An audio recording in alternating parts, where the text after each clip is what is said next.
Hey guys. This is part 7 of What If Naruto Could Talk to the Nine Tails from the start and was corrupted. Hit like and subscribe if you like this one, and also please check the author in the description. Let's start. We are pain, that's all. We are God.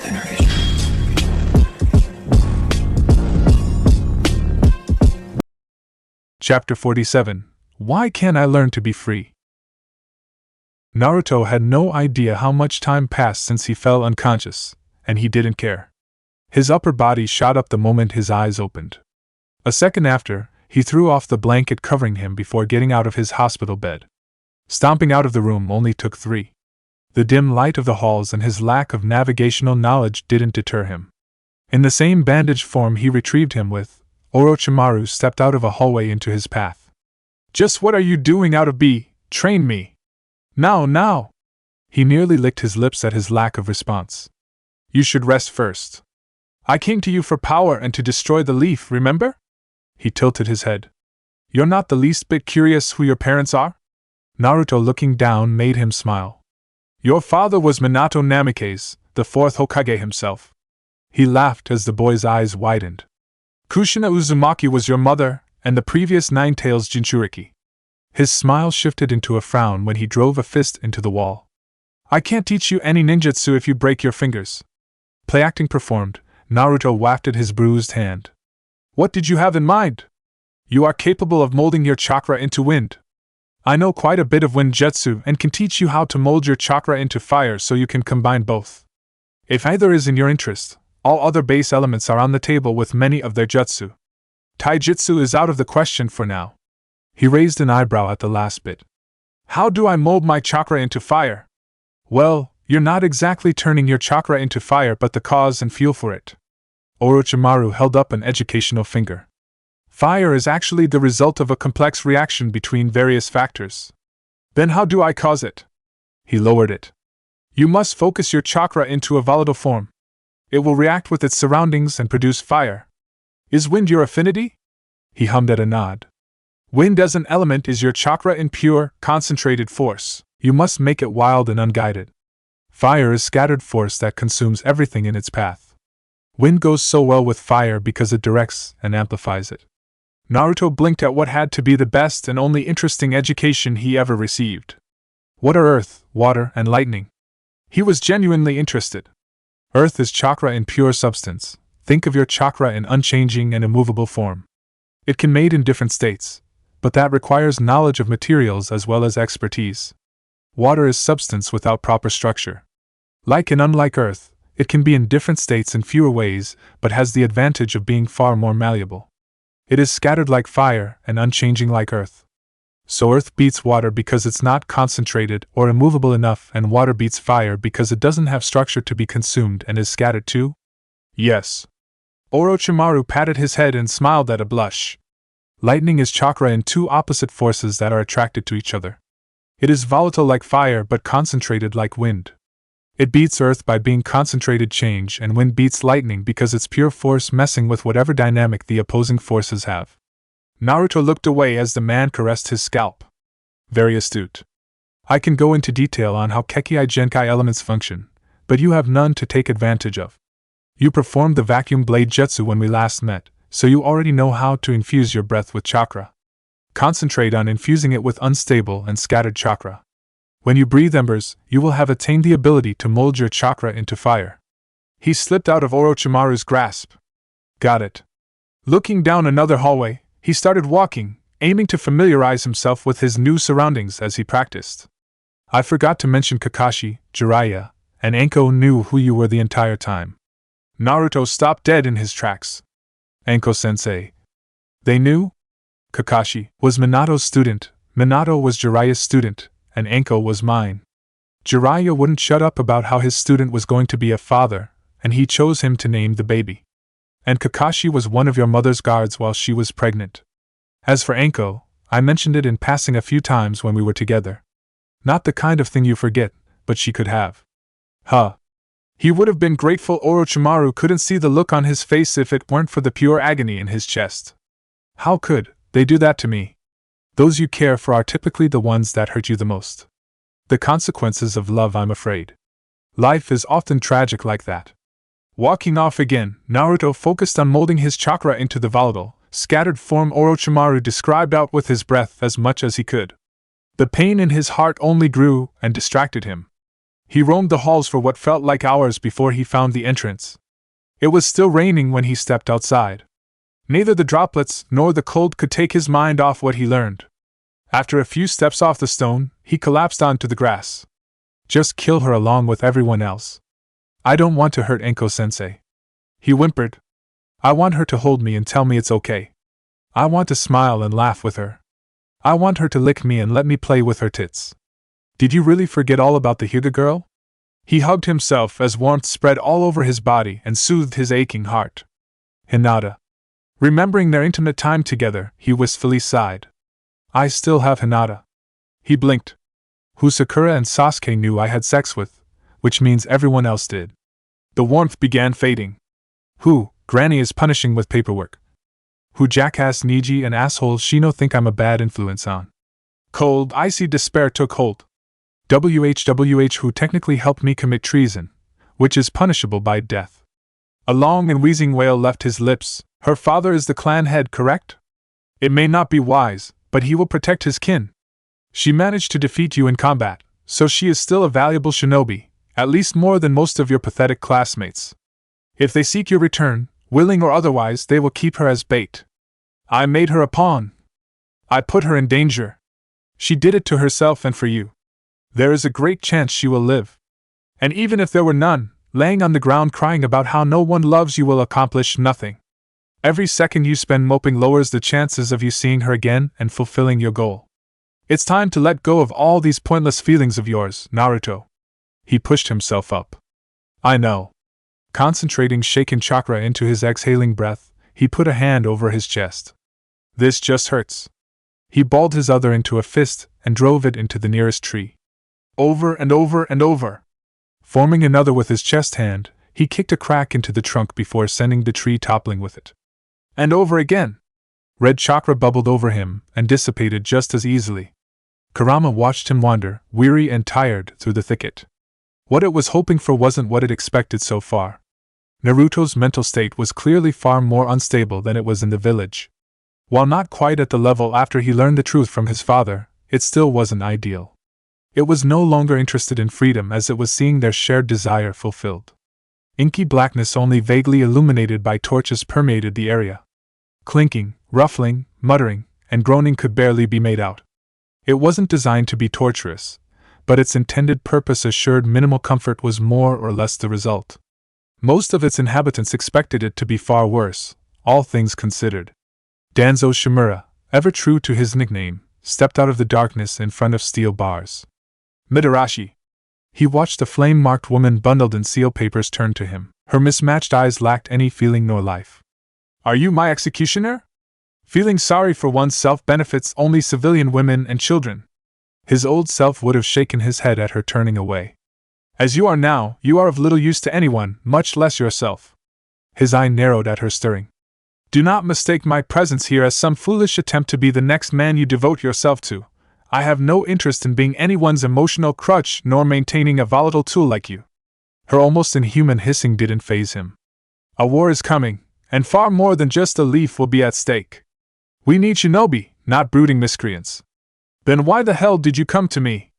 She twitched as he stepped towards the nearby shadows. How were you going to save that boy when you can't even save yourself? Her eyes widening let him know his message was more than received. It's time you stopped looking for someone to hold your leash.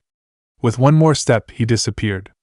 Enko parted her lips to make another disparaging comment about him playing up his moniker but was too distracted by his words to say anything. As much as she didn't like him and thought it was a ploy to use her, he had a point. Even Naruto was pushing her to spend time with other people before he left.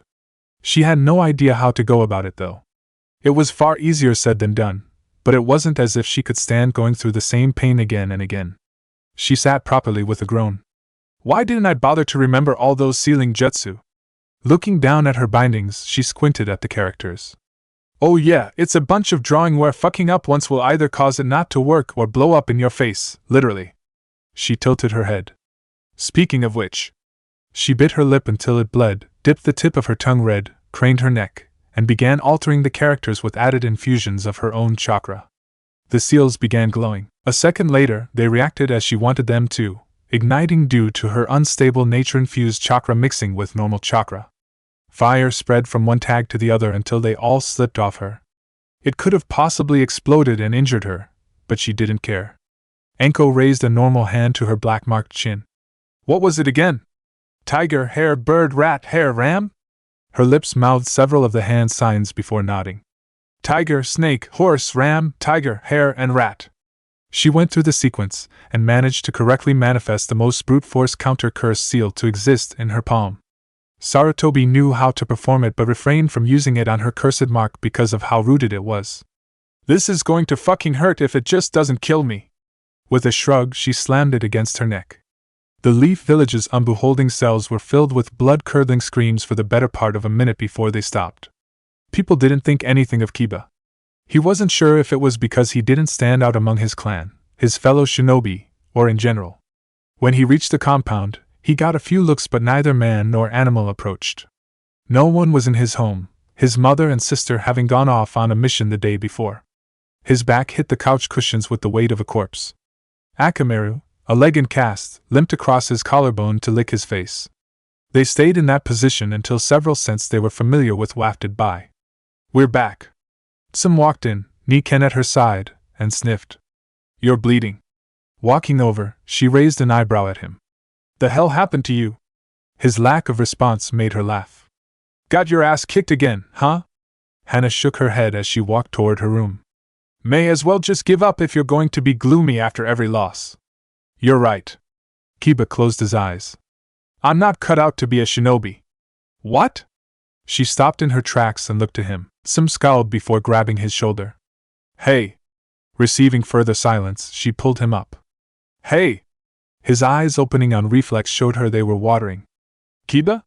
Her voice was gentle, unlike its usual guttural growl.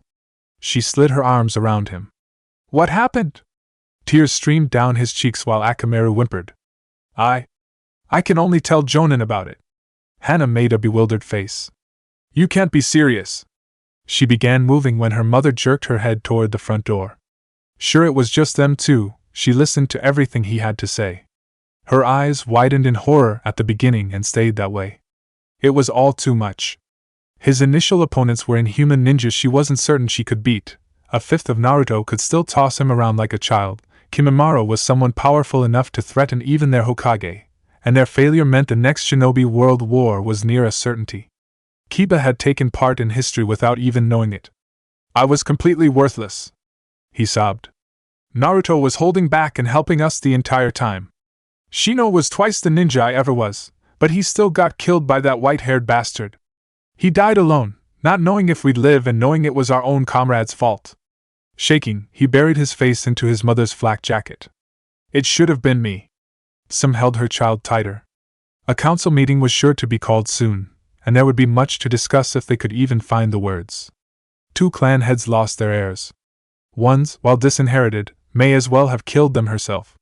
Their second newest member was sensei to one and intimate with the sensei of the other. As much as they needed to be cool-headed for what was coming, she doubted they could keep it all in. What was left of Team 10 sat in waiting by a park all members were familiar with. Their parents took them there all the time in the past before they became ninja. On some level, they were sick of the place and hated it. Neither of them could stand the feeling of nostalgia it gave off now. Inoichi, having returned some time during their report, received the news first after his daughter practically screamed her heart out into his chest. Messages were sent to the Sarutobi and Akimichi compounds for their heads to meet friends there when they came back. Choza came into sight right as Asuma did, having been sent off around the same time as Inoichi. Hey guys! He looked to the park itself. Can't believe you finally managed to convince the kids to come back here. Focusing back onto them, he noticed an unmistakable absence. Where's Choji? Asuma drifted off as he took in the looks on their faces. His eyes widened and his cigarette fell out of his mouth. What happened? He ate too much again, didn't he? He shook his head before their silence lasted long enough to tell him otherwise. Shikamaru couldn't bring himself to look into his eyes. Uncle Choza. He swallowed a lump in his throat. I know. He's an Akimichi. But any Akimichi knows that the best meals are the ones that don't make you want to throw up afterward. Choza, Shikaka said, looking him dead in the eye and stomping out Asuma's cigarette. Choji was sent out with Shikamaru and Ino on a squad of 9 composed of mostly their academy classmates. He continued on, giving the short version, until they ran into Kimimaro. There was nothing any of us could do against that guy, Shikamaru said. Ino nodded. Until Choji, the 3 colored pills. Asuma's grim expression grew worse. He actually used them. All of them, Inoichi said. Choza stepped back. No. His vision blurred as Ino burst into tears. My boy. Pain engulfed his chest. My little boy. He buried his face in his hands and sobbed. And Naruto? Asuma asked as the Yamanaka embraced their longtime family friend. Our mission was a failure, Shikamaru said. Did you know who his father was? He raised an eyebrow. I thought he was one of the orphans made the night of the Ninetales attack. Naruto is Lord Force's son. Shikaka shared his look of remorse. Asuma blinked. And he found out. And my old man had to know. Shaking his head, he groaned. Shikaku joined the Yamanaka and put a comforting hand on the sobbing Choza's shoulder. There are more details that will be discussed at the next council meeting. Like how our Hokage sent a team of Genin and Chunin after 2 Kage-level ninja? I'm sure you're not the only one who will make that point, and not the only one who will realize none of our options were even close to acceptable. He sighed as Asuma, not knowing what he'd do in the same position, relented. The time for anything to be done towards preventing their predicament long since passed. For once in her early tenure as Hokage, Tsunade had free time. It just so happened to come at the absolute worst moment possible, and was gifted to her by someone partly responsible for it happening. She did what anyone else in her situation with a habit for alcohol would: drink. There was still enough sense in her not to overdo it, fearing how she'd be judged by the council at the end of the day. A familiar face opened the office door. You have them running around like ants out here. Jiraiya stepped in, closed it, and raised an eyebrow at the bottle in her hand as well as the cracks beneath his feet. Really? Really? She set it down with a groan. What happened? Do you remember when Orochimaru came up to me in disguise, I kicked him away, and your dumbass ran over trying to act like a hero? He laughed, partly out of embarrassment. Yeah, why? His smile shifted into a frown. Did he do something again already? Drifting off, she tilted her head. Didn't you say Naruto got along with you before he started hating you? So Naruto was involved?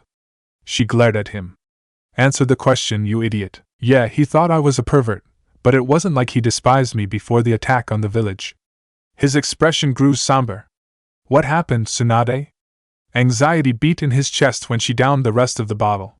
She shook it and sighed. Jiraiya. Naruto found out Minato was his father when he lost control of himself. Apparently, you can leave some simulacrum of yourself in seals. She squinted at his disbelieving eyes. Kushina was an Uzumaki and nearly killed her Umbu guards dozens of times just to hug Minato. You don't think he was capable of something that ridiculous, even considering all the other crazy things he accomplished? Looking off to the side and away from his horrified face, she pondered what else to tell him. Oh. And Naruto has always known he was the Jinchuriki before that traitor Mizuki even told him. She scoffed. No wonder he was pissed all the time. She blinked at the question in his eyes. The seal wasn't strong enough to keep the Ninetales from talking to him. Laughter left her lips as his expression grew even worse. So it turns out every other Jinchuriki can talk with theirs and ours couldn't because we tried our best to restrain their connection to the tailed beast. Tsunade. Where is Naruto? The land of rice. She threw the bottle into the wall next to him before he could leave. You are not running off and dying like an idiot. Her stern eyes locked with his. Not now when the village is weak enough as is. What else am I supposed to do? Just sit back and do nothing while he corrupts my student's only child? Enko has a curse seal that is running rampant, and she can't even stand. Help her and both of you can start working towards finding him. A rat-masked Umbu flickered into the room, inclined her head, and kneeled. Lady Hokage. She did her best to ignore the shards by Jiraiya. Enko Mitarashi broke free from her binding seals and is in critical condition. It appears she managed to remove the curse seal at some cost. The ground shaking made her jump. Can one thing go right today? Tsunade rose from her chair and walked toward the door. You're coming with me. Jiraiya shook his head with a sigh before following. That girl never ceases to amaze me in the worst ways possible. She was Orochimaru's favorite, wasn't she? For the first time, they went to visit their teammate's student in the hospital. Jiraiya was no stranger to it.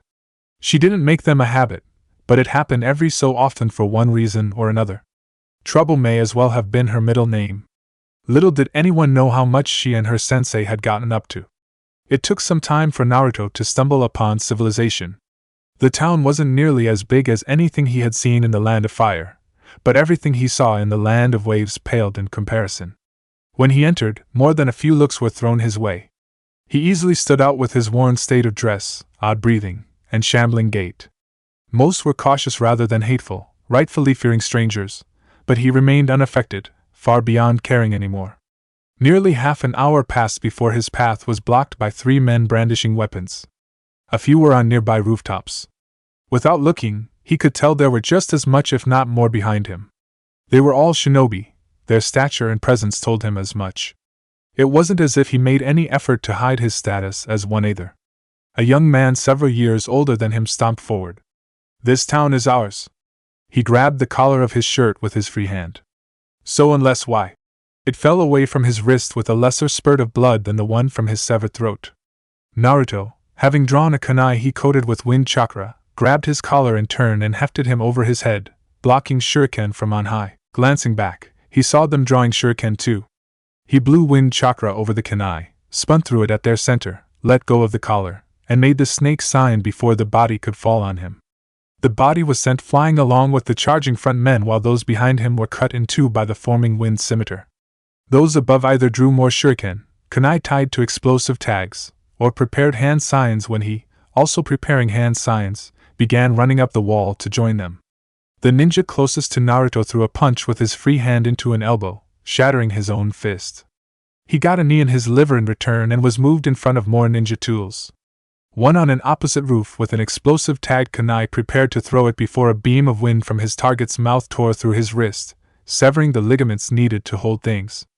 The tag exploded a second after the kunai touched the roof, consumed him, and blasted his allies off balance.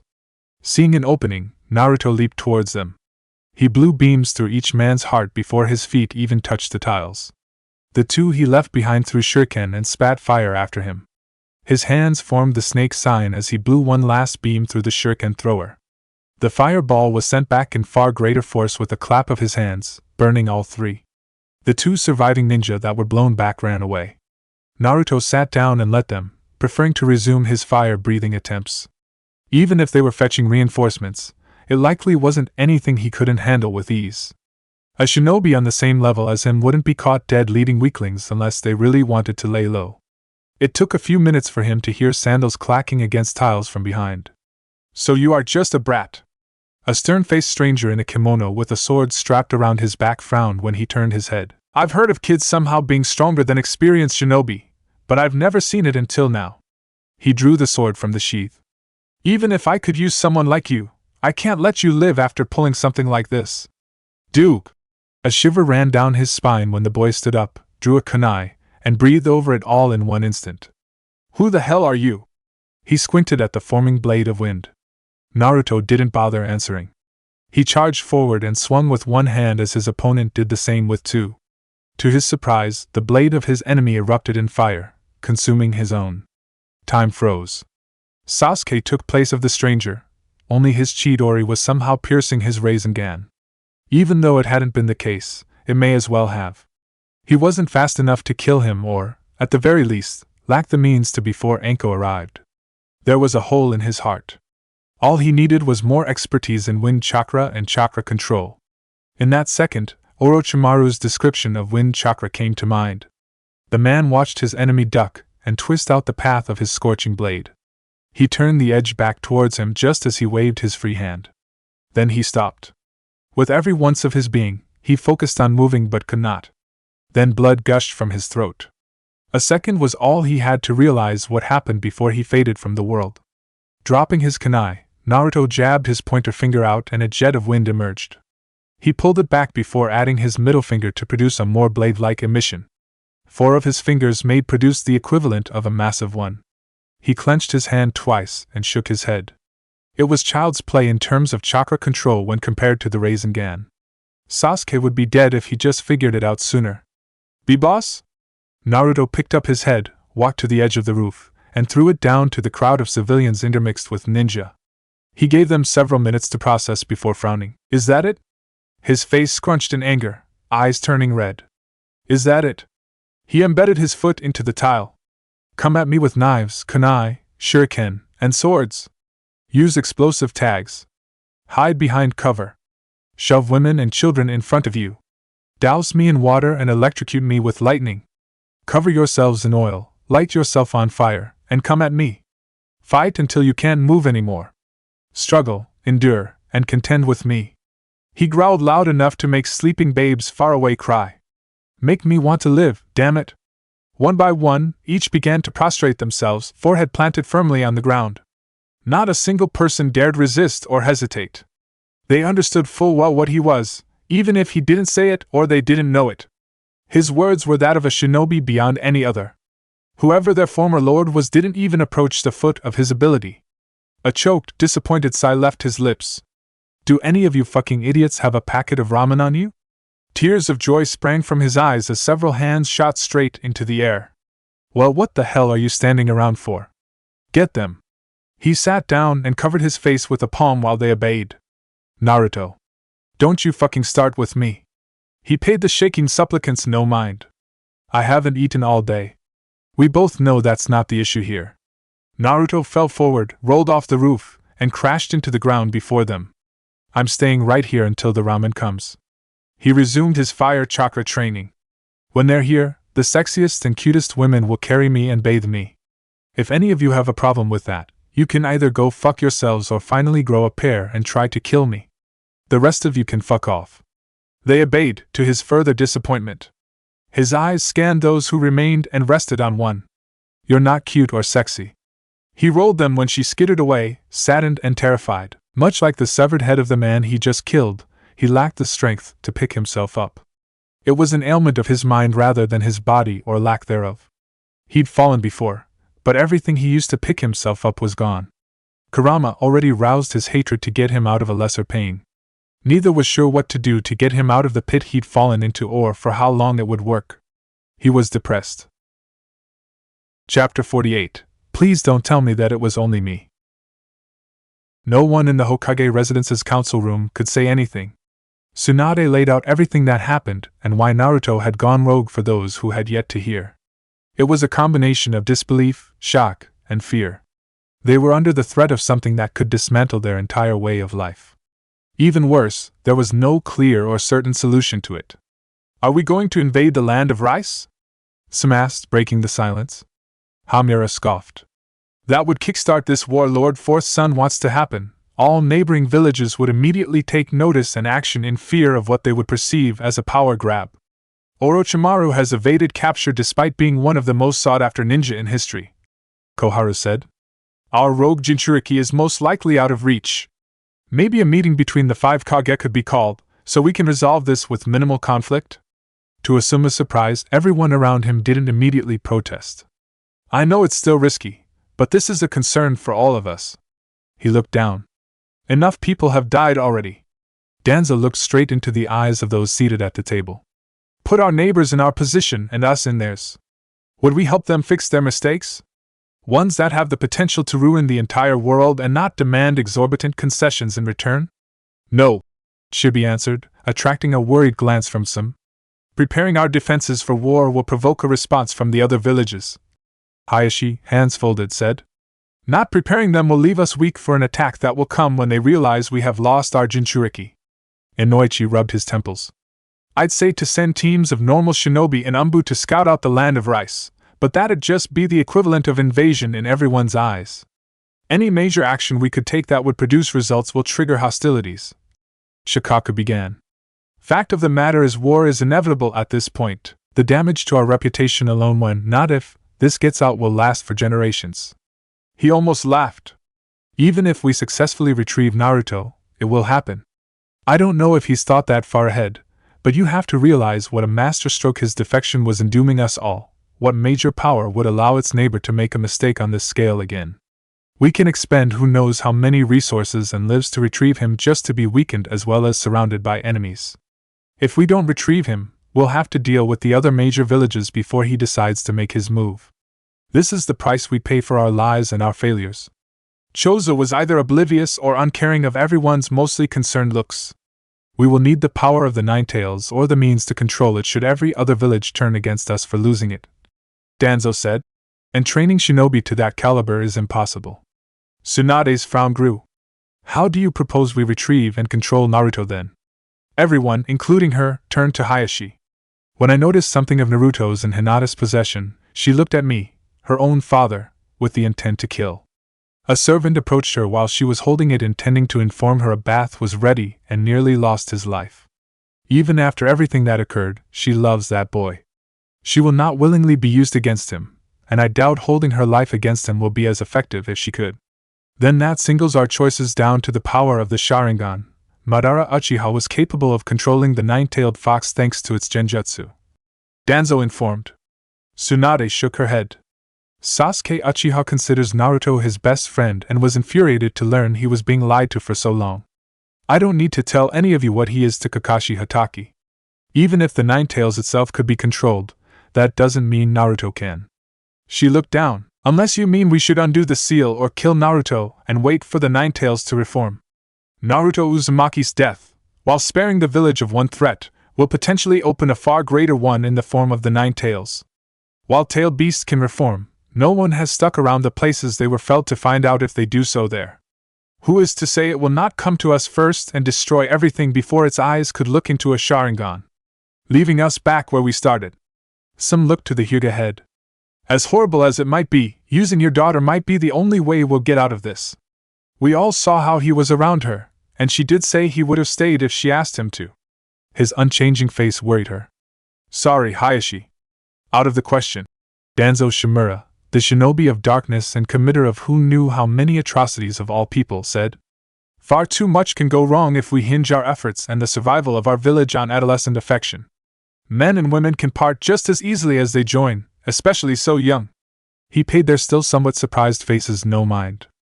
If she was the only one to overcome him, she still has some use as a shinobi, but her recent actions are proof it will either take time for her to fall back in line or she never will. Do you advocate for execution? Hamura asked. Kohara hummed. It is the punishment for partaking in treason. She looked towards the ever-stalwart Hyuga. The elders of your clan surely have discussed this with you. Hinata Hyuga, as ineffective as she is now and maybe later, remains our only advantage over Naruto Uzumaki, Danzo said. We should let the matter of her crimes rest until we are certain there is nothing more she can do for the village. Hayashi nodded. That is the wisest course of action.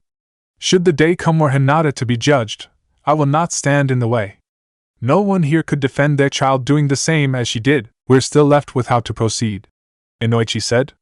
Asuma closed his eyes as he finished his cigarette. Isn't it obvious at this point?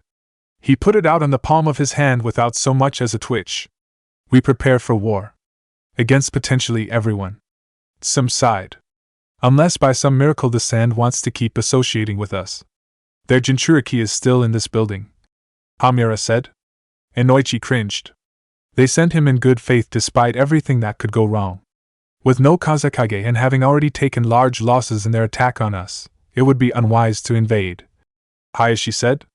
The other villages will take notice. We will lose more men to secure a position that grants us no benefit whatsoever, and that leaves us with no allies for what will come next. Our alliance benefits us both for now. Even if they were to turn against us in the future, the threat they pose is minimal and does not outweigh what we gain from having them as an ally for a time. Danzo nodded. It is in our best interests that the next Kazekage is a sand shinobi sympathetic to the leaf. He looked to the Hokage. Tsunade almost laughed when realization dawned on her. Gaara for Kazekage? After Yagura? After Naruto? To be fair, it's not like the sand has a lot of options left, Shikaka said. Gaara liking and being sympathetic towards Naruto doesn't mean he feels the same about our village either. But it's not like he's fond of his own village, right? Some said. He doesn't have to love us, we just need some kind of understanding. Baki the Dust Storm, Gaara's own sensei, is likely to be the next Kazekage, but I can see support from him for Gaara elevating him to the position," Danzo said. Asuma tilted his head.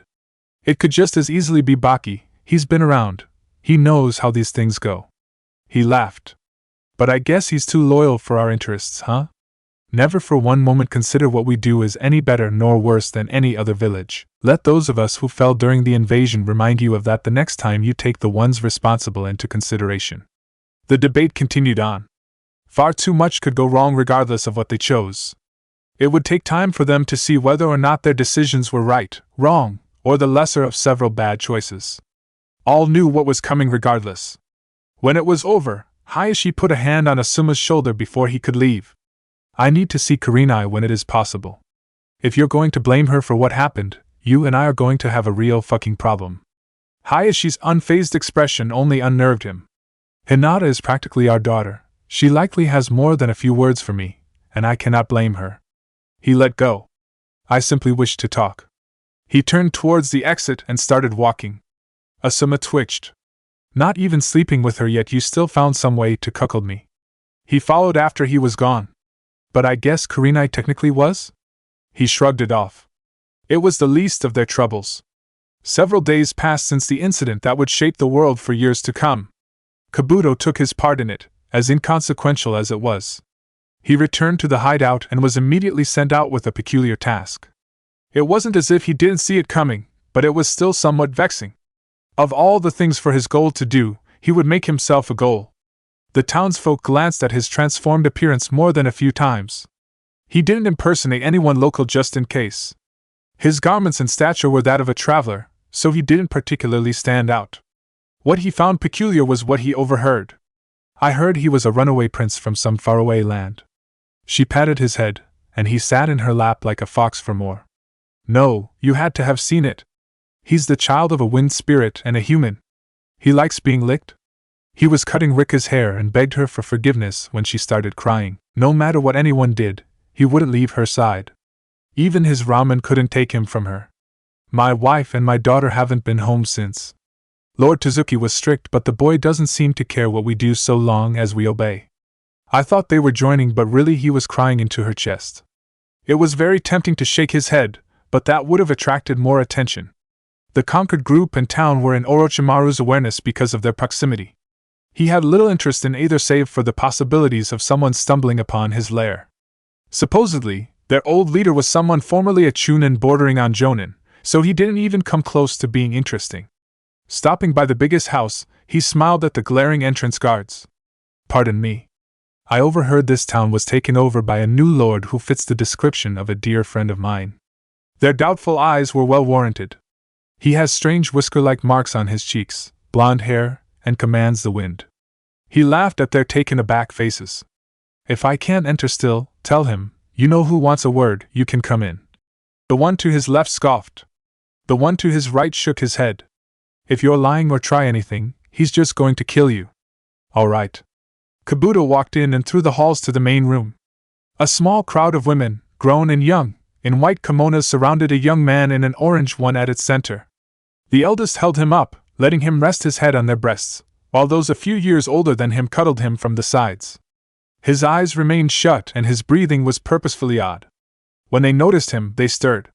That change made him open his eyes. "Naruto," he said in his actual voice. "What?" He drifted off as he closed his eyes again. "What the fuck are you doing?" "Training and relaxing." Opening them, he glared at him. "What do you want? Do I really need to explain it to you?" Naruto lifted his upper body up while his harem dramatically gasped.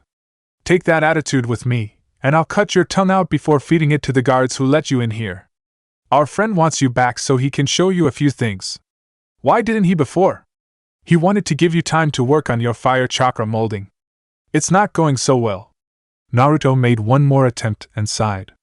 "Your affinity is wind. As easy it was to learn, it might be as hard for fire." Kabuto smirked. "Speaking of not going so well, your plasma."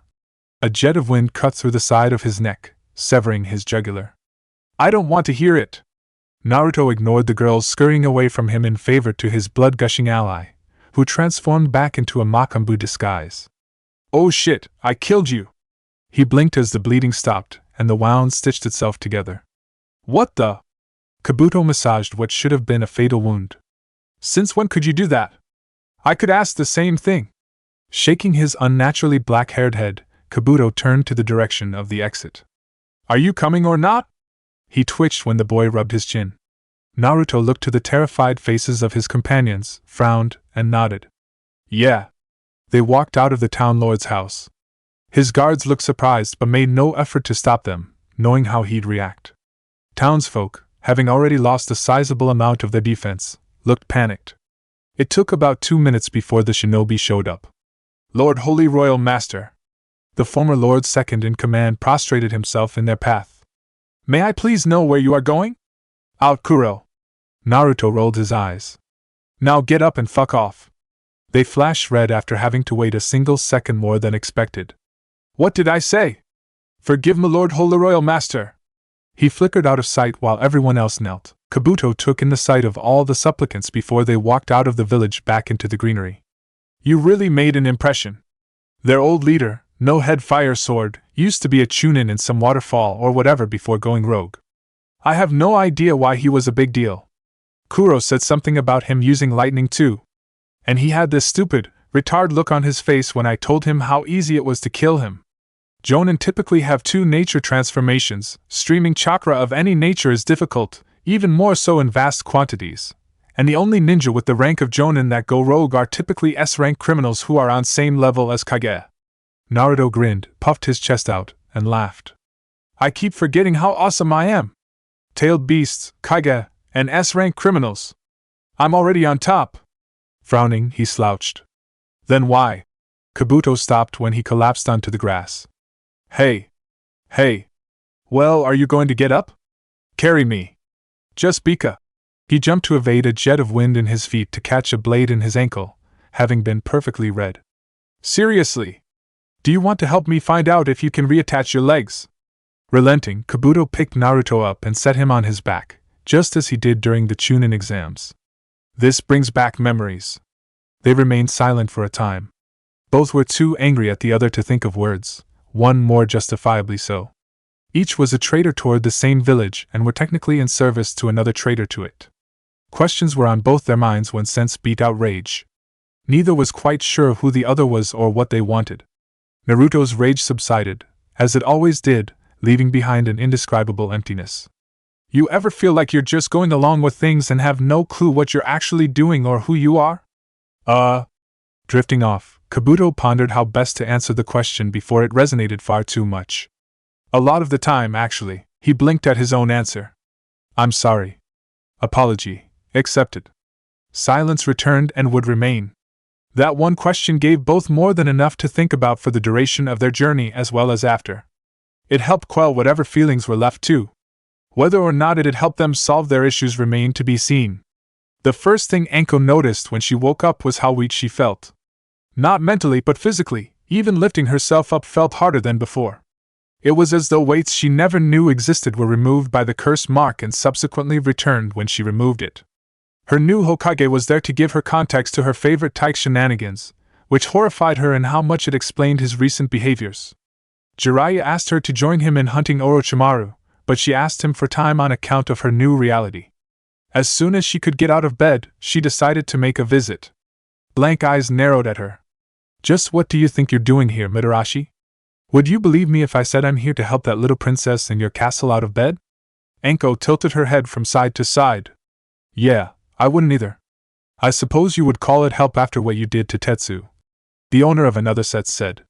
Anko looked down, gulped, and sighed. Look, can you just tell Hayashi I came by?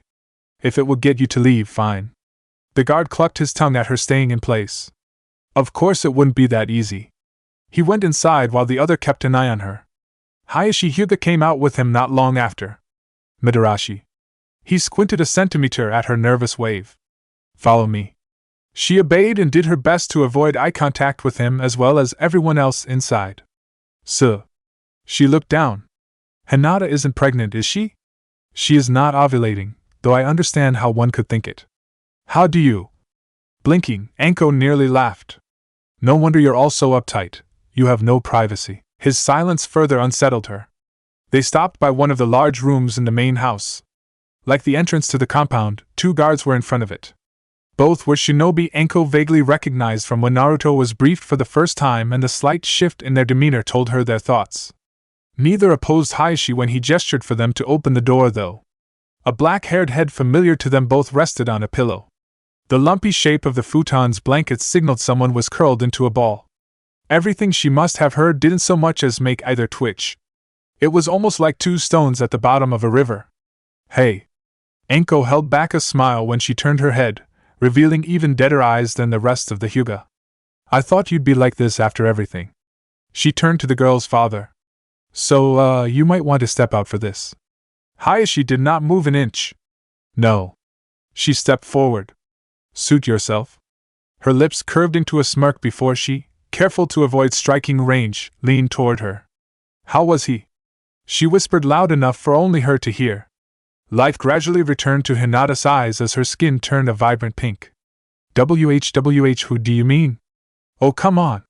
She closed the distance between them without getting struck as everyone else had. You can't play innocent now. Leaning her head over her shoulder, she glanced at a somewhat surprised and relieved Hayashi. How'd he do? He. The part of Hinata that wanted to maintain her dignity, an image gave way to the part of her that was a gossiping woman for the first time in her life. He was so rough and so tender. She whispered with vigor, very much not wanting anyone but especially Hayashi to hear. His hands were so eager. Enko's excited, affirming nods and hums only encouraged her. We kept shifting into positions and going until... Sighing, she rubbed his forehead protector at the memory. That's my boy. Enko wrapped her arms around her when she began to whimper. Hey. She rubbed the back of her head as she wailed into her chest. There. To their relief, Hayashi walked out and closed the door to give them privacy. It took several minutes for Hinata to run out of tears. Like so many others, she had a lot of grief to work through. Her part in all of it did anything but help. Only problem was nothing existed that could undo what she did. They weren't keeping her against her will, but it wasn't as if she would ever be trusted enough to at least help. I want him back. She looked up to her. I want to hold him so much. Enko looked down and frowned. So do I, but it's not going to be easy. What is it going to take? Hinata, even if I knew for sure, I'm still surprised they haven't executed you yet. She sighed at her, looking away. I'm not going to sugarcoat it. There is no way in hell anyone is going to trust you on a team, much less with something related to Naruto. Your days as a regular shinobi are done. There's only one path left aside from the gallows or what you're going through now, and... Drifting off, she stared at her interested face. And what? What path? Forget I said anything. No, what are you talking about? She didn't let go as she stood up, failing at getting away. Enko pursed her lips. You're in your emotions, so you'll agree to anything anyone proposes, and that's not at all the mindset you should have right now. Tell me. Are you sure? Yes. Are you sure you're sure? Yes. Are you sure you're sure you're sure? She flinched at her Byakugan activating.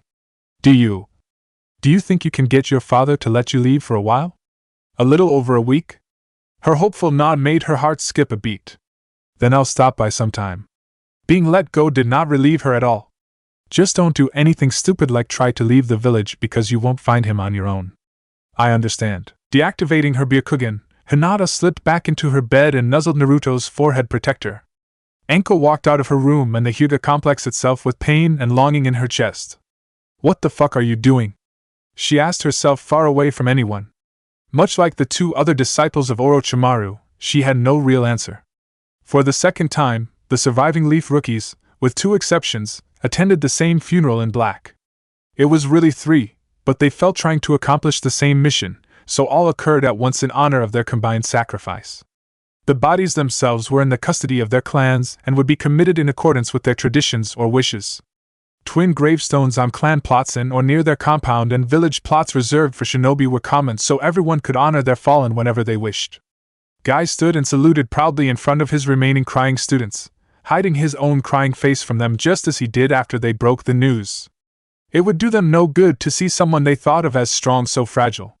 He gave a grand and motivating speech before leaving on errands.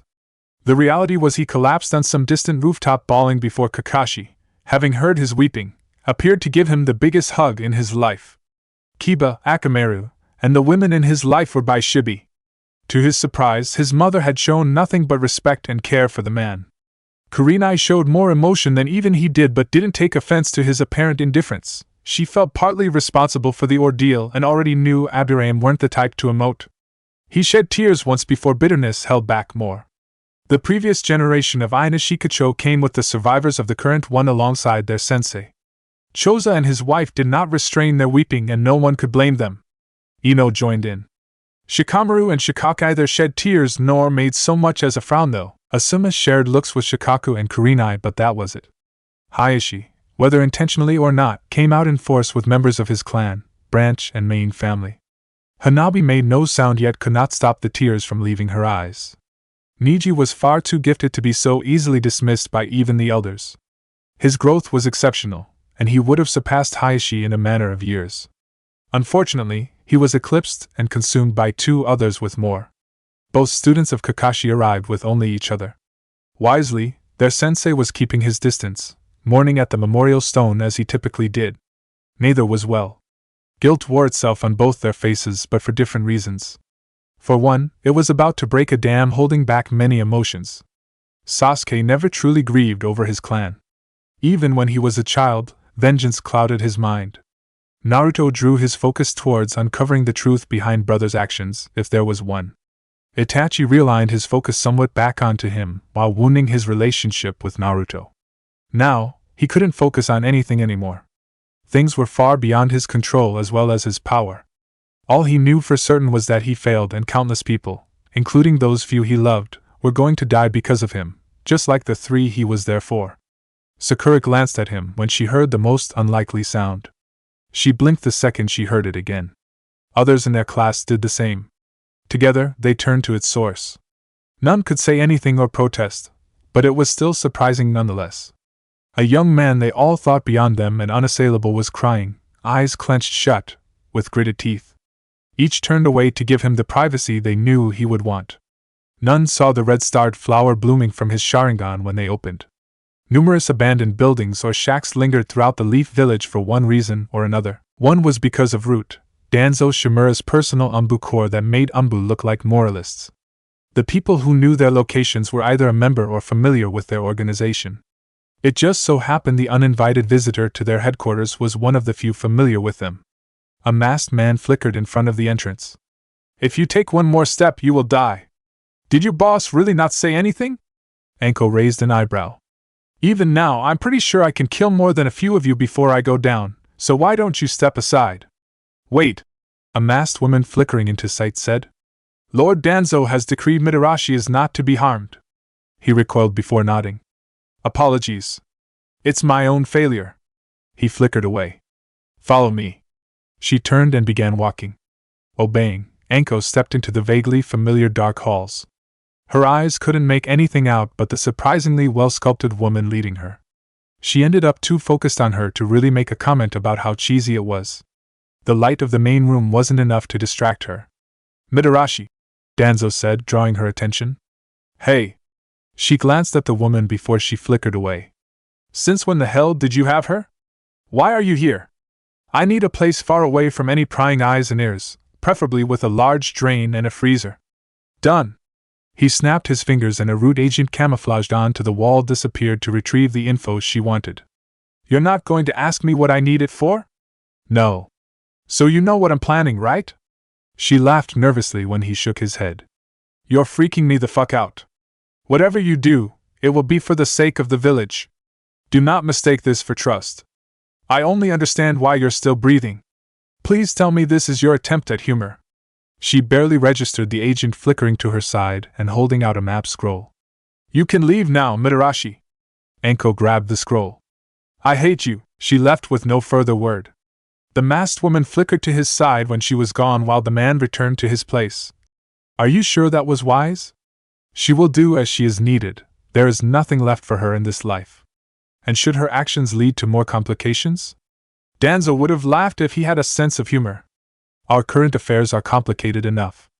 Like many others, either knew just how right and wrong they were in the grand scheme of things. Chapter 49. I believed your pain could be love. Author's note: this is the darkest chapter I've written.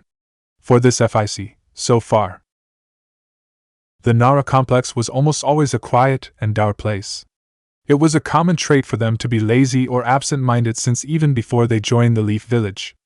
On that night, a room was especially gloomy. A father and son sat on opposite sides of a shogi board, moving pieces one after the other. None were interested in the game, though. Neither of us has made a single good move, Shikaku said, smacking one piece over his son's. Now you can take my piece and bait me into breaking my defense. Shikamura chose to reinforce his own position. Do you want to play for me? He moved up one of his other pieces over, advancing into a safe, offensive spot. Naruto really is something else, huh? He nearly shook his head at another misplay. Jonin a year later than Kakashi, but already powerful enough to make Kage think twice and set up the village's destruction. Yeah. His father taking one of his pieces didn't faze him. You made Chunin without even trying. I'm sure you'll become an even greater shinobi than you are now. He watched him finally take a piece. What are you going to do? Silence was an adequate answer. I wouldn't know what to either if I were in your place. Shikaka frowned when he hung his head. Choji is dead. Shikamura flung the board aside and stood up. Just what the hell do you want? He glared at him, doing nothing to provoke so much as a twitch. Can't I have a conversation with my son? Bullshit. I know something is off, and you know I know something is off. Just say it. What the hell do you want from me? Shikaku, remaining unfazed, stood up. He looked his son straight in the eye and waited. The second he saw tears, he embraced him, even though he was unsure he'd react the way he wanted. He stiffened for a moment before hugging him back. A long, muffled wail into his chest confirmed his attempt was a success. Everything Shikamura was holding back came out. His grief, anger, and guilt poured out of his heart. It was one thing to have lost his best friend and another when it happened under his own command to save someone who didn't want to be saved. The senselessness of it all, and what awaited them, was anything but fair or tolerable. No perfect solution to their problems existed. All would have to suffer, for none knew how long until some normalcy returned, if what they considered normal would even exist after. It marked the end of their collective grieving and recovery period.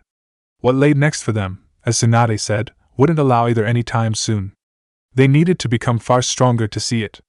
Kimimaro was far from the only ninja of his caliber in the world, and the young man he was defending wouldn't be the same the next time they met.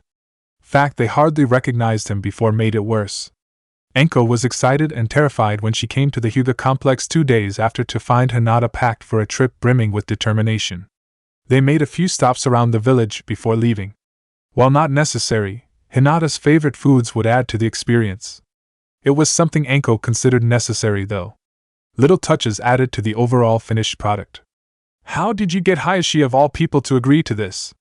Enko, examining her map scroll, asked as they traveled through some distant woods along the lake. I said I would not fight the elders if they wished to place the branch family's curse seal on me. Hinata's eyes didn't once depart the direction they were headed. Should I not return, what need to worry about the Byakugan falling into the wrong hands? I would sooner kill myself than allow a man to despoil me, and I would destroy them with my own hands before taking my life. Enko's surprised look did nothing to her focus. Father knows I meant every word. No suspicions about me at all?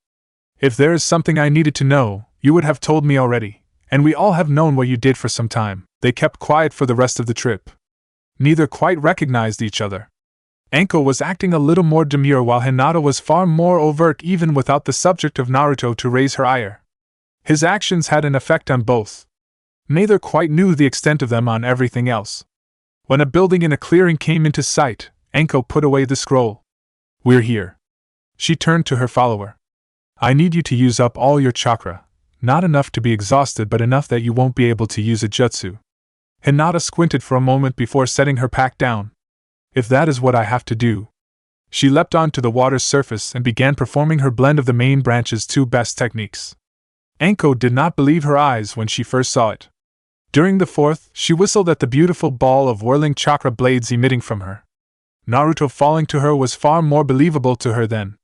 It was the equivalent of a far more precise Rasengan favoring shredding over warping. She didn't know what would happen if both met the other, though.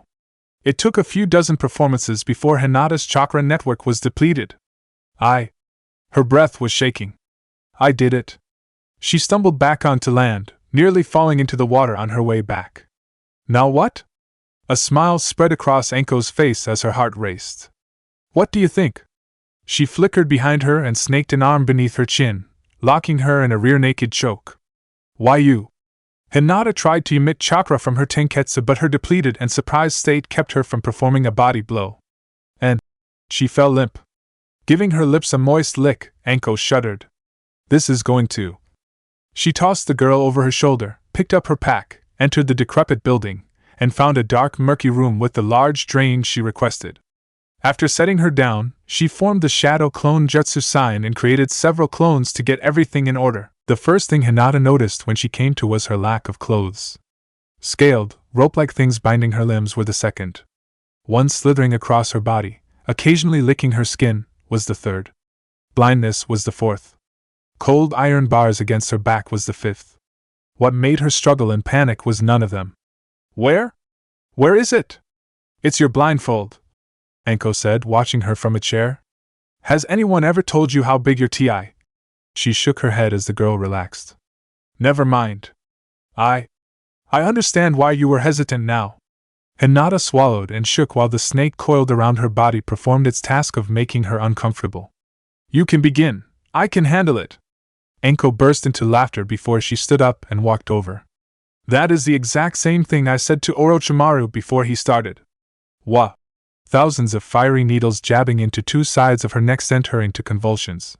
Grinning, Anko kept her left pointer finger on the side of her throat and her right pointer finger on the side of her neck. Come on! They were filled with concentrated chakra of opposing force, which created a jolt traveling through her that didn't affect the snakes nor leave a mark. You wanted this, right? Her eyes, voice, and heart burned with malice. Hinata was given barely enough time to breathe before receiving another shock. Her binding snakes held her mostly in place so she wouldn't move out of the jolt. The one wrapping around her kept her from losing focus beyond its other role.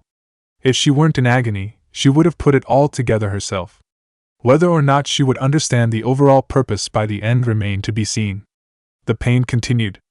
Sasuke and Sakura were surprised to find notes, signed by Kakashi, on their front doors that morning. It was a call to meet where they became a team for training with potentially false promises of new jutsu. Both were sparring with each other with one-sided results due to Sasuke's mature Sharingan, and they didn't want to talk to Anko, so they decided to give their regular, unbelievable sensei a chance. As usual, he wasn't there at the posted time. We should get started, Sakura said. You know he'd want us to refine what we already have. Humming, Sasuke examined their surroundings.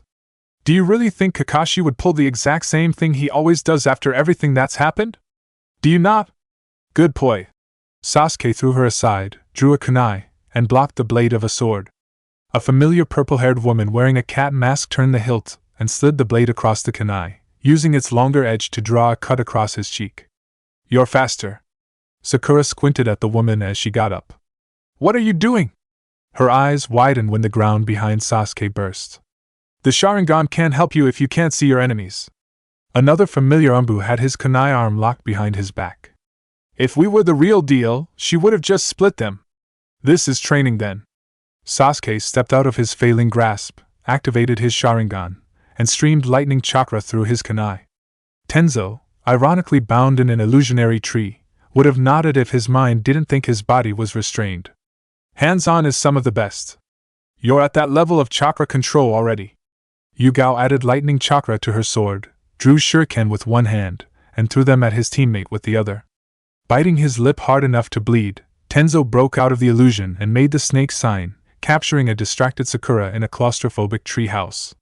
But still not good enough in general. Sasuke glanced at his sword-wielding enemy and back at his wood-style one. Damn it. He already lost, but it wasn't like he was the type to give up so easily. That's enough. Kakashi lazily stepped out of the nearby foliage without his nose in smut. You both did better than I expected. The tree house shifted form until it was a spacious prison cell housing a pouting Sakura. What were we supposed to do against this? She tried to shake the wooden bars for emphasis. He looked to his old comrade. It is a bit much. You said not to take it easy on them. Because no one is going to from here on out, Sasuke said. Kakashi nodded. We're going to war. Maybe not now, but it's inevitable at this point. He frowned beneath his mask. And Naruto is going to be training with Orochimaru to destroy all of us. Naruto, who defeated a tailed beast, beat someone who defeated a member of the Sannin, and outdid almost every single one of you while holding back. At the same time, Sakura rolled her eyes as the wooden cell gradually sunk back into the earth. We get it, we suck. Your words. He lifted his forehead protector to unveil his Sharingan. Now let's get serious. They were hardly the only ones who realized the magnitude of their situation. While they remained the strongest among their classmates, Naruto still surpassed them. He couldn't fight against both at the same time, but that was hardly the point nor one he would take unless his back were against the wall. None knew who would replace him on their team if such a replacement even existed. The other survivors were the same. For 3 straight days, Hinata anguished in that room. She wasn't allowed sleep, food in meaningful quantities, much water, nor any breaks. Anko cheated exhaustion through tagging out with her clones. The snakes she summoned were far from the number her charge was aware of. Each time one needed rest or food, they'd replace the other like their summoner's copies. Shocks would go from her neck to the underside of her ribs, and her navel just to add variety, taking away what little comfort there was in familiar pain. It was a perfect, endless hell. Feeding time! The present Anko shoved a handful of trail mix into Hinata's mouth and followed up with a near-empty bottle of water. You suck on that like you know what you're doing. Hinata gasped when she threw it away. Fuck you! She convulsed at another jolt. This is all your fault. Anko raised an eyebrow. How? She punctuated her question with a shock to her navel. You taught him what Orochimaru taught you. She snarled. You let him touch you. A shock to her neck only added to her surging anger. I was supposed to be his first in everything. He barely even knew you existed. I was there for him before anyone else. Hinata braced herself for a shock that didn't come. It came in her neck again. You sat back and watched, like everyone else. He only really noticed you when your cousin beat the shit out of you. Guess you got him back for that, huh? She convulsed from another shock and groaned. Niji. Why do I have to feel guilty over that whiny, loser hypocrite? The snakes made her struggling ineffective. Always crying about his seal and destiny. Even during our fight. I could have just activated it if he wanted something to cry about. Anko gave her something to in the form of a jolt. In the end, he died for the main branch, just like his father, like he was supposed to. She grinned. But it wasn't for the head. Father gave me away like I was a pet he did not want anymore. She grit her teeth. For Hanabi. Jealous of your little sister? She shocked the underside of her left rib. I was father's favorite. Me. Not Hanabi. Not the one who took mother away. Whoa.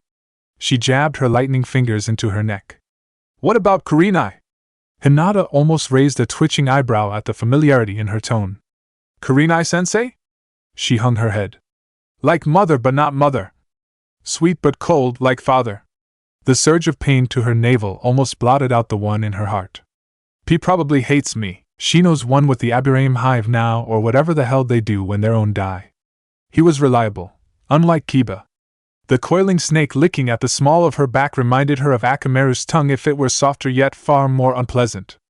Anko laughed as she jabbed into her tummy once more. I get it, Aburame don't give much to complain or talk about and Inuzuka are hit or miss. Teammates are either irreplaceable or pretty lukewarm. We both got the short end of the stick there. Tetsuhyuga.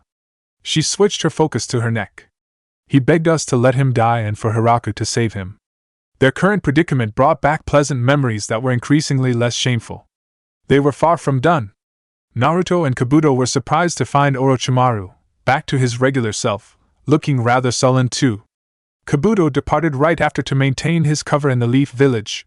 The remaining 2 headed off from the wetlands to the mountainous land of lightning. While Naruto was curious as to why, he found it hard to care, like he did almost everything as of late. He practiced molding his fire into chakra for all those days. Orochimaru dropped his inconspicuous traveler transformation. We're here. Do you use Earth style to build all these places? Naruto, dropping his own, asked. Yes. He led him toward a gap between 2 massive rocks. You know, Anko had the most indecent thoughts about you during your time in the Forest of Death's Tower. Huh! You were quite eager with your fingers.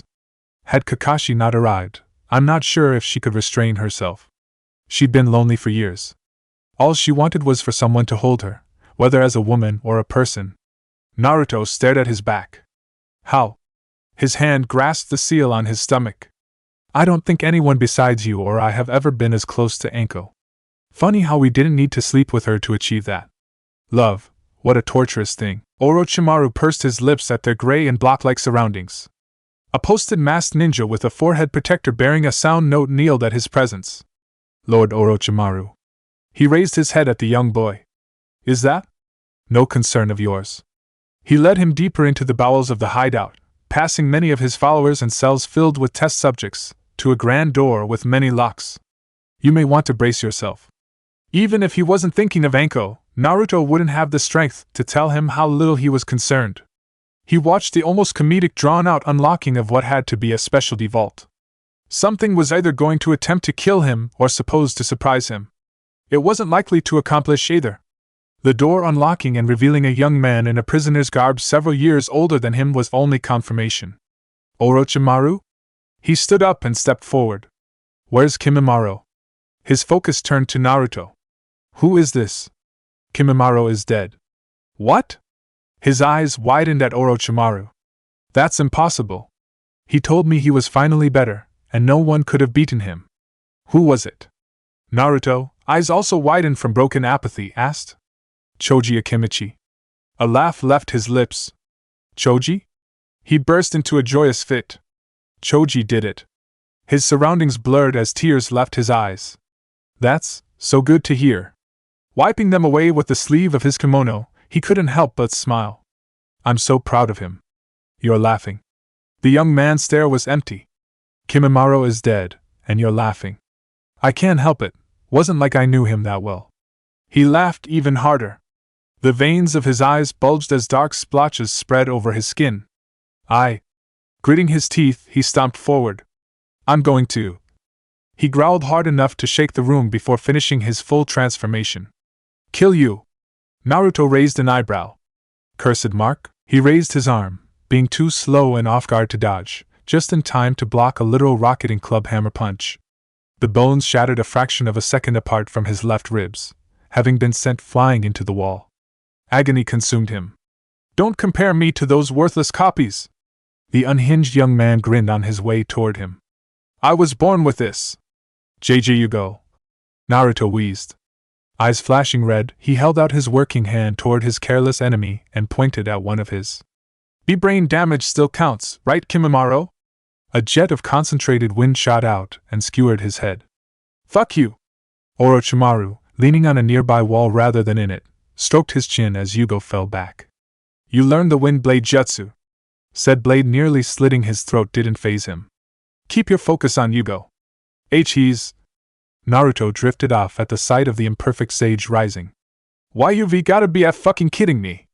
The hole in Yugo's head began to gradually close. I'm going to rip you open! His back erupted in jets after he noticed Naruto's proper wind blade severing his legs. Please! Like some flying demon, he propelled himself after him, blood gushing from his stumps. Naruto got out of the wall and sidestepped in time thanks to the brain damage his opponent was still healing from. Knowing he needed more time to get his own bearings, he rammed a finger into Yugo's ear far and hard enough to rupture his eardrum. It would have been easy to pierce his brain again, but he wasn't sure if he would survive or really wanted to kill him. Cutting off his arms were a possibility, yet also roused the question if he could die from blood loss. He made a promise to Kimimaro, and he didn't feel right breaking it. Yugo's flesh formed sucker-like protrusions while Naruto moved behind him. This why? He fell like a puppet with its strings cut. Only wet choking left his lips, courtesy of a punctured esophagus and trachea. Having severed Yugo's spinal cord from the neck down, Naruto ran as best he could past Orochimaru back to where they came from. The tight corridors were a horrible environment to face such a strange opponent in. Space for him to jump around and bodies to hide behind, on the other hand, were perfect.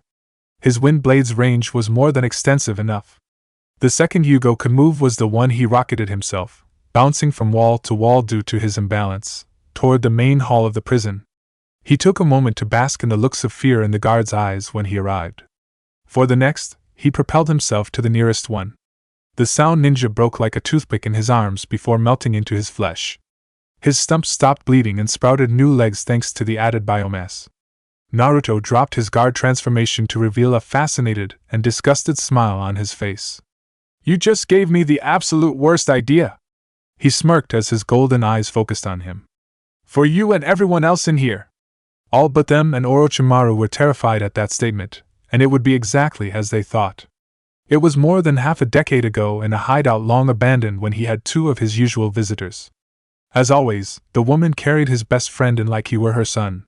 They both knew it was a lie and he was anything but that to her. He, like so many other times, was left impaled on several spikes. She could hardly contain herself. Anko, in her late teens and a fishnet top with nothing under complementing a black skirt, nuzzled a young Kimimara's cheek. "You're such a good boy. Lord Orochimaru sent us here for samples." He didn't react to her slap. She held out her offending hand. "Don't be so impatient. You're never going to become a man if you're always in a rush to get to the end." A scalpel of bone pushed itself out of his pointer finger. "Here." He stood still for half a minute before she just took it. "You are definitely dying a virgin." She slashed one of Yugo's eyes, drawing a cry, before stabbing him in the midsection. "Do the honors." Her eyes narrowed at his stoic face. "Orochimaru-sensei told me it'd be good for you to get used to this. I have not heard it from Lord Orochimaru's lips, so I will not assist to achieve familiarity in this." She pouted. "You're no fun." Crossing her arms beneath her breasts, she accentuated them with a nudge. "I'll help you with all your worries and frustrations." Kimimaro blinked. "I have no worries nor frustrations." It was the honest truth. "Give it a few years, and you'll be begging me and stabbing yourself for being a dense little shit." She grabbed the handle of the scalpel and ran Yugo open. "Hurry up before it closes." Thrusting her hand inside, she made sure to wriggle it, making him shriek, before tearing out a kidney. With no hesitation, Kimimaro did the same to Yugo's other. "Are you sure they will not rot?" He spoke through his screams. "I triple fucking checked." She shook her head as she set the organ over an unrolled sealing scroll. "Hate this stupid Uzumaki crap." Yugo could not see the series of hand signs. Really, he didn't care. The pain was too much for him to, but he endured it as always. It was what he had to if he was going to stay near Kimimaro. Nothing else but purposelessness existed for him. Anko licked her hands clean after the job was done, careful to do it in front of him and as cat-like as possible. "You've got some pretty good blood, Yugo," she mock-purred. "I'll let you absorb the bones now." Looking to Kimimaro, she tilted her head. "I guess you can hang out with him. Does Lord Orochimaru approve?" Her face twisted in disgust. "Oh, for fuck's sake." She glanced at Yugo landing on his back, his impalement spikes fully absorbed into his biomass. "You two are the most pathetic excuses for human beings I have ever come across, and I'm a rogue ninja, that's all I work with." Stomping towards the Grand Cage Gate, she shook her head. "Just take all the freaking fun out of this stuff." She slammed it shut. "It'd be a miracle if either of you even came out gay at this point." Kimimaro and Yugo shared a confused look before noticing the scrolls. "They must be returned to Lord Orochimaru." "Right." Yugo sat down as Kimimaro collected them. "I'll stay." He watched him pick the lock with a makeshift pick bone, close the cell door, and follow after Anko. His new loneliness wasn't that bad to him. It wasn't like he was nearly as lonely as he used to be. Mindless mood swings and violence were hardly better. Other people's blood spared in return for his wasn't so bad. Both used to be spilled before he met Kimimaro. All he really wanted was peace. Neither Naruto nor Yugo could tell how much time passed since it all started. Their surroundings were unrecognizable. Artificial lights damaged from the fight flickered on and off, periodically illuminating a sea of carnage. If a civilian somehow stumbled upon it, they would think they died and gone to hell. The irony was it being a respite for both. "You're pretty good," Yugo, reduced to an inhuman torso and a head, admitted. "Who knew getting chopped up along with everyone else could be fun?" He burst into mad laughter. Naruto scoffed from his resting place against the wall. "Do you have any idea how many times I could have actually killed you?" He spared the pile of mutilated bodies by him a glance. They realized immediately after he threw the first one to a mutilated Yugo neither was their ally. To counter their joined forces, they did the same. Only a small part of the prison's destruction was caused by it. Everything else came from them fighting. He released the other prisoners and killed them too when he was beginning to run out of material. While his physical ability wasn't anything to laugh at, Yugo's lack of finesse made it negligible. His opening blow was the only good one. The literal chakra cannons he could make were a problem though. They were responsible for most of the destruction, and difficult to evade effectively. It depended heavily on his biomass, which he made sure to always be in control of. "Why am I breathing then, blonde meat? Kimimaro," he groaned. "I made a promise to Kimimaro I'd take care of you if he died. He asked me to." The murderous rage in Yugo's eyes dimmed. "Kimimaro. You and him make a weirdly cute couple.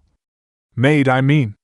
Naruto stood himself up with his working arm and wiped what he assumed to be a portion of someone's lung off his almost naked, red-covered body. Yugo's flesh shifted back into its normal olive. To compensate for the lost body mass, it moved cells from his developed head and torso to replace his limbs. He was even younger than Naruto when it was done. Everything around him blurred as a sea of despair enveloped him. Kimimaro was dead. Naruto raised an eyebrow at a young boy's cry. "What the?" He walked over and squinted at a bawling orange-haired tyke also covered in blood. "Yugo?" Laughing, he shook his head. "Kimimura!" Little Yugo wailed. "Hey!" He felt guilt weighing on his heart. Crying isn't going to bring him back. A pained shriek made him flinch. "Oh, come on!" The image of Konohamaru doing the same, as he likely was when he'd hear the news, made his lips quiver. Hey! Wrapping his arm around him, he pulled him in for a hug. "It's alright." Tears streamed down his own cheeks, mingling with blood. "I'm sorry, I'm so sorry." Yugo buried his face in his chest, held him in return, and wept. He was the only thing of Kimimaro left. Whoever killed him likely took his body for study, and there wasn't a chance it'd ever be returned willingly. If he'd accepted his death as a possibility long before, he would have asked him to leave behind animal bone sculptures. Nothing could ever really replace him though. Orochimaru watched them from the opening of the hall they began at. It reminded of him of far too many things. Her begging, her cruelty, her love, and her loneliness. The prison setting was all too much like the one she, alone and abandoned, was in. While not a surprise and something he was awaiting for the longest time, he couldn't help how he felt. She was his only companion for years and he hers. A fragment of his very soul dwelled in her until that moment. Humans are such fragile beings. The three present were some of the toughest, and they were all broken on the inside in one way or another. Kimimaro was much the same, if not worse. Either they couldn't save themselves or didn't want to be. It may have just been who they were. Human beings, as much as some wished they were all the same, still shared fundamental differences. Chapter 50: Trauma Bonding. When Kurenai received word from Asuma that Hayashi wanted to talk, she didn't know what to expect. The man handed her custody of his daughter after audibly dismissing the girl as a failure in front of them both. He showed a hint of a soft side back during the joint attack by the sand and the sound, but that could have been because of Hinata's performance in battle despite being wounded.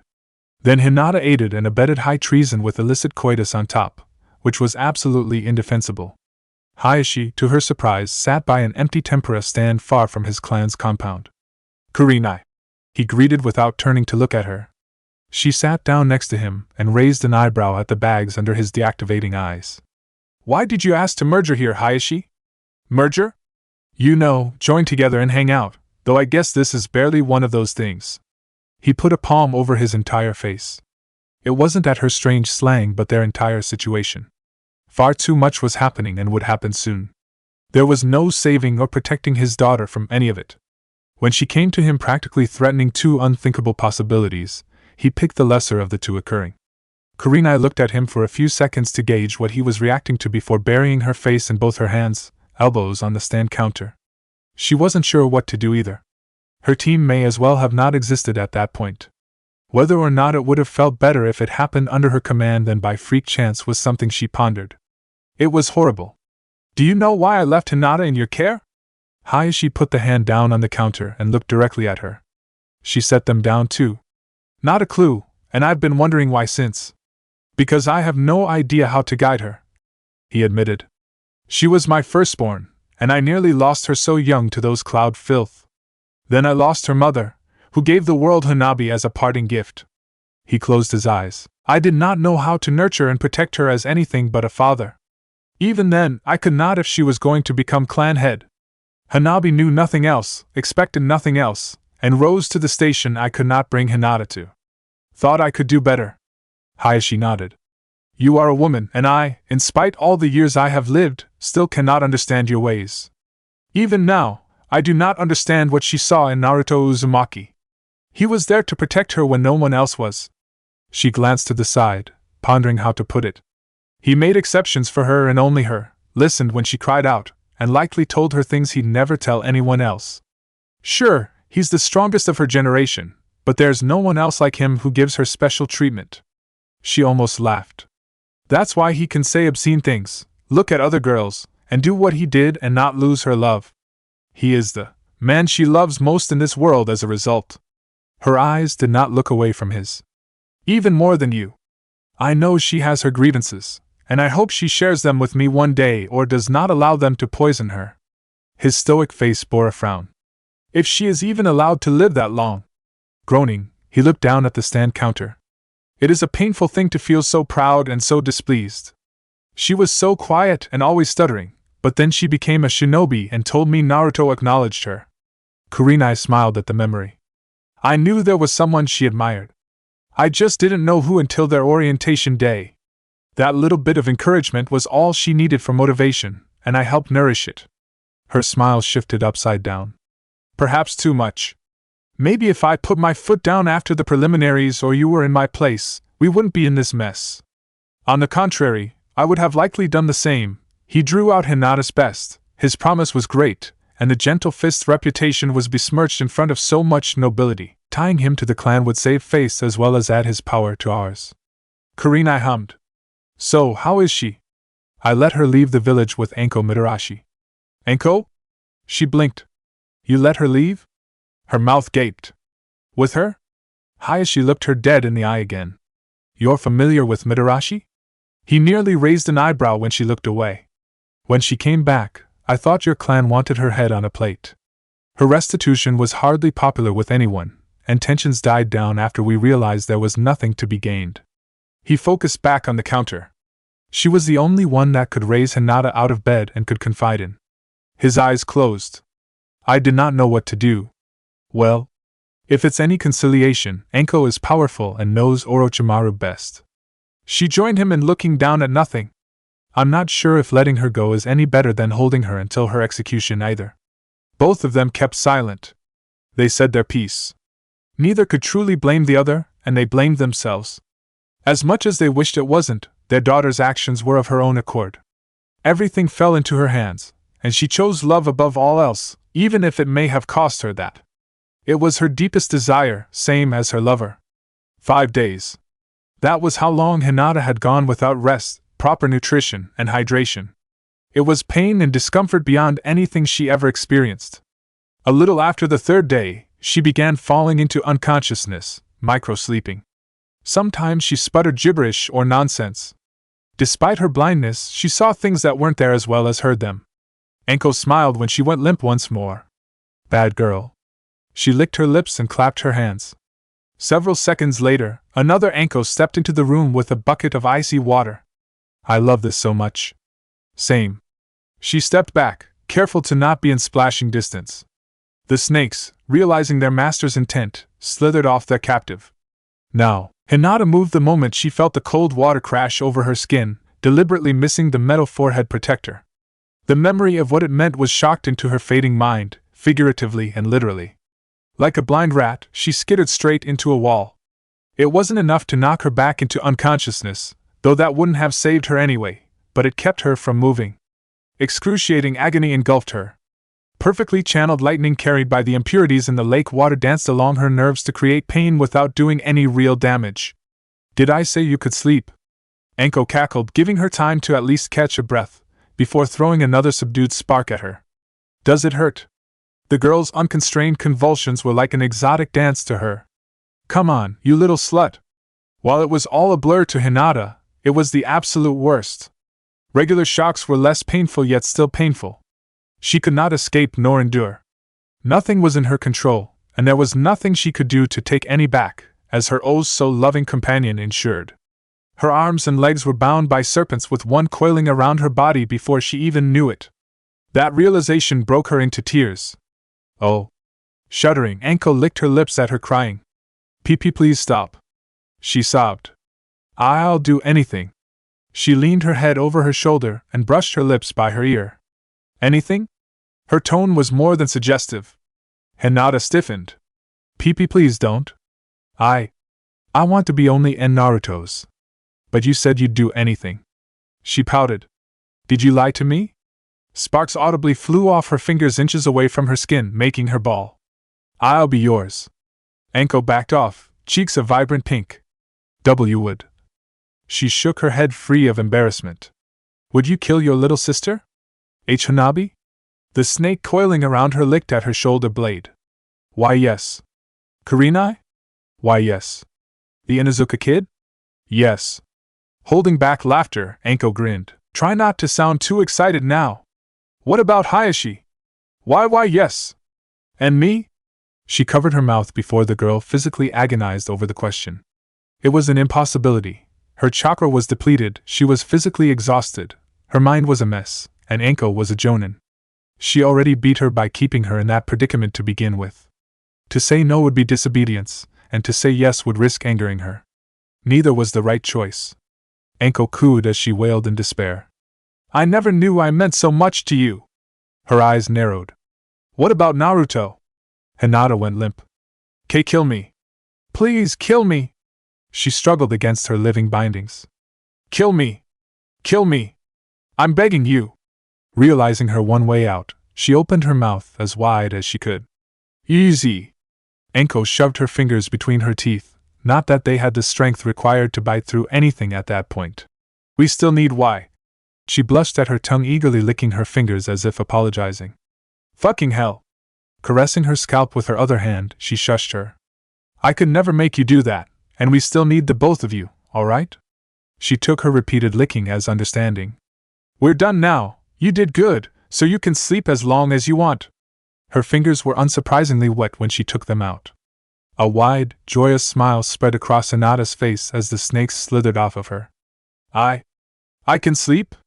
More tears soaked into the fabric of Naruto's forehead protector. Thank you. Relieved laughs left her lips. Thank you? She fell limp seconds after into sweet blackness. Shaking her head, Anko dispelled her shadow clones. The influx of experiences nearly knocked her unconscious, but she hung on. It was nothing compared to the girl's experience, nor her own all those years ago. Really, she was feeling quite a rush from it all. Years passed since she got to properly torture someone, much less someone of Hinata's quality, and it was reminding her why she did such awful things. She enjoyed them. What the fuck is wrong with me? She went to the bathroom, filled the tub with warm water, stripped down, and undid her hairband. She trekked back to Hinata and picked her up. When she laid in the bath, she did so with her after adding her makeshift blindfold to the pile of clothes. Ibiki likes to think he's a sick fuck, but no one in the Tianai would ever do something even close to this. She gently scrubbed her body with her hands. Holding her close, she held her chin, as if appraising her. I wonder how long you'll look this innocent. One step remained. Naruto didn't know whether to feel irritated or better. They were on their way back to the land of rice through hills and mountains. He and Orochimaru were transformed into orange-haired travelers to complement their new addition. Said addition did not absorb the flesh of the fallen, preferring to stay in his child form. A debatably cute little Yugo in rags was latched to his chest. It almost made him stop his fire chakra training, almost. How the hell does your body work? Naruto shook his head at a shrug before turning to Orochimaru, who also shrugged. You've gotta be kidding me. Body modification jutsu work through normal chakra and are limited to that. Yugo has never once experienced what it's like to not have natural energies mixed with his physical and mental. He will probably never gain true mental stability because of it. His body itself is unstable. How does a cup maintain balance when it's constantly filled with rushing water? Little Yugo nuzzled Naruto's chest. Something keeps it in place. It's figurative, but I suppose it works in this case. Naruto looked down at him. So you made your own jutsu? He clucked his tongue at another shrug. You just do it naturally, huh? If one were a true sage, it may be possible they can mimic him. Orochimaru hummed. I can only come to conclusions based on what I can observe. Yugo absorbs natural energy in passing and can manipulate his body to an unprecedented degree, one beyond even my ability. A murmur in his throat went unheard. While it's indisputable his sage chakra helps, I do not know if his body modification is a result of it because I have never encountered a true sage. How do you become one? The question was unanswered. All they heard were Naruto's odd breathing and their own footsteps before they came across some large tavern spot on the mountainside with a sign saying they had a hot spring. Several Cloud Ninja were there, not that they cared. Most of the people there were civilians or travelers. Yugo whined at his carrier trying to remove him. No. He spat like the child he resembled. Rolling his eyes, Naruto turned his head up to the sky and finally blew a stream of fire into the air. Keep acting like a brat, and you'll know what that feels like. Yugo's shaking made him wince. Sorry. He patted the top of his head, bringing his shaking to a stop. Really, I am. A dark-skinned shinobi flickered in their way alongside a few others of varying skin tones. Who are why? He twitched at them, carrying on forward, as if they didn't exist. Hey! His eyes narrowed at the red still splattered on Yugo. What the? Naruto stopped, driving Orochimaru to, blinked, and tilted his head. Why are you brown? It was an innocent question. When he encountered Kidamaru, he assumed he was just a freak of nature, and he was too busy brooding on their journey to Orochimaru's northern hideout to really pay attention to other passerby. This is the land of Lee. The Cloud Ninja dropped into a stance alongside the rest. You're a foreign ninja. Figured that out all by yourself, genius? He twitched as some of his comrades laughed. You're coming why? With a hand swipe, they all froze. Losing his transformation, Naruto, bloody and almost naked, turned to the watching and horrified civilians. Absorb those cloud assholes. He looked down at the child. Now you go. The weight dropping from his chest was a relief. The shinobi twitched as their upper halves slid off their lower, like two unevenly stacked blocks. Wow, what are the hand signs and method for the fireball jutsu? Snake, ram, monkey, boar, horse, and tiger. Take a deep breath and infuse the air in your lungs with fire chakra before breathing out. Orochimaru elaborated. You can blow it like a continuous flame, or out all at once in a concentrated ball. Naruto muttered the seals to himself as he went through the sequence several times. All right. He took a deep breath, went through the hand signs, infused the air in his lungs with fire chakra, and stepped toward the tavern. Yugo, back to his normal age and completely naked, walked in front of him and held out his arms to cover the innocent as much as he could. No one else needs to die. His reddish-orange eyes bore neither judgment, anger, nor disgust but understanding. With a grimace, Naruto spat a huge uneven ball of blazing fire over the mountainside. Let's wash off, get some clothes, and leave. I was beginning to feel really dirty. Yugo followed after him, paying the civilians no mind. Orochimaru just sat down. It wasn't like they were in any hurry. Even if more Cloud Ninjas showed up, they wouldn't be anything the three of them couldn't handle. He needed some time alone to think too. Naruto bonding with Yugo wasn't his intention, but it was now something he needed to account for. The attention he would receive for taking one of the Jinchuriki under his care meant facilities outside the land of rice would have a harder time staying undetected. Yugo was too valuable a specimen to lose, and he wanted to see how well Naruto compared to Kimimaro. The unlikely duo went straight to the hot springs. Naruto, having some strange subconscious desire to constantly establish his dominance, went to the female section. What few inside that didn't immediately run when they saw their bloody, naked forms protested, so he breathed fire into the air to let them know what would happen if they tried to forcefully vacate them. Yugo tagged along much like the child he literally was minutes ago. When they were done, they stole whatever suitable clothing they could find, none of them orange to Naruto's disgust, before leaving with Orochimaru. A middle-aged man stared at one of them in complete disbelief when he could. That's... He retired from his life as a Cloud Chunin years ago, but it was impossible for him to forget the looks of a man who faced their two most powerful shinobi ever at the same time on multiple occasions. The 6 shinobi, all of them years older than the boy, were dead in an instant. Yellow flash. Brown girls have brown tits and pussies instead of pink. A look of genuine wonder on his face, Naruto locked eyes with Yugo. Isn't that weird? Their journey continued and was unlikely to end soon. Orochimaru had many hideouts composing his hidden sound village. All manner of secrets, oddities, and test subjects were hidden in them. In all likelihood, the Leaf would begin scouting the lesser countries for them soon if they weren't already. The land of rice was his base of operation for a reason. When ninja went rogue, they went there. Infiltrating a major village filled with ninja was one thing, and running about a land filled with rogues all wary of their respective villages was another. A civilian populace that developed a natural hatred of strangers due to the banditry made it perfect. Going undercover in the land of rice was near impossible. If a newcomer presenting themselves as a rogue ninja wasn't on any of the bingo books, they were dead. Jonin that could walk around without fear would signal to all neighboring villages something was afoot. The rice daimyo, owing much of his prosperous reign to his assistance, was only the cherry on top. Guy, Lee, and Tenten immediately began training once all recovered. What didn't quite surprise them was Kiba Inuzuka showing up and prostrating himself alongside his dog to join them. Lee and Guy embraced him in tears without a second thought, which made Tenten shake her head even though she approved. They set them both up with weights and gave both a few training exercises, one of them modified for dogs, to perform. Exhausted, Kiba lay in the grass with an equally exhausted Akamaru on his chest. I still don't get how this is supposed to help me open the first two gates. Pain and exhaustion are technically all in your brain, Guy, zooming to his side, said. Your body naturally produces pleasurable chemicals to offset pain and exhaustion, which causes things like runner's high. But the gate of opening and the gate of healing, other than allowing you to use 20% more of your chakra, cause your brain to stop registering either. He patted his weighted legs, making the boy groan. Going any further risks great damage, but also gives great power. Not sure it's worth it. He frowned and sneaked a glance at a practicing Lee. Neither am I. Although a shinobi's life is nothing but sacrifice. The 8 inner gates are much like our lives, significant improvements before we dim out, shining our brightest. Still, Kiba shot him a look while Akamaru whined. Just try not to feel exhausted? You are literally turning off parts of your brain. I cannot describe it to you in a way that would help, and there's a reason why unlocking any of the gates is a difficult task.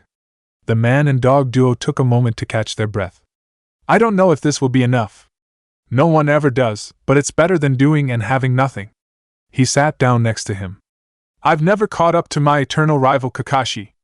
Even when he stopped training, I couldn't reach him. That doesn't mean pursuing him is meaningless. He patted his head. Some things aren't meant to be reached or are closer than you ever realize. Don't take setbacks or losses too personally. Speed and strength. Kiba reminisced about his first real fight after the academy. Skill, precision, timing, and instincts. He hummed as he pet Akamaru. Maybe I'm after the wrong thing. Without physical ability to back skill, there's not much you can do if your opponent is leagues stronger and faster than you. Weight classes exist for a reason. That's not to say skill can't overcome either though. Power is something you become. What the hell did he mean by that? Guy stood and posed with a thumbs up. Training, of course. Kiba would have rolled his eyes if he had the energy. No. Drifting off, his face scrunched. Well, yeah?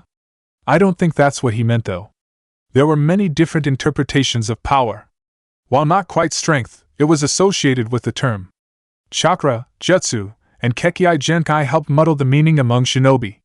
Most ninja rightfully associated it with the ability to kill, but the highest position among them were reserved for more than the likes of Kakashi or Guy, who were debatably deadlier than their current Hokage.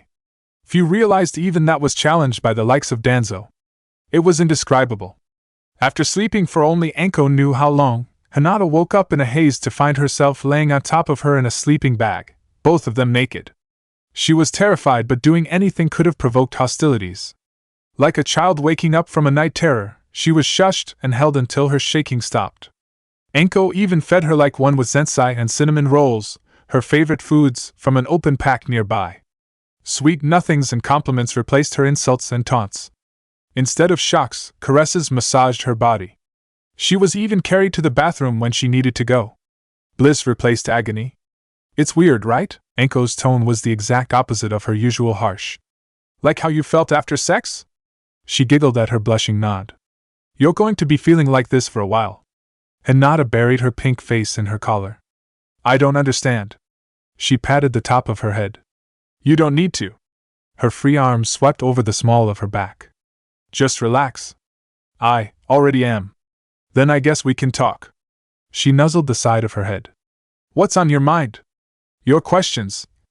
Do you really want me to kill them? Anko put her lips by her ear. It was just a test and you passed. I really don't understand. Like I said, you don't need to. She gently pulled her into a hug. You were a good girl. Resting her head by her shoulder, she pouted.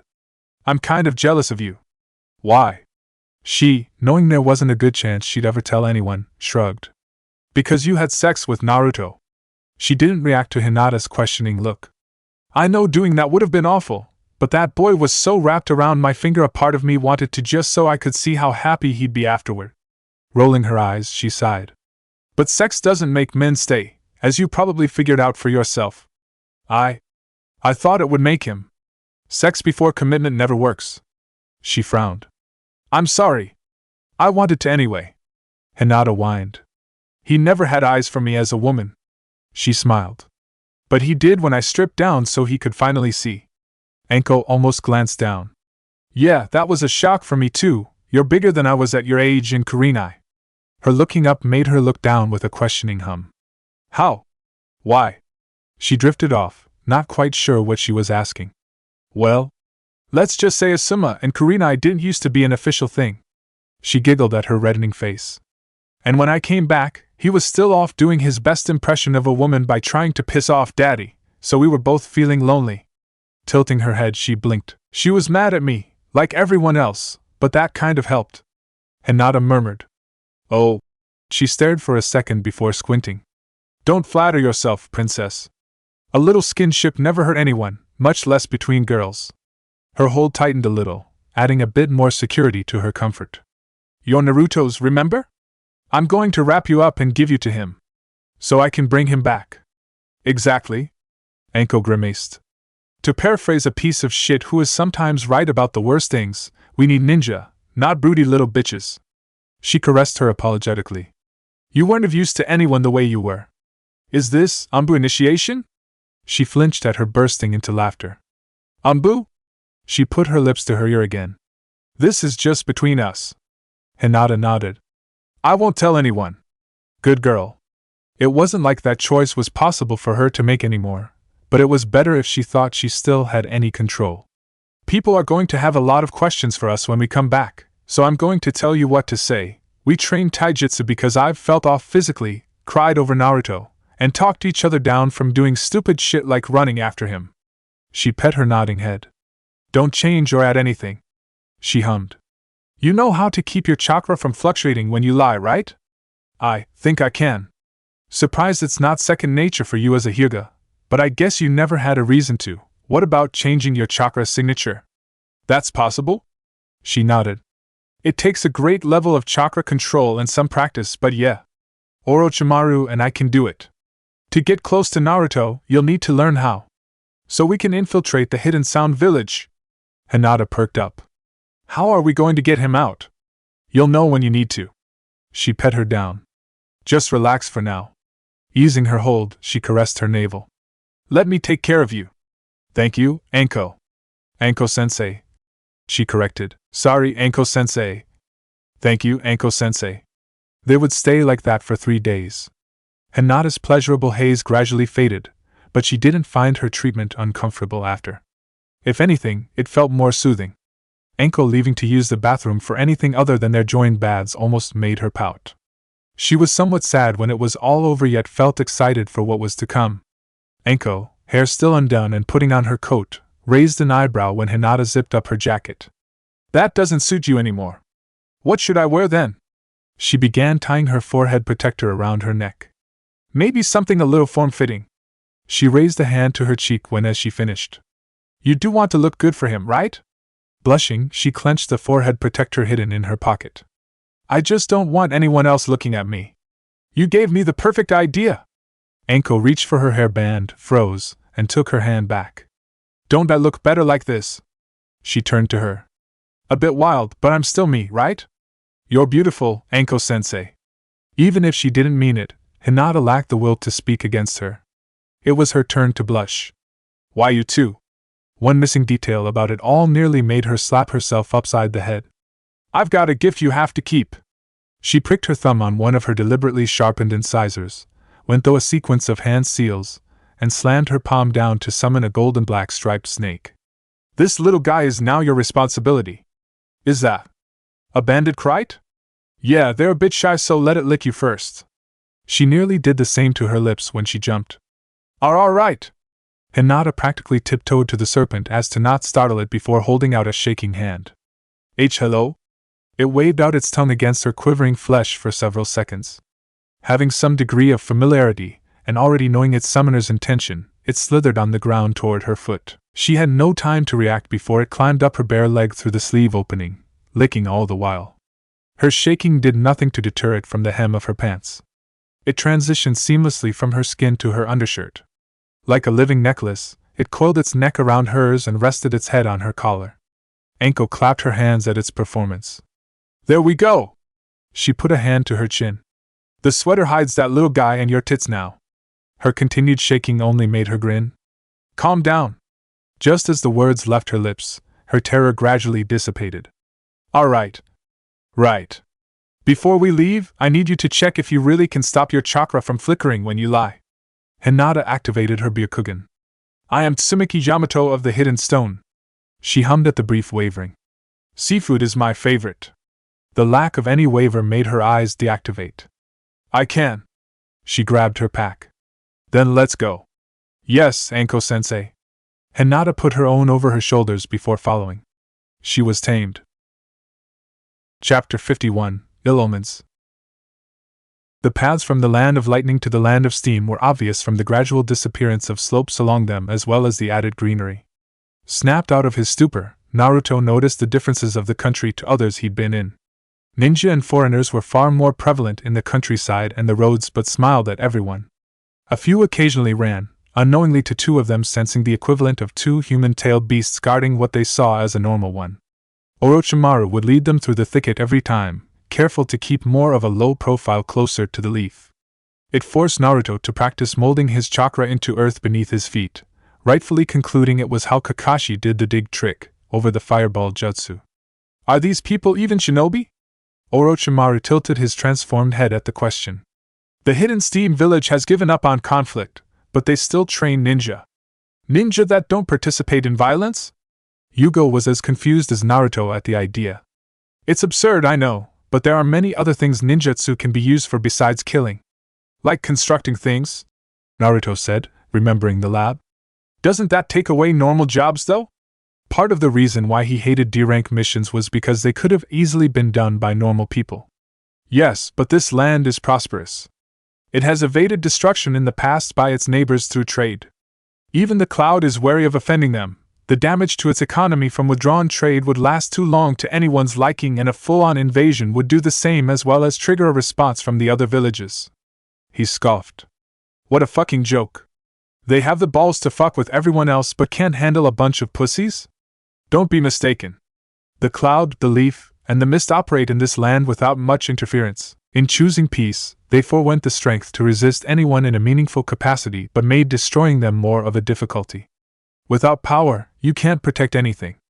Orochimaru nodded. But what is power? He glanced at the boy. Us, what else? Naruto lifted an open hand to accentuate his point. Yugo raised an eyebrow at it. I just noticed you're healed already. Been that way before we left the land of lightning. He looked at the dirt road through the greenery. Speaking of, how long until we get back to the land of rice? A couple days, maybe 2 weeks. Orochimaru met his questioning gaze. Why do you think we went there in the first place? He tilted his head towards Yugo. He is hardly the only unique shinobi I have gotten hold of. We're going to be running around with a freak show? Naruto winced before shooting their first member an apologetic look. Yugo literally shrugged it off. I absorb people, kill them, feel great during both, and feel bad about it after. I belong in a cage. Don't say stuff like that. But it's the truth. Then you'll never get any better. Is that what you want, Naruto? He parted his lips and stopped himself. You've been quiet. And you've been moping. Thoughts drifting, he sighed. My head's been a fucking mess. I know I shouldn't have thought about it, but I had nothing else to do. At least you're out of it, for the time being. Fuck you, Kurama. Naruto scowled. I've witnessed every event in your entire life. This is just one of those things you do. People get sad. His face scrunched. You were in two people before me and alive for who knows how long. You should know that. Looking down at his stomach, he raised an eyebrow. Did you just sleep the whole time? If only. Mito lived a life most would kill for. Kushina was sheltered for the most part after that Cloud Ninja incident, albeit shunned for acting like you. She'd whine about your father, nearly killed those masked fools when he was back in the village, and forget all about it. Are your ribs still broken? Yugo asked, a look of remorse on his face. Naruto looked up and blinked. A bit sore. I'm sorry. Oh, stop. He waved it off. I laughed at Kimimaro being dead. I should have seen that coming. Still, I'm sorry. Blushing, he looked away. Few people had ever apologized to him, honestly. He realized what Anko was apologizing for that training day not long after he heard she knew. Sasuke couldn't be trusted anymore, and he shut him down before he could. Kakashi and the third both did so while keeping secrets. It weirdly made him feel loved. I approve. His face scrunched. Of what? It shifted into a scowl. Seriously, fuck you. The snickering in his head made him happy rather than angry as it used to. A gray-haired man in an open black jacket with a ridiculously large fur-trimmed hood appeared over the road horizon. Equally ridiculous, a triple-bladed red scythe rested over his shoulder. His beige-blue pants, white undershirt, strange amulet, and ankle-high open-toe boots were tame in comparison. He looked past them until he was close enough in range. Pure murder was in his eyes. The three of them gave it back in turn, not once flinching nor moving away. It was good no civilians were nearby or they would have soiled themselves. While either party knew each other, the look was more than enough. A world as big as theirs guaranteed they weren't the only ones. Parting being amicable was still to be decided.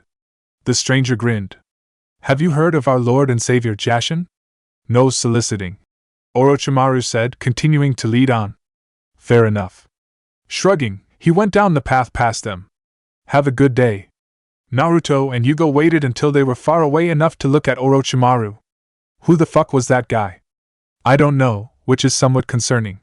Only time would tell for that. Far before Anko and Hinata saw the Leaf's front gate, she made sure to destroy the map scroll just in case. A few fiery breath embers and wind-infused blowing turned it into ashes. Danzo likely had little need for it anyway, and would approve of her getting rid of any possible evidence. They were both persons of interest related to the biggest debacle of the Leaf's existence. A chance of being searched was more than zero, so it had to go. Kotetsu raised a hand in greeting when they were a few feet away. Welcome to the Hidden. Drifting off, he tilted his head at Anko face-palming. Really? Izumo, to his right, said more than asked. The only difference is her hair is down. And not a deadpanned. How did you make Chunin? Anko shook her head. He's even fucking seen me like this before. That was years ago. Kotetsu protested. Izumo sighed. You're just digging yourself deeper. He locked eyes with Hinata's blank. We've been told to keep an eye out for you. Hyuga. Her lips remained a thin line, knowing full well he forgot the name they gave him. Idiot, you're both idiots. Blood rushed to her face when a hand caressed her scalp. You learned so fast. Anko praised. Several Anbu flickered around them, settling into stances. Anko Mitarashi and Hinata Hyuga, we have orders to deliver you to Lady Fifth, their apparent leader said. Easy. She held up her hands, driving Hinata to do the same. We've come willingly. Her legs started moving before theirs. And we're going willingly. Just as it was that day years ago, civilians watched her being escorted to the Hokage residence. It was only a bit different. No passerby ninja joined in, being dismissed when they approached. Other Anbu she noticed ignored them and went on their way. She wasn't nearly as much as a high-value target as then. The floor tiles of the Hokage's office were replaced, but Tsunade, looking utterly unamused and tired, still sat behind her paperwork-filled desk with an equally displeased Jiraiya by her side. What the hell were you thinking? She was feeling down. I was feeling down. Anko shrugged. Figured we needed some time away from it all and to talk to each other about it. Is that all you did? Jiraiya's eyes and tone were accusing. Hinata, remembering the aftercare, blushed alongside her. We trained taijutsu because Anko-sensei was feeling off physically, cried over Naruto, and talked each other down from pursuing him. Pervert, Anko accused, more than a little amused of the irony. He grimaced. I didn't mean it like that. His eyes glanced at the sleeping banded kite around Hinata's neck. Anko-sensei? Tsunade outright stared at it. What can I say? I made an impression. Anko patted her head, making her blush again. Even gave her something to remember me by. A neurotoxic snake? It's a shy one with a low rate of envenoming. She stroked its neck with the tip of her finger. Perfect fit, right? Her twitch nearly made her laugh. I don't have time for this. Tsunade sighed. I can't rely on you if you're willing to run off without notice after everything that's happened. She turned to Jiraiya. Since you've already read up on everything we have, you can start your search. Focusing back on the two women, she singled out Hinata. Anko can leave, but you're staying right here. A firm pat against a pile of papers created a sound much like a beaten drum. We'll catch up later. Anko nudged Hinata towards the Hokage before leaving with Jiraiya in tow into the halls of running workers. You know, he said. You could have just asked for permission. She laughed, like a child caught stealing candy for the whole family. Do you think she would have approved? Probably not, but still. His face softened with concern. Are you all right? Looking down, he frowned. That curse seal wasn't removed by the old man for a reason, and I know you know that. She stopped, bringing him to one too. I'm fine. Honestly, I haven't felt this good in a long time. Her tone and resulting smile were genuine. Talking it out really helped you, huh? He managed to smile back. I was keeping in too much. Anko kept walking, leaving him behind. Goodbye, Jiraiya. He stared into her back as his lips thinned out against each other. There was something off about all of it.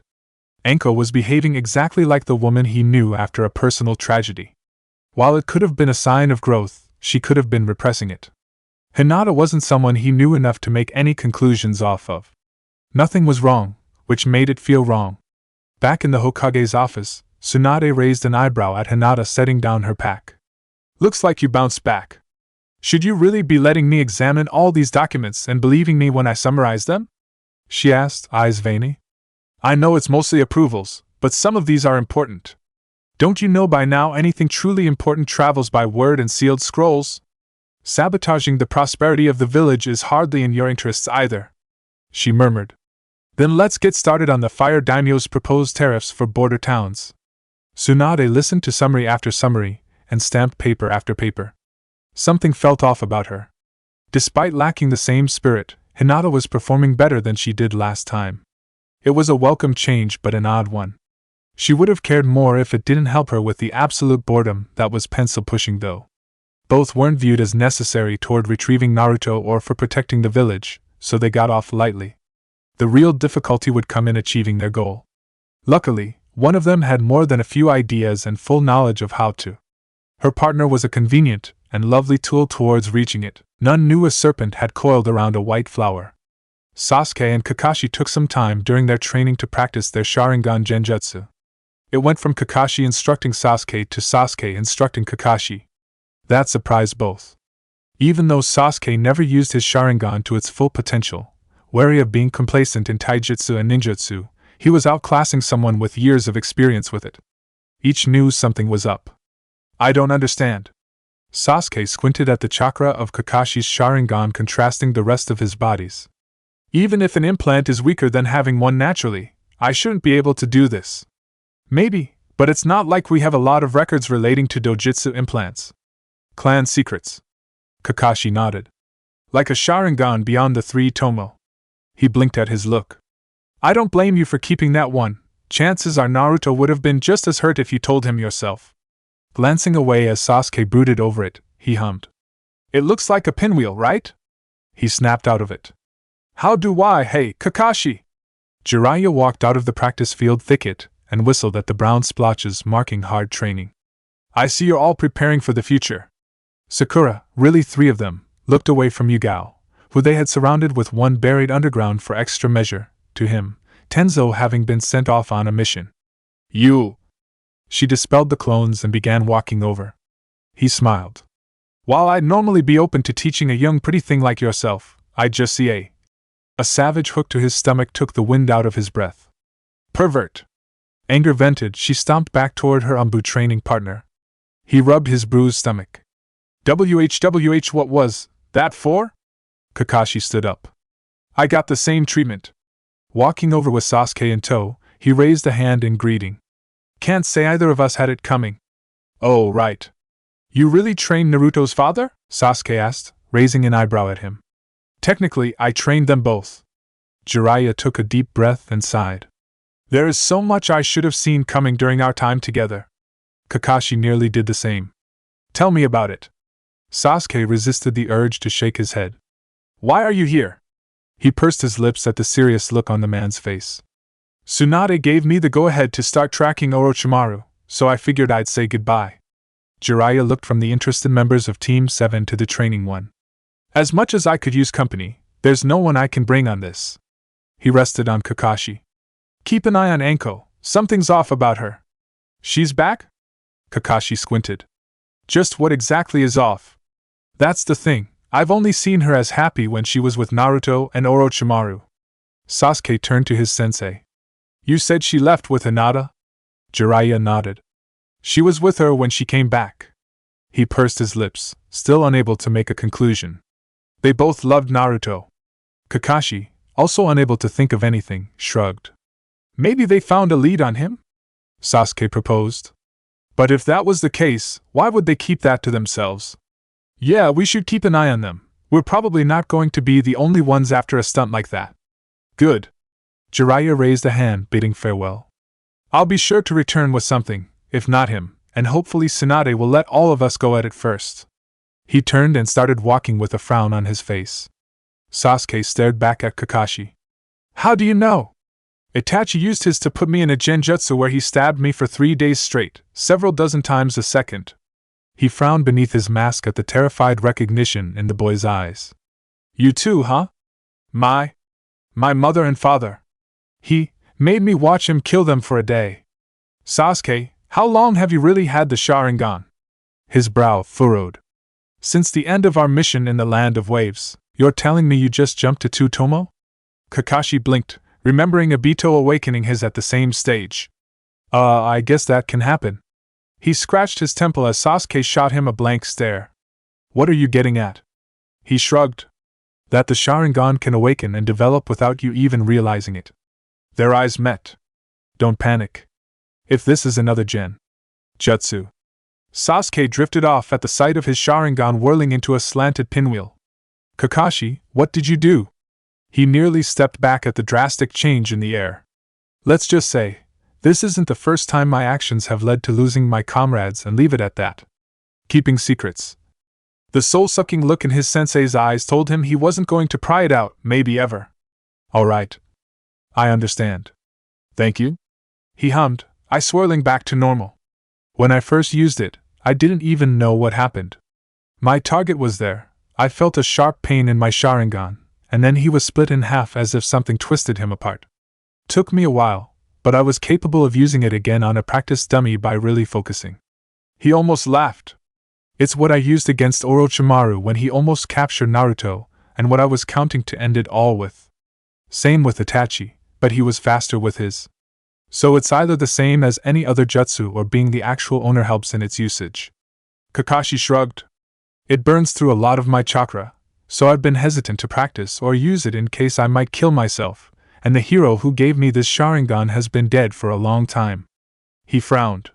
My vision with it hasn't quite been the same, but it's still adequate enough. Sasuke nodded. That must be it then. Your use of the Mangekyo diminishes the overall ability of the Sharingan. He put a hand to his chin. But if that's the case, unless we find another person with the Mangekyo Sharingan or somehow sit down with Itachi for an honest talk, we'll never know for sure. Kakashi nodded as he did again in agreement. The sheer irony. Tsunade's paperwork was done in record speed. While the Hokage wanted to keep her temporary assistant for a while in case of more, she couldn't justify it without looking lazier than she already did. An umbu was dispatched to notify a certain someone. The quickness and efficiency of her work made the girl rather joyful of her technical victory over Tsunade's attempt to punish her. It sunk like a rock when Hayashi speedwalked through the office door. Hinata Hyuga. She inclined her head. Father. The bags under his eyes told her more than any words could. They were drawn to the striped snake around her neck. A gift from Mitarashi? Anko-sensei is a wonderful person. She smiled at his stoic face. I am well now, father. Holding back a groan, Tsunade looked to the Hyuga patriarch. I trust this won't happen again? It will not, Lady Hokage. Hayashi turned and began walking, leading Hinata with her pack out of the office. Neither said a word. Each could feel the tension, but what happened when they cut it could not be done in front of others. It was unbecoming of their clan. Hayashi's confession to Kurenai took place far out of anyone's sight for such a reason. His taste for tempura led to him establishing an understanding with the stand owner and his employees, so he knew they could keep whatever they overheard or saw to themselves. If not, his clan had significant influence over certain village regulations. With no one in normal sight in the village woods, Hayashi activated his Byakugan, and seeing no one was in hearing distance, concentrated on his daughter. What happened? We trained taijutsu because Anko-sensei was feeling off physically, cried over Naruto, and talked each other down from pursuing him. Not a single part of her shook, twitched, nor wavered. So you are well? Yes. She did not need to control herself to make him believe it. It is as I said, I am well again. He almost murmured. Even so, I cannot have you running freely. I will be sure to submit myself to the Branch family's curse seal. His frown almost made her smile. Is that not the only step left after house arrest? She tilted her head. You are not standing in the way of my execution, so why bother? Can I not do one thing for my daughter? She turned back to the village and began walking. You have not been for my father for years. A smile found its way on Hayashi's lips. I have never been more proud of you. His voice broke. Hinata did not activate her Byakugan in time to see the tears emerging from his eyes. It was only until she was back in the hustle and bustle did she use her dojutsu. While Enko implied they'd see each other when they needed to, she didn't want to go home to her clan nor Kurenai. The range of her Byakugan was enough to cover a good deal of the village. She climbed up a nearby wall before darting from rooftop to rooftop. Finding her laying on her bed in an outskirts house took a small while. Enko was not at all surprised when a knock came to her door. Not bothering to throw on her coat, she walked to her front door and opened it. That was fast. Should I take off my sandals, Anko-sensei? You can keep them on. She would have normally laughed, but it was better to be direct in her case. Come in, take that thing off your back.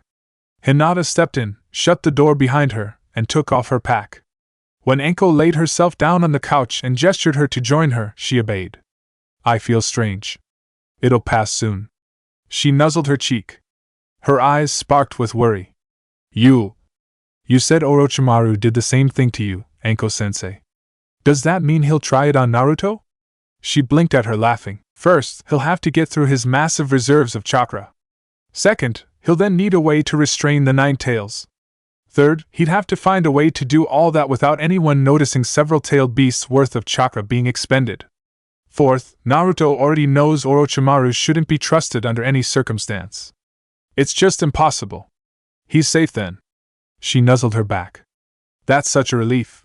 Speaking of cuddly whiskers, we should go shopping for new clothes he'd like on you. Enko held her before she could rise. In a little while. She giggled. There's someone I need to introduce you to after. Who, Anko-sensei? You don't need to know right now. She stroked her head. She nodded. Right. They rested for almost an hour. When it was over, they checked if anyone was monitoring them through Hinata's Byakugan and found none. Each transformed into women with their same proportions, Hinata making sure to transform her living snake necklace into an actual snake necklace, before leaving, rightfully wary of being seen together. Clothes shop after clothes shop they graced their presence. Sleeveless turtlenecks, fishnet shirts, hooded jackets, pants, short shorts, skirts, regular turtlenecks, thigh-high fishnet stockings, miniskirts, shorts, undergarments, gloves, sandals, high open-toed boots, elbow-length gloves, and masks were in bags held by giddy Anko clones transformed into different people when they were done. Most of it was things she approved of and wanted for both of them. Hinata, smiling and also holding bags, followed a line of transformed Ankos back through the door to her place. How do you have such money, Anko-sensei? I'm a jonin, I can take A and S rank missions, the closest to her said. Another nodded. They pay out the ass. One set theirs down on the floor. What the fuck are we doing? It looked back on the others doing the same. We promised the old man we'd be better. Dropping its transformation alongside them, it shivered. There's no coming back from this. Now you're against? Another scoffed. The clone nearest to it crossed its arms. Where was this before? Yeah. The Anko by Hinata, also back to her normal state along with her snake, grabbed her face. It's already done. And we gave her more than one out. Was this or the rope? We did her a favor. Another chimed in. The closest rolled its eyes.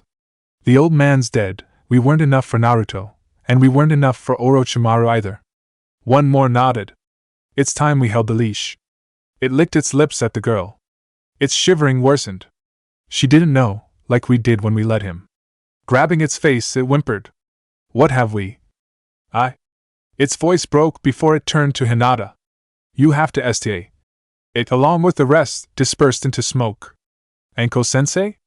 The real Anko threw up her hands from the release sign. Shadow clones.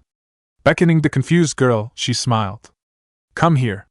Hinata walked into her embrace. What were you about to say? Stay with me. She whispered into her ear. Right. She returned her hug. I will. Strangeness and questions quashed, they unbagged what they bought. Anko's wardrobes were sparse, as she typically wore the same items, so nothing was left out, save what they were going to wear. It may as well have been a formal affair requiring, not that Anko really cared, some form of modesty. She decided on a dark blue miniskirt to replace her orange, a sleeveless turtleneck of the same color to wear in place of her coat, the elbow-length black gloves, and a matching set of high open-toed boots. For Hinata, she arranged an outfit to honor her wishes, a fishnet undershirt, a dark blue hooded jacket, matching short shorts, the thigh-high fishnet stockings, black high open-toed boots, and matching gloves. Pants were too much of an obvious choice and would resemble her too much, their forehead protectors and the snake had to stay behind, but Hinata could carry Naruto's as long as it was out of sight. Anko waited until nightfall before getting dressed alongside her, a set of various masks left out on the bed. Which one do you want? Hinata shivered as the awakened branded kite slithered off her the exact way it got on. This one. She put her hand over an elegantly painted kitsune mask. A bit obvious, don't you think? She fit her head and arms through her turtleneck, evening it out against her fishnets. The right kind of obvious? Best kind. She undid her skirt.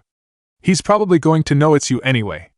Hinata zipped down her jacket and took out Naruto's forehead protector. The person we're meeting? Yup. She put on her new one. Ruffling clothes replaced their talk. When they were done, two masked figures, the smaller hooded, stepped out of the Mitarashi residence into her backyard. She followed the taller up the wall onto the roof and into the darkness. A part of her wanted to activate her Byakugan, but it was pointless, she couldn't distrust her. Their surroundings were nothing she was familiar with when they stopped. A masked woman only one of them recognized stood at the entrance. Anko Mitarashi. She didn't need to see past her odd mask to know. Hinata Hyuga.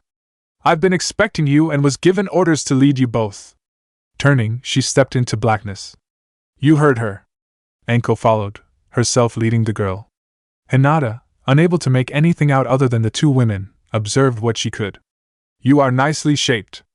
She blushed beneath her mask at the slip. Thank you, I can tell you are as well, the unknown woman said, her voice an odd yet beautiful monotone. Danzo's face was the same as it always was at the sight of them emerging from the murky hall. Mitarashi. He focused on her tag-along. Hinata Hyuga. Lord Danzo. Hinata blinked. Do I even need to say anything? Anko tilted her masked head. Give me your best agents, and we'll be back with my little bastard before the other villages even knows he's gone. He undid the bandages over his right eye. First. His Sharingan almost glowed in the sparse light. Hinata Hyuga, will you betray the village again for Naruto Uzumaki? Her eyes widened at his. No, she answered, not needing to lie. How is anyone supposed to trust you after already doing so once? They can't. Are you here of your own free will? Yes. It was impossible for her to lie if she believed it. Is there anything or anyone you are not willing to sacrifice to retrieve Naruto Uzumaki? She didn't need to think. Anko-sensei. Her appreciative coo made her blush. Will you betray your clan for the village? Yes. He turned to Anko. A word. He stepped out of hearing distance and waited for her to stop near him. I am impressed. Your approval fills me with shame. It is almost enough to make me ask. She scoffed. Even if I did tell you, it isn't something you'd do. These puppets you keep around are so boring. I have no idea how you stand them. A sultry moan purred in her throat. Unless you play with them, like that one. She nudged her head in the guide's direction. What are her limits? She'd sleep with me and kill everyone she loves except Naruto. What do you think? As I said, I am impressed. His eyes lingered on her mask as she took it off.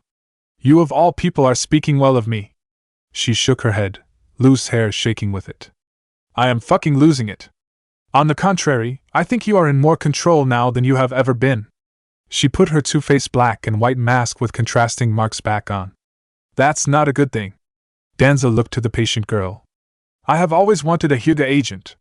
He was not fazed by Anko's masked face nearly touching his. She's mine. Her whisper was like a hiss. We work with you, not for you. She backed off. Keep her from the gallows, if you really want the leaf to last the end of our lifetimes. While not ideal, it was something he could work with for then. Done. He turned to one of the dark corridors and began walking. You will have two of my best when they have returned. Finally. She walked back to Hinata. Snake and Flower Join found shelter by a mighty tree's roots.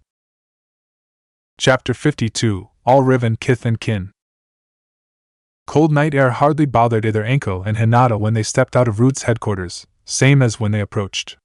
They headed back to the Mitarashi residence. Hinata had many questions she was unsure needed answers. While it was suspicious, it was the only route she knew towards her love, and the one Anko set her on. Distrusting her was only possible before their bonding time. Activate your Byakugan, Anko ordered when they were close enough yet still in the woods. Hinata obeyed and saw nothing to be concerned about. No one is nearby or watching, Anko-sensei. Her brow furrowed in discomfort. The bandit Krite got out and is eating another snake. Give it a name. She wasn't surprised. It's yours now. He is a shy cannibal. Pursing her lips, Hinata hummed. He is a boy but... She tilted her head. Ouroboros? Sure, just call him Oro or Boris for short. Right. When they were back in the yard, Anko took off her mask as she led her inside, prompting her to take off her own. What I'm about to say is information you can't tell anyone under any circumstance. She stopped and turned to face her in the living room.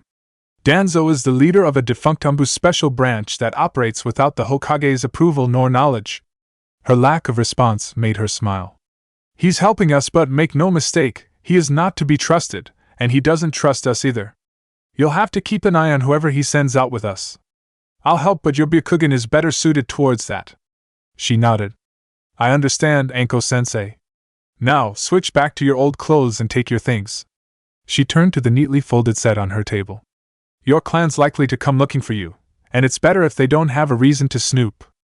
A frown on Hinata's face made her pat her head before she began undressing. You can come here, but you can't stay here.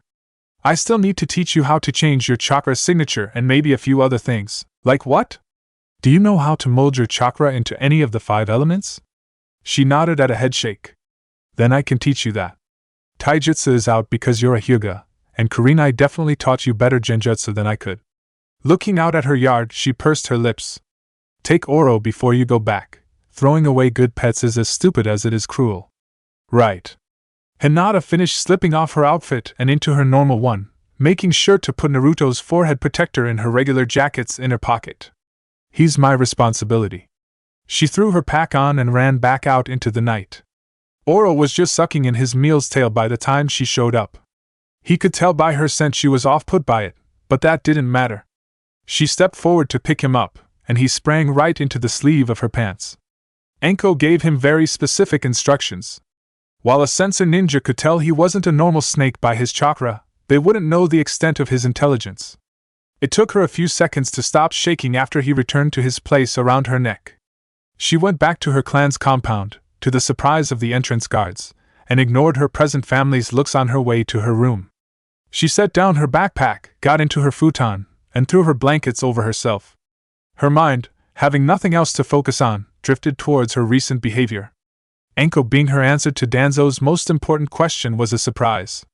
More than that, she only tolerated her before because she was valuable to Naruto. Even thinking of that and doubting her words made her feel bad. It was like the feeling of snakeskin coiling around her naked flesh, which she was impartial to before. Some of the most sensitive parts of her body felt seared too.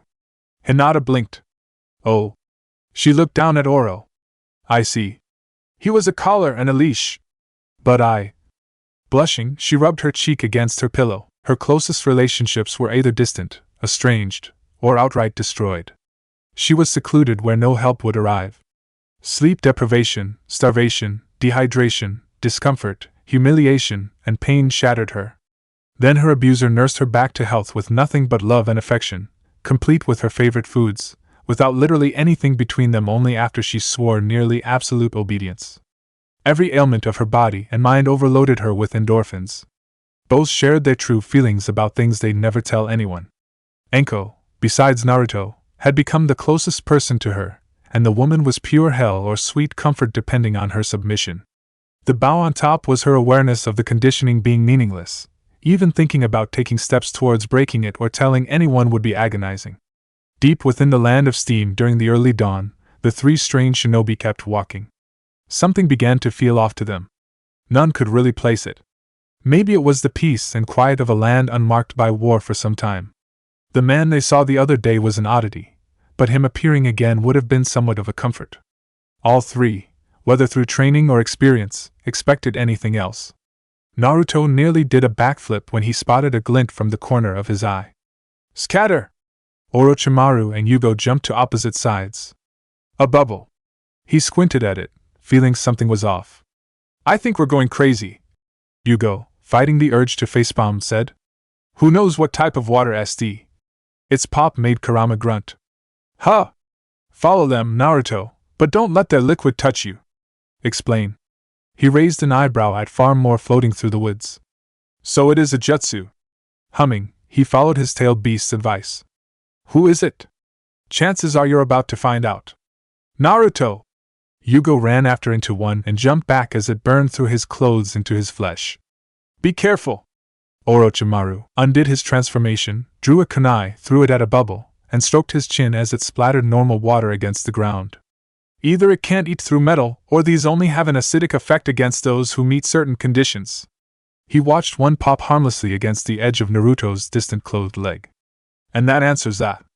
Noticing it for himself, Naruto darted straight through the sea of bubbles covering a good deal of the woods into a clearing with no one there. All right, you have my attention. He nearly thrusted a wind jet when a giant pop revealed a grown man wearing a blue kimono with a strange pipe in his hand a foot away from him. Apologies for the odd introduction. The two traveling with you have strange chakra I've never seen before, so I was overly cautious. He tilted his head almost fondly at his glare. You remind me of Yagura. Who? Drifting off, he pondered where he knew that name from. The Mizukage? He raised an eyebrow. You're from the Hidden Mist? He nodded. I was, and I have the distinct feeling you could say the same of your own village. So what? I swear you're normally smarter than this. My name is Utakata, and we are both Jinchuriki. Naruto blinked. I thought Yagura was the only Jinchuriki the Hidden Mist had. He made a face at his frown. He was the last Jinchuriki of the Three Tails, and I am the Jinchuriki of the Six Tails. Why are you here? He shrugged. You and one of the other two have been making rumors spread like wildfire that I've found another rogue Jinchuriki, ironically, so I wanted to see you for myself and tell you to keep a lower profile. I'll think about it. Did you go rogue after Yagura died? It was after he began wiping out the clans. Utakata looked up to the sky, as if remembering something. Yagura could never let go. You're joking, right? Naruto, understanding full well what he was talking about, scoffed.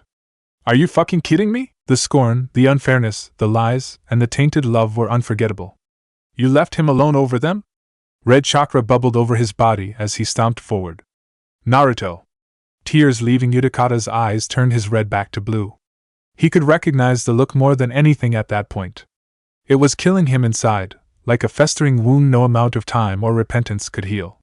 Both shared more than enough pain. Anger was meaningless. Let's sit down. Utakata's voice betrayed no emotion as he did so. There is much for us to discuss.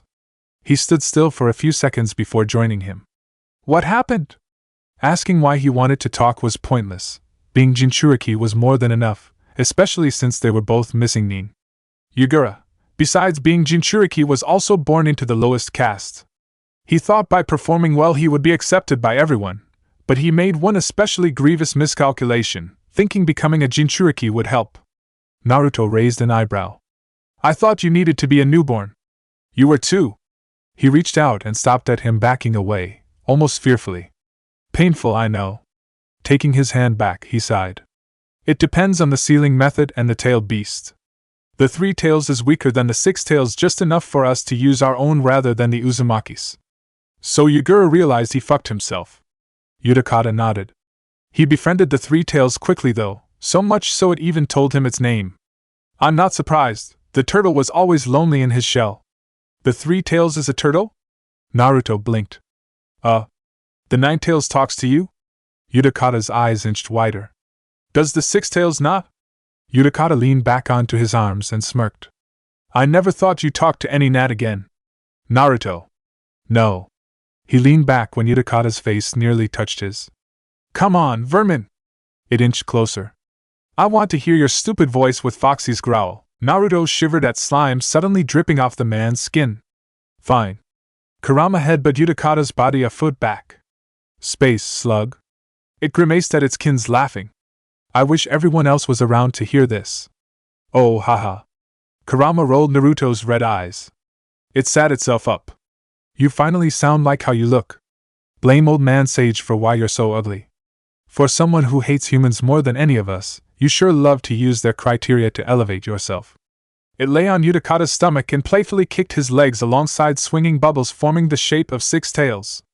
That kid's really something else, huh? Kurama sat in an animalistic squat and sighed. Yeah. It froze. No way. Odd, gleeful laughter erupted from Utakata's mouth. No way. It shook. You actually did it. The 6 tails began rolling in the grass. I have to tell everyone. Kurama growled. I will kill your host. It wasn't fazed at all when bubbles erupted from its Jinchuriki's body. I don't want to fight. They popped just as easily as they appeared before it sat up. I'm happy for you. Don't you start with me. Fine. We can go back and leave it happy instead of going in deep about the old man. Naruto shook his head before getting into a normal seating position. Why do I feel so dirty? It's like being enveloped by someone, right? Utakata did the same. I'm guessing the 9 tails told you its name. Don't you say it. I'm not, and he did. Utakata smiled. Saiken is the 6 tails' name. He said he's not as shy as the 9 tails. I swear, if old man Sage wouldn't haunt me, Saiken. Naruto nodded. I'll remember it. He hummed. We were on Yugura befriending the 3 tails. I was somewhat friendly with Saiken. Utakata grimaced. Yugura wasn't a true Jinchuriki in my eyes for some time, and I thought less of him until he showed me complete mastery over the 3 tails. He laughed. I was jealous, so I started befriending him thinking I could learn how to bond with Saiken more, which led to me bonding with him instead. His lips thinned into a line. While Yugura made me realize what true companionship was, I made him grow to hate those around us. I eventually found peace in what I could but pushed my best friend down a path that could only end in blood. Ironically, when he was finally accepted and made Mizukage, you didn't just do nothing, right? First, I tried to reason with him only for him to throw my own words back in my face. Then I tried begging him, to both our disgust. He looked down. And then I tried threatening to leave him alone to fend for himself. Naruto frowned. You didn't just try beating his ass? He looked back up. And destroy the entire village, possibly even killing him? Nodding at him, visibly relenting, Utakata hummed. I left and the rest is history. What are you doing here? Naruto stared him dead in the eye. Don't act like you don't already know. It was impossible after he told him he knew Kurama's name. You walk Yugura's path. I can tell that much, but your tailed beast being the 9 tails tells me it's far beyond his goal. I'm going to end it. He grinned. This entire fucking system that uses and discards us like tools. And then what? He lay back on the grass. Settle down. Looking up into the sky, he stared. Have a real family and raise my pure children in a world where they won't be looked down on for being born or are ever thrown away. Surely you realize it's not going to be that simple. Of course I do. He scoffed.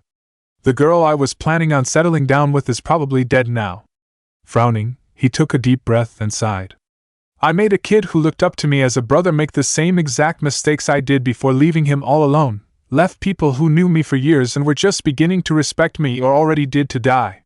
The emptiness he was beating back returned. Someone, I'm not sure I wanted to be my mother or my woman or both, cried out my name begging me not to leave before I did. A bitter laugh made his chest hurt. I tried so hard to kill my own best friend, and Gaara, the one-tails Jinchuriki, showed up with his actual family to risk their lives for me. His eyes widened. I told the closest thing I had to a sister going back would have been throwing away everything. But I already did that. Yudakata stood, walked over, and held out his hand. Even if it isn't what it was, you can still go back. Being a hermit in the land of steam is what you call going back.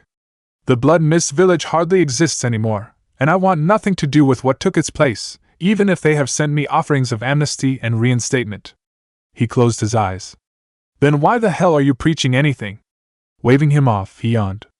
If you're not going to walk back your road, answer me this. Are you the man you want to be or the man you want to raise your children? Naruto's lips parted and closed. He tried burying his feelings in women's attention and coddling, being too overcome by grief when he tried betting them. People who didn't need to die at all met their end at his hands. Even when he got some semblance of balance, he still tried to kill others or torment them beyond pushing their nerves just to feel some kind of catharsis.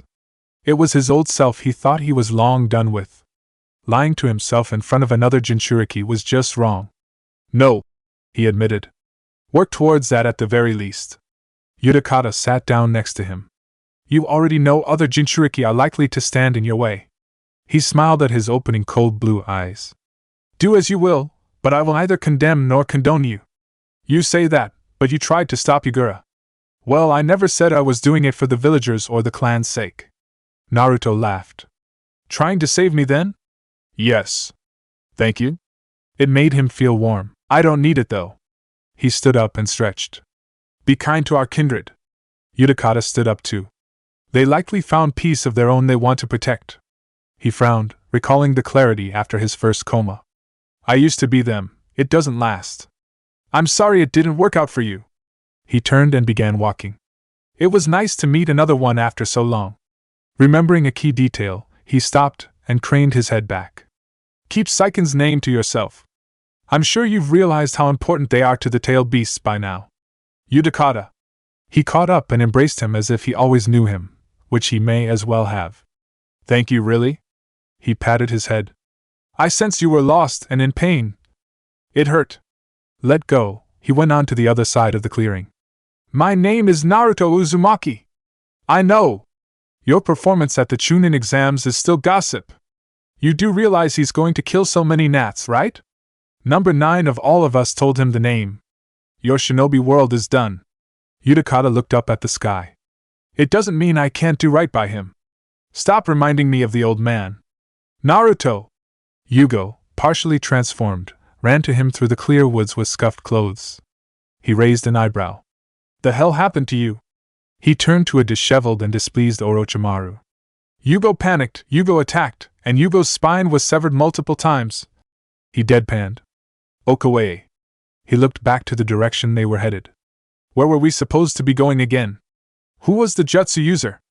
A friend who told me word about us spreading throughout this place. Naruto followed Orochimaru when he resumed their travels. If I have to give the Land of Steam ninja one thing, it's that I guess. Fucking glorified road guards. He met his questioning snake eyes. What? You're in a chipper mood. He knew he wouldn't tell him who, and their specific interest in him narrowed it down to the vagabond Six-Tails Jinchuriki, which would explain the bubbles. He looked down the second he was certain he was looking away. For now. 2 Jinchuriki roaming the same place was unheard of. Yudakata was relatively well known at that point. Only the leaf and what counted for the sound knew Naruto went rogue. Rumors would travel and eventually reach the wrong and right ears. In all likelihood, they'd be done with their business beforehand. Whatever came after was out of their hands, even if they may come to regret it. Sakura was sitting on the scarred grass of their training spot, chugging a canteen of water. Sasuke and Kakashi were doing strange Sharingan things she had no proper context for. In contrast, Yuga was letting her take a break from her continuous onslaught. Ninjutsu didn't seem to be her specialty, but she was capable of streaming lightning chakra. There was the occasional genjutsu in the form of a weirdly well-made optic delusory that presented an image with her against what resembled their surroundings in depth. It was too detailed visually to immediately dismiss, and that 1 second typically led to her getting smacked off balance or taken down. Are you ready? Yugo asked. Shaking her head, she separated her lips from the canteen with a heavy gasp. Why do you fight with a sword? She looked at it. I know from the academy a lot of ninja carry weapons because they don't have the chakra for more than a few ninjutsu, but I'm sure you have way more than Kakashi. I don't. Kakashi's implanted Sharingan consumes a great deal of his chakra. While it might seem I have more, I just consume less. She lifted the point of her blade.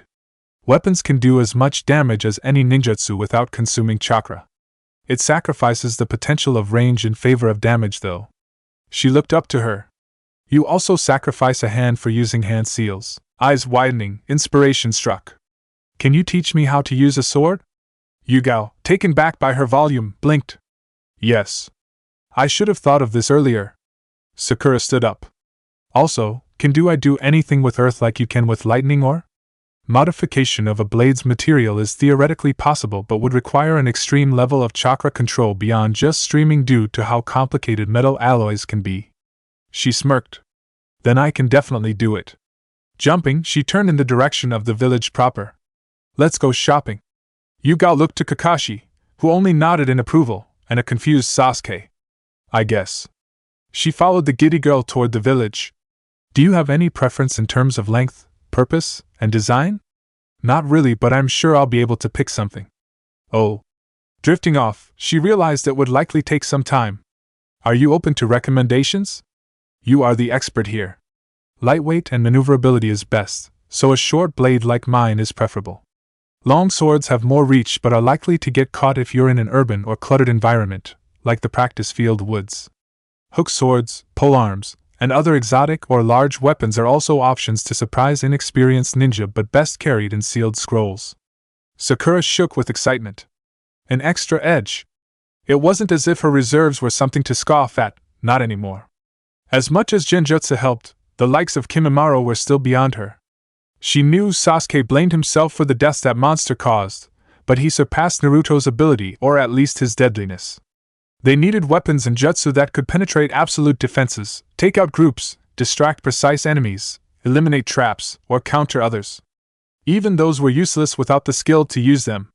Kimimaro had all and would have killed them for certain were it not for Choji, the eastmost woods in the land of steam hid stone and the top head of a snake with only its upper jaw, as if devouring all who would enter. While remote, it was pretty obvious to anyone vaguely familiar with ninja who owned it. Naruto and Yugo could hardly believe what they saw. Hideouts they were aware of were difficult to reach or blended into the environment. It was almost complete. Aren't your bases supposed to be, secret? Naruto scoffed. All it's missing is a giant sign that says this is totally not Orochimaru of the Sanin's super secret hideout with tons of ninja, secrets, jutsu, and test subjects. Please don't check. We promise it's nothing. I'll be sure to add it sometime in the future. Orochimaru stopped underneath the roof of the mouth. He squinted at him. What is it this time? Something I'm not sure you could handle. The boy twitching made him smirk. He's completely out of your league. I know you're playing me, but I'll bite. He stomped into the hideout. Yugo, keep Orochimaru company. Smirking at the displeasure he knew he had, he continued on. Feeding me to another snake. Like the snake head, the halls were composed of stone. They were uneven and rough though, much like the ground beneath his feet. It was strangely aesthetic. Naruto had little interest in architecture, but he could tell Orochimaru constructed the lab with some care. The entrance suggested it was for vanity. He would laugh at it, but he understood. Nothing was around save strange glasses of water attached to cable-like tubes. He frowned after a few minutes of pointless wandering. Where the hell is everyone? Over here! Huh! He turned to the direction of the voice and saw one grand cylinder. I'll explain when you break this thing. What the fuck? Look, I'd be happy to go over how I got into this mess, but I have been stuck here doing nothing for fuck knows how long. Break this damn thing open already! Naruto focused chakra into the palm of his hand. Bitch! Rasengan formed, he slammed it into the would-be prison. Don't tell me what to do! He jumped back before the rushing water could touch him. As if rising from a pool, a white-haired young man little older than him began to emerge. Got me out, didn't it? He stood up completely naked and stretched. Who the hell are you? I could ask the same thing. He blinked at a blade of air appearing by his throat. Is that supposed to be threatening? Pointing a finger at his abdomen, he grinned. Let me show you how it's done. If you coo. Something blasting through his lower left side made Naruto's eyes widen. Why? He swept his blade through water. What? Never heard of the Hozuki? He held up and wiggled his offending finger, its middle segments taking the form of living liquid. Name Sujetsu. Take it to hell with you. Making the snake sign, Naruto leaned out of another shot before making the ram sign. Should have killed me the first time. Monkey, boar, and horse followed as he flipped over double blasts. Rooting himself to the ceiling, he took a deep breath.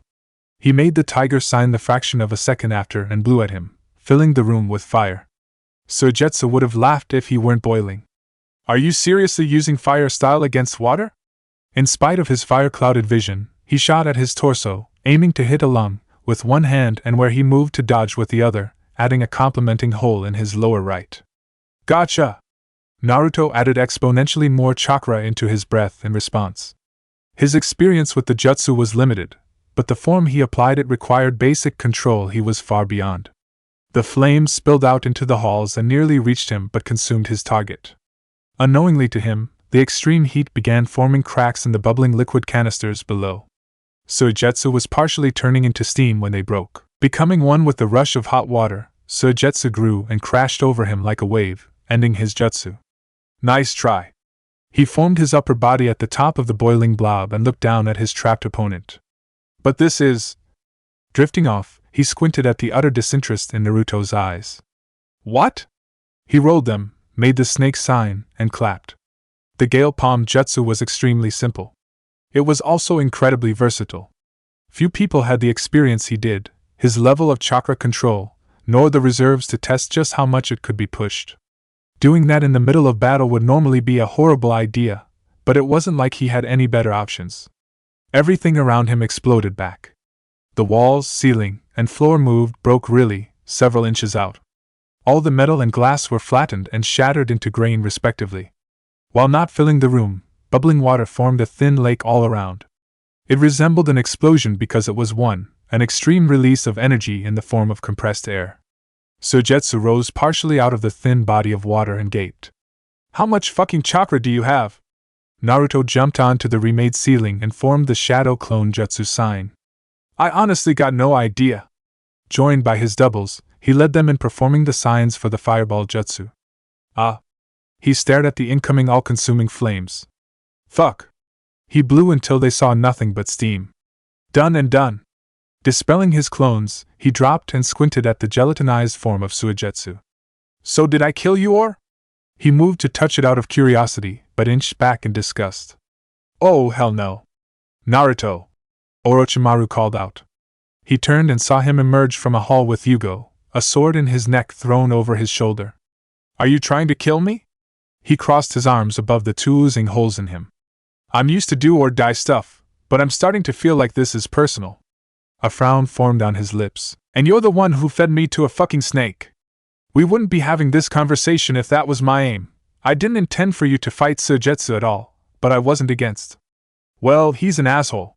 Naruto blinked, remembering he was the one who instigated. Is he dead? Just unconscious, comatose, really. He'll wake up after some time in water. He chuckled. Like a ninja goldfish.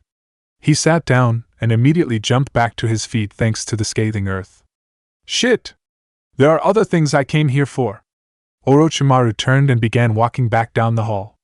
We'll see to Sujetsu after. At least let down Yugo first. Naruto followed with a grimace. From the sound of it, and by his own assessment, they were garnering too much attention. Cutting the journey short or taking the time to lay low would have been wise. Naruto would need to learn how to hide his chakra signature to reach their next stop anyway. Sujetsu was unlikely to recover any time soon as well. The hideout was obvious because no one manned it enough to draw attention, and it wasn't near anything, but that didn't make it invisible. Chapter 53 Diver. For the first time in a while, Kakashi was late the morning 2 days after Sakura's revelation. Yuga was training her in kenjutsu while Sasuke worked on his ninjutsu. The young ninja thought it was a return to form, but his former Umbu buddy seemed surprised. Kakashi was taking their training more seriously than he did during the Chunin exams. Something, even if two of them didn't think it, was amiss. Approaching footsteps would enlighten them. Kakashi rubbed the back of his head as they turned to him. So, I have a surprise to share with all of you. He stepped aside. Sasuke's eyes widened. You've gotta be kidding me. Why you? Sakura blushed. Why are you? Nice to see you too. Dosakinyuda, a hidden leaf forehead protector around his bandaged forehead, raised an overly sleeved arm in greeting. This is... Kakashi nearly rolled his eye. The new addition to Team 7. Everyone fell silent. A gust of wind blew past, carrying an awkward whistle. None of them were expecting it. Really, all of them didn't think well of his presence, including himself. Someone high up, whether political or celestial, was playing a bad joke. They barely knew each other, but they knew enough. WHYYY! Sakura yelled. Kiba is with Guy now, either Shikamaru nor Ino are a good fit, and Hinata is under house arrest, so... Fuck. Dosa sighed. Thank you for the vote of confidence. He followed with a groan, regretting he wasn't equipped with a suicide syringe before his deployment. Sasuke grimaced. Is it possible for us to make a plea on Hinata's behalf? After everything that's happened, I'm surprised she's even getting that. Kakashi forced an eye smile. But on the bright side, we have someone familiar with Orochimaru with us now. I was a glorified goon. There's probably at least a dozen replacements he can make, and I wasn't even conscious when he brought my team to this village. Dosu admitted. So you're basically useless. Sakura deadpanned. Didn't say I was an ineffective glorified goon. Puke girl. She glared at him. Puke face. You both make me want to vomit. Kakashi shook his head. Fact of the matter is we need a new member. Someone needs to keep an eye on this one, and there are almost no other places he'd be a remotely good fit in. A genuine eye smile adorned his face. You've been out for a while and were taken down in seconds with taijutsu by my worst student in it, so I'm going to give you special attention. On second thought, I love this. Sakura smiled ever so sweetly. Sasuke shrugged. Works for me. Dosa blinked. Is it too late to be moved somewhere else? He stepped back as Kakashi stepped toward him. It wasn't ideal, but nothing ever was. The remaining teams, if you could even call them that after everything, didn't need him. No one wanted him either. His Kekkei Genkai was unique, at the very least, and offered unique abilities. Life as a missing nin was his only alternative, which he likely wasn't going to do well in. Better to suffer for a short time than have his life cut short. Orochimaru had them settle in that obvious hideout. The container meant for rejuvenating Sujetsu if he ever took too much damage was unharmed a good distance from where their fight took place. As soon as he retrieved the scrolls hidden behind the false wall, they ordered a healed Yugo to carry his gooey body over. It returned him to normal, but he wasn't conscious at all. That gave them time to practice. Naruto, eyes closed and laying flat against the stone, concentrated on his chakra. The explanation he was given matched his experience. It was like molding himself into a different person. Orochimaru described his own chakra like an ever-present fountain. His was akin to a massive natural disaster, but it kept shifting. It alternated between series of hurricanes, storms, and wildfires. Change felt impossible. Ugh! Sujetsu stirred. What the fuck? His eyes struggled open. What the fuck? You're awake. His tone was soft, and unlike him in any capacity. You! He rushed forward, thumping against the glass. Ow! He, returning to his usual self, scoffed. Dumbass. Man, fuck you! Calm down, Suigetsu, Yugo said from nearby. You need rest. He turned to him with his lips parted for a disparaging comment, froze, and gaped. Huh! Like I said, you should calm down and rest. Don't. You. What the fuck? Opening his eyes, Naruto sighed. Your brain damaged. I might be if that's really Yugo being calm and collected. You've met before? He looked to the sage. Yugo nodded. Orochimaru was testing his abilities and found them extraordinary. Which is a fancy way of saying I beat your crazy ass. Suigetsu smirked. So did I, Naruto said. Tons of times technically. You're not special. He focused on him. Did you forget how I beat yours? His face scrunched. I was going easy on you because you freed me. You know I could have killed you by just aiming at your head for the first hit. The fixed expressions on the two's faces told him how little they cared. Consider this. He smirked. Beating you was easy. Oh fuck you, chakra reservoir. He squinted. You're made out of water, we were in a room full of it, and I used fire style. Should I have cut an arm off myself to make things easier for you? I am so killing you when I get out. No, Orochimaru's echoing voice said. You're not. Like a scolded child, Sujetsu hid himself completely in his recovery water. He prided himself on his ability, but he knew his limits. A member of the Sannin was beyond him, and he already tried to kill him once. The cables on the canisters of water were meant to punish him, subdue him, and make him serve as entertainment. It was the only way he could be tortured but also extremely ineffective in breaking him and extracting information. Lightning scrambled his synapses, the water kept him from exhaustion, and he was far too stubborn to let his secrets go. Naruto waited until he emerged, realizing Orochimaru heard him from somewhere else in the base, to look at him in disappointment. He admired the attitude to a degree, having won himself. Sure, he tried to kill him, but a lot of people he weirdly liked tried that too. It wasn't as if he thought his ability was trash, he was just far beyond him and most others at that point. Had he only been at the level he needed to be back at the village, his practice would continue. As much as he wanted to do other things, it would be useful if he wanted to slip detection. There was only one place he wanted to infiltrate. Chances were a coin flip it'd shatter him, but he needed to find out for himself, and he couldn't trust anyone around him with the information. Stopping by for a bowl of ramen after so long wouldn't hurt either. When was the question? Anko woke up in the middle of the day. Ever since she came back, she fell into an odd sleeping schedule.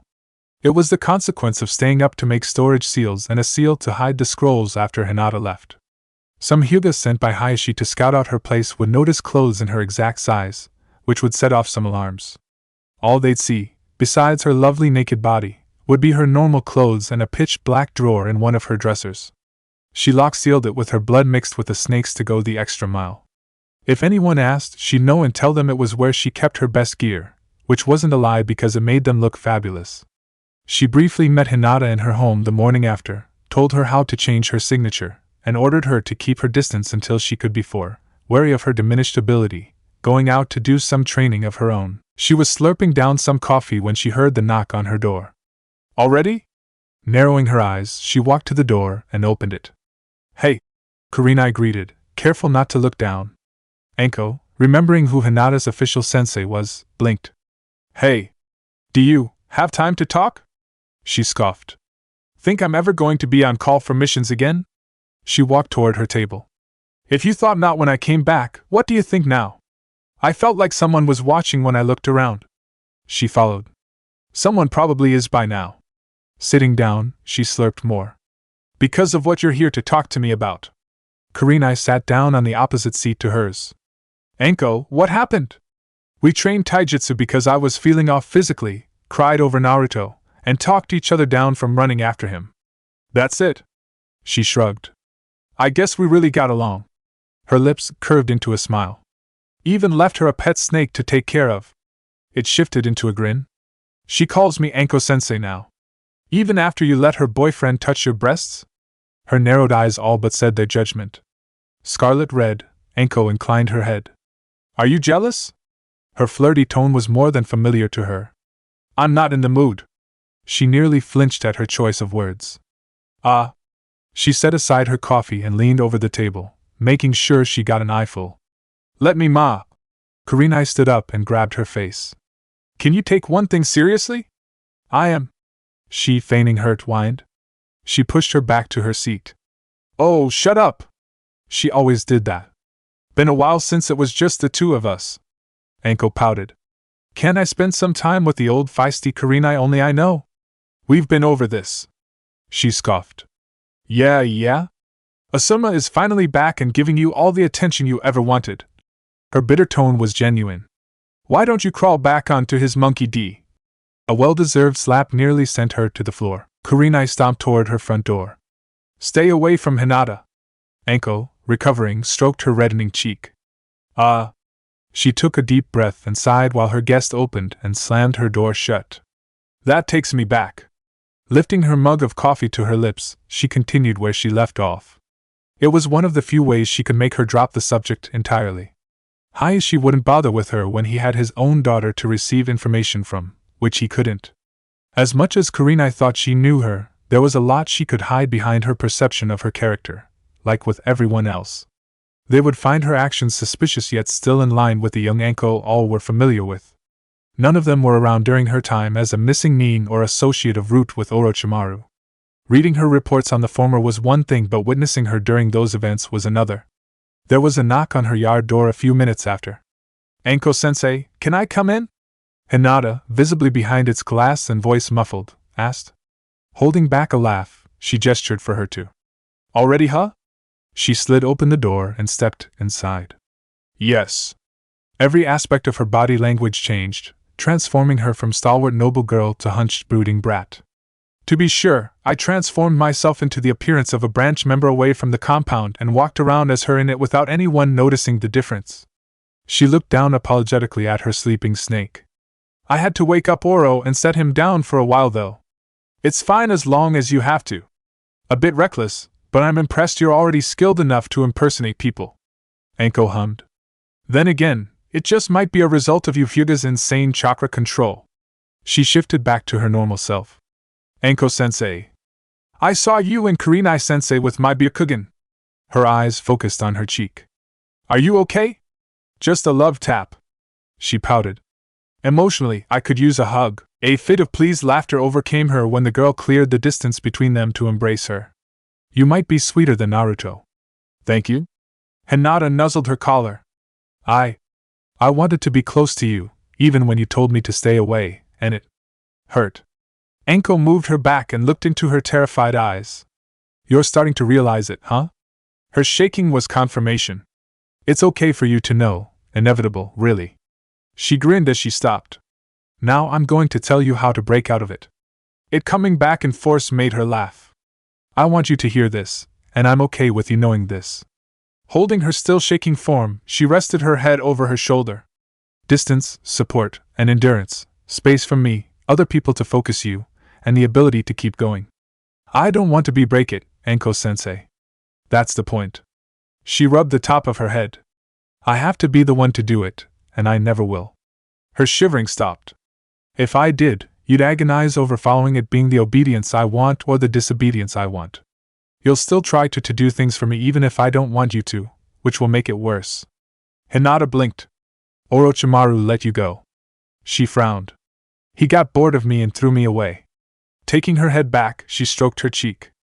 "I wanted to be his, completely and utterly, so I let him break me apart and put me back together.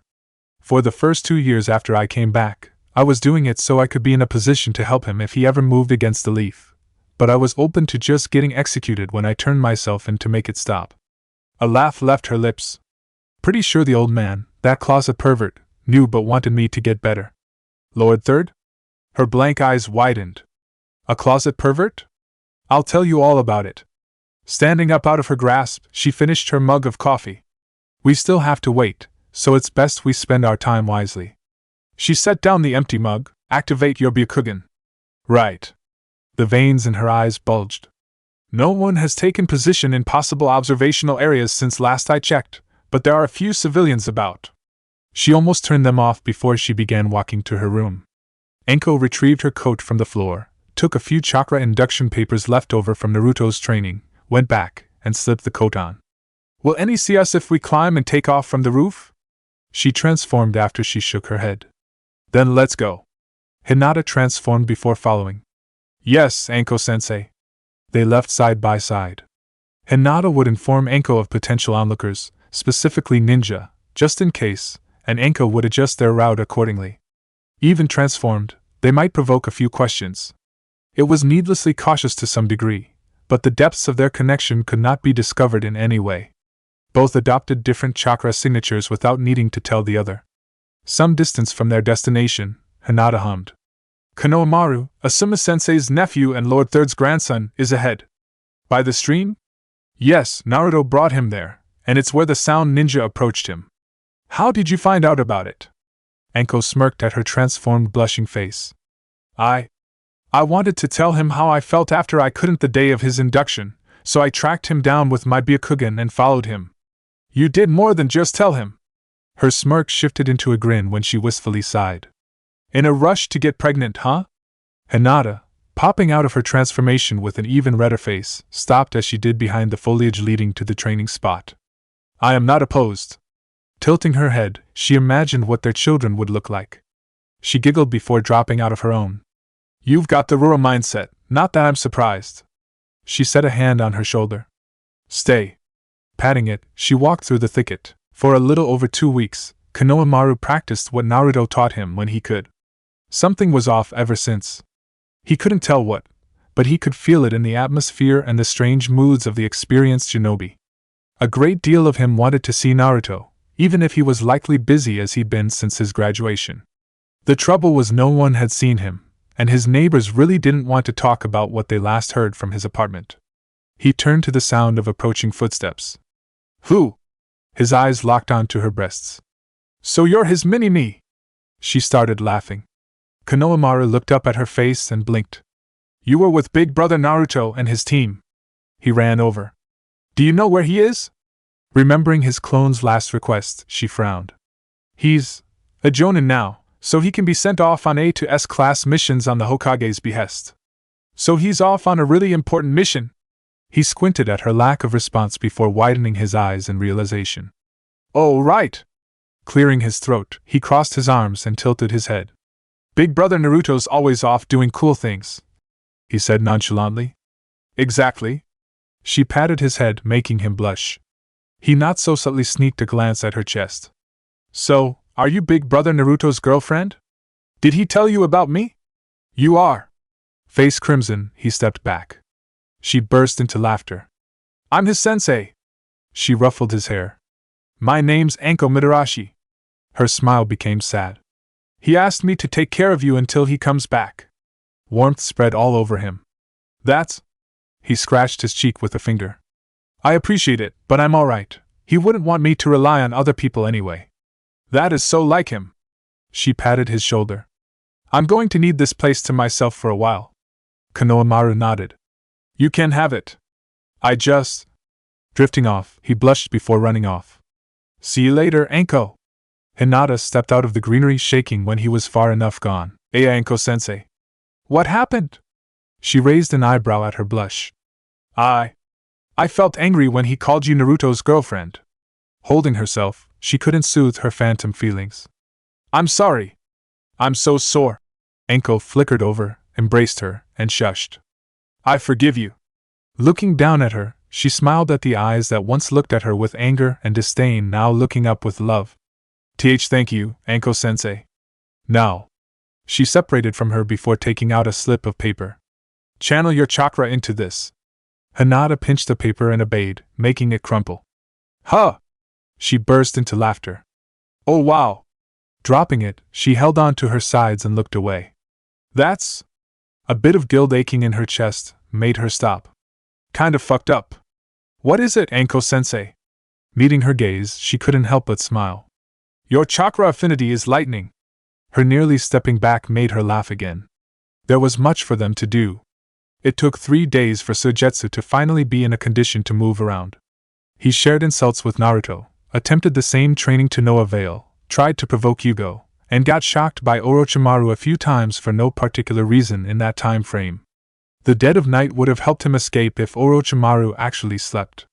On the 4th day, he stared ever so judgmentally at Naruto's meditative form yet refrained from disrupting him out of fear. Naruto himself made progress.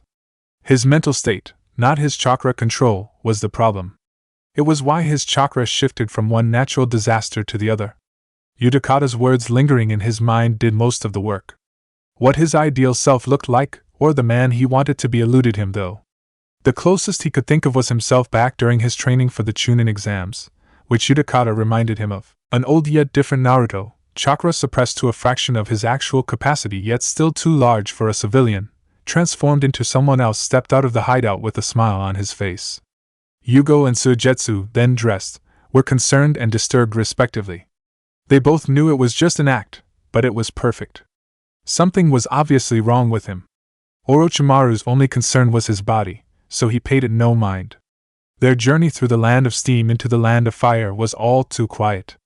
Cracks in the facade began to form across the border though. His smile would break into a scowl, his transformation would end for no reason, he'd dart to the nearest inanimate object to punch it down, and he'd even growl. It was good there were almost no ninja around compared to the land of steam, or they would have racked a body count.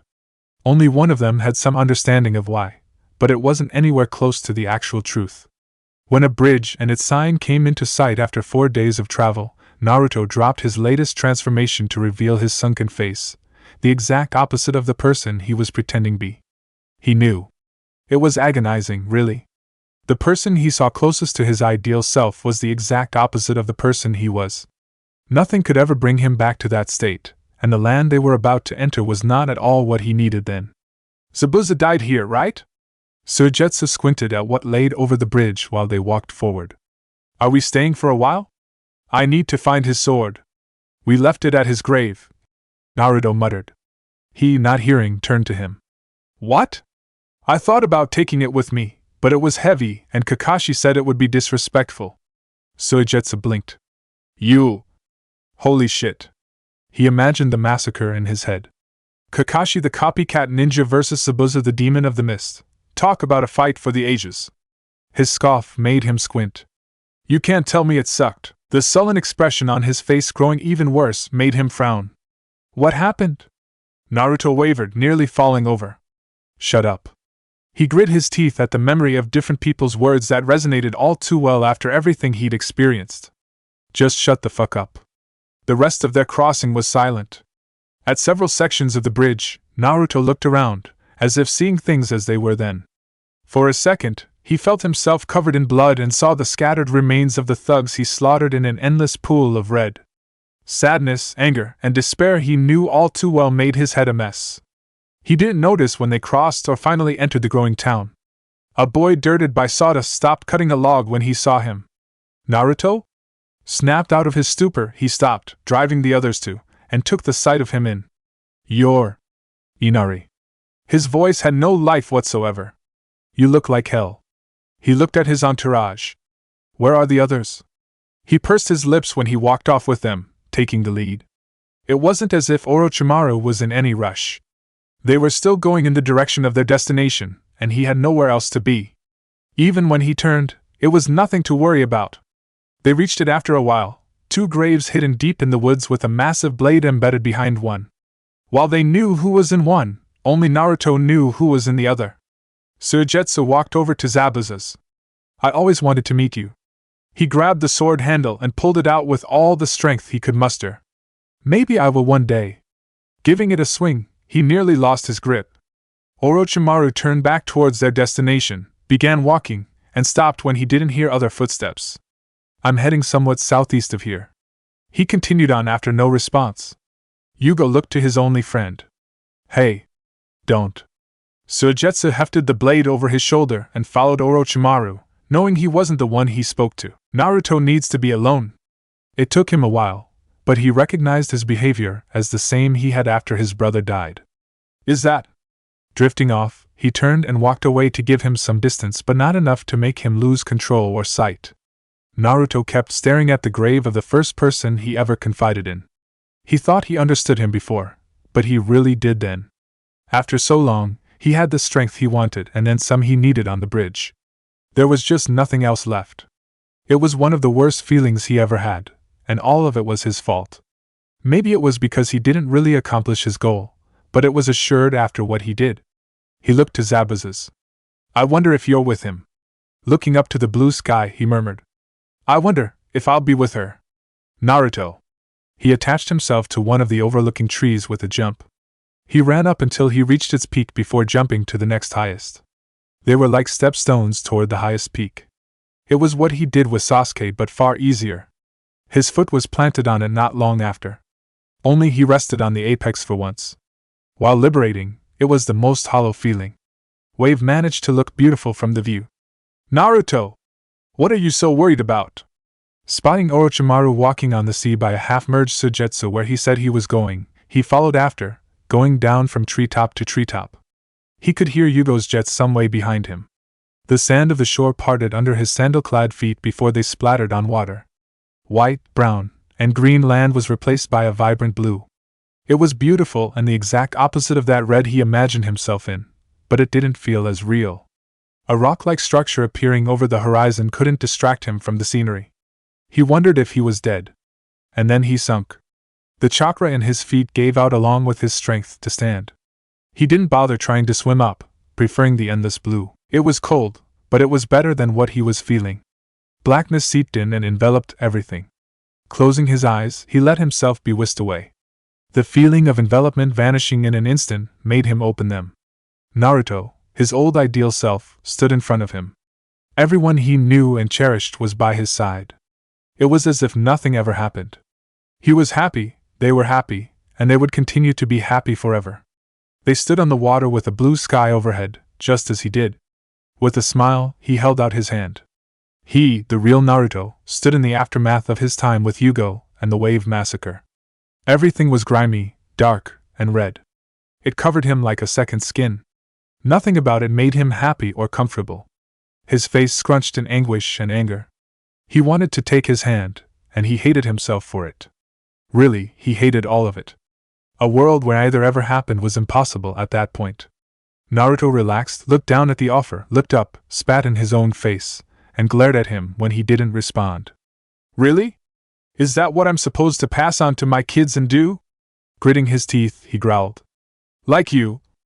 I did with Niji after everything he did. He relented, knowing it was pointless and recalling something too painful to make him angry. Hinata is dead or is as good as dead already, and I'm supposed to let it go. The smile on his face made him want to throw up. How are you? How am I any different than Dad at that point? He frowned. I only acted like this because I thought it would make everyone love me. This isn't my ideal self, it's a lie. No one but Hinata loved who I really was, so I didn't love myself either. His voice broke at that realization. Why should I regret anything at this point? If I let myself feel remorse, I'll give up. I'm done. Resolve, bitterness, and anger hardened his heart. Enough with this bullshit. All of it shattered. Yugo was about to launch himself under to fetch him when he rose to the surface. Are you alright? The look in his eyes made him freeze. Yeah. He picked himself up and looked down at his reflection. They'd been traveling for some time, and he hadn't thought about it. His hair had grown out. While its dampness warped its actual appearance, he looked wild and a little more like his father. Better. Within the hideout proper, a young red-haired woman shook. She felt disgust when she sensed Orochimaru and the other gross stranger. A human-tailed beast hiding an actual tailed beast having the biggest mental breakdown she ever sensed made her think she was dreaming. His chakra stabilizing into a murderous calamity was making her feel like she and everything else was going to die. It was so great, a part of her wanted to do it herself just to make it stop. They were kin, not that it mattered anymore. Chapter 54 Wind. Hinata manifested a spark between her pointer fingers soon after discovering her affinity. It made her jump back and shiver, but Enko was there to soothe her. Most of that time was spent making her comfortable with its feeling, sound, and sight. After, she was instructed to practice streaming and channeling it through things until it was second nature. Quite a few ideas of how to apply it with her gentle fist came to mind, but they required living targets to verify their worth. She met Enko at either her residence or the training spot at changing intervals for checkups, learning how to conceal her presence more, talks, doing whatever she ordered, and affectionate cuddles. Who she sat before and where she was were all too different. The elders of the Hyuga clan sat before her with her father in the middle, sister to his left, and grandfather at his right. It was a long time coming. Hayashi had it delayed out of insistence that her mental state was anything but stable.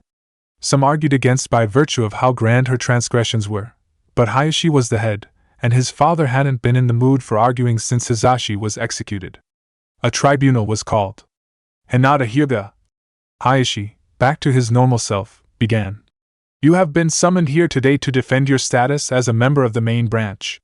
His gaze and tone betrayed no emotion. You have betrayed the hidden Leaf Village and set in motion a chain of events that will condemn thousands, Leaf, Hyuga, and otherwise, to death.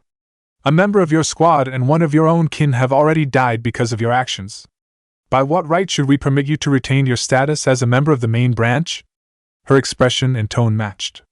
By right of being the only one that can placate Naruto Uzumaki and convince him to assist the leaf in destroying its enemies with the nine-tailed fox's power. You believe your status as his lover gives you so much sway over him? A female elder asked, when you were not enough for him to forego his lust for vengeance? Even if that were the case, how are you still worthy of being a main branch member? Another male elder asked. Hinata held back her urge to smile. Because I will be controlling the nine-tailed fox, which by virtue means the Hyuga clan will control it.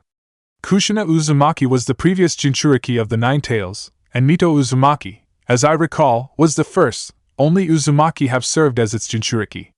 The looks on their faces made her want to laugh. I know not of any other Uzumaki ninja in the leaf save for Naruto, and I am the only woman he has given his seed. Hanabi's pink face nearly drove her to. You are not pregnant, Hayashi said, not needing to check. And other Uzumaki can be found or created through harvesting him. If the former were easy, the other villages and interested parties would have taken them already. And do you think Naruto would willingly assist the leaf in event of the latter? The female elder hummed. She has a point. To willingly subject yourself to being his broodmare. One of the other males drifted off. Hinata didn't know whether to be offended or amused. I betrayed everything for him. She put a hand over her belly. It may mean nothing to any of you, but he swore to give me as many children as I wished. Hanabi, turning from pink to scarlet, was driving her to the edge. And I wish to bear as many as I can. It is an interesting proposal, yet still a proposal, her grandfather said. We require solid reasoning. It was more advice for her than a statement. He'd branded enough of his offspring. Niji, the pride of our clan, lost in battle against Naruto for all the nobility of the land to see. It took her all to keep from smiling. When I confronted him, I did not suffer a single wound and practically took him as a spoil. She blinked when Hanabi's gaze changed from stoic to awe-inspired. His feelings did not make him hold back? Another elder asked. It was only when I confessed and betted him he shared the same sentiment I had towards him toward me. He is a man, the female elder murmured. But Jinchuriki are shunned and unloved. Hayashi saw an opening. Naruto Uzumaki grew up without parents and likely without proper guidance. I saw he had feelings for you, yet I doubt he understood what they were. His eyes narrowed the fraction of an inch, telling her what she needed to do. How did you vanquish him? Hinata inclined her head. I used the infinite darkness jutsu to take away his sight, launched him into the air, and performed a blend of the rotation and the 64 palms to incapacitate him. A blend? Her grandfather genuinely questioned. The female elder nearly scoffed. If such a thing were possible, we would have records of it. Her stalwart gaze roused her curiosity. One of the elders would have laughed if that was anything close to proper. Demonstrate this combination. Rising to her feet, Hinata gave a bow. She stepped back, put one foot a little around her other, held out her arms loosely, and began spinning. Chakra shot from her tenketsu at the same level she deployed against Naruto, creating the signature sphere of the rotation. Her waving arms, lacking a target's tenketsu to accurately target, danced along and imagined enemies. The primary differences between it and the two others was the methodology of her attack as well as the form of her chakra. Rotation was meant to repel through brute force, while hers was concentrated enough to cut, allowing her to keep a target in place to seal their tenketsu. They observed with their Byakugan activated. None could deny its effectiveness nor its ingenuity. A target stuck in midair would be unable to resist, especially if she targeted the tenketsu in their hands first. Even if they knew Naruto was split in half at the time, they couldn't argue that he let her win. It required a level of chakra control beyond even what the Hyuga considered good. All could only approve as she stopped. Hayashi saw the slightest of twitches by those around him, and so did they.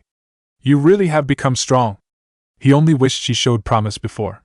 An elder inclined his head. As grand as your transgressions may be, I cannot condemn a main branch member of your caliber with the cursed seal. I suggest we abstain judgment until she is in any position to show viability in her proposal, at the very least. Another said. That would be the wisest course of action. The female elder could not help but look at her with some envy. Prowess alone does not make your behavior acceptable. It seems you will remain a member of the main branch, her grandfather said. One of the remaining elders nodded. For now. This meeting is concluded. Hayashi rose first, signaling the rest to follow me, Hinata. He walked past her towards the clan headquarters exit. She obeyed. Yes, father. Far enough away from listening ears and out the building, she looked up to him. I wish to learn the ultimate jutsu of our clan. His steel gaze did not deter her. So long as I remain a member of the main branch, it is my right. You will cease your movements outside of the compound and mind yourself. He stopped as she did. Make me. His hand moved like a bolt of lightning and was repulsed by chakra emissions from her cheek. You have become an impertinent woman. He kept walking toward the main house. I must show you the scroll as I cannot perform it myself. Beating his own daughter, having it ordered regularly, or subjecting her to a medically induced coma, besides the potential for permanent damage, would weigh on him too much, and he couldn't have her running off incapable of defending herself to the fullest. Her emotional blackmailing was all too effective thanks to his love and guilt. Hanabi, wide-eyed, could only watch her sister's back going after him before she followed. She didn't know what to make of any of it. In spite of Hinata's disinheritance, she was acting more like the heir than her. Niji's death was still fresh, but she didn't fault her for it as they would. He used to say those who fell in battle met their destiny, and it would be Hinata's as she died from the wounds he gave her, not that she didn't admire him. Their father couldn't control her, and the elders couldn't deny her ability. Everything she was taught had been spun on its head by her elder sister. The southernmost of Orochimaru's hideouts was all too simple compared to the rest they were aware of. Simple brick walls, wood doors, and iron bars besides the staff were all to be seen. Inmates and staff alike stared at the two newcomers they'd never seen before walking through. Censor-type ninja among them ran to corners and transformed themselves into small creatures to hide. Orochimaru said two more would be coming with him, but they couldn't help being unnerved. It's like a click in your head, right? Naruto glanced at Yugo. You can't tell between left or right and up or down until... He snapped his fingers. He hummed. Yeah, it's like that. Approaching a door in the deepest part of the hideout the staff was leading them to, he raised an eyebrow at weeping. He opened it and flinched at a terrified wail. Seriously, what the fuck? Suigetsu, crouching down to observe a collapsed and shivering redhead, asked. Karen, unlike most censor ninja, does not need to mold her chakra to perceive signatures. Orochimaru picked her up into his arms before turning to Naruto. She likely sensed what's inside you. She buried herself into his chest. Make him go away! What's inside? Suigetsu drifted off, realizing what that meant. Grinning, Naruto leaned towards Karen. Boo! Her cry made him burst into laughter. Orochimaru smiled as he stroked her head. No need to be cruel. He looked down at her. What do you sense? Death, passion, and... She looked up, tears emerging from her eyes. Despair? Yugo grabbed Naruto's right hand before he could lift a finger. No. Naruto glared at him until Yugo began shaking. Fine.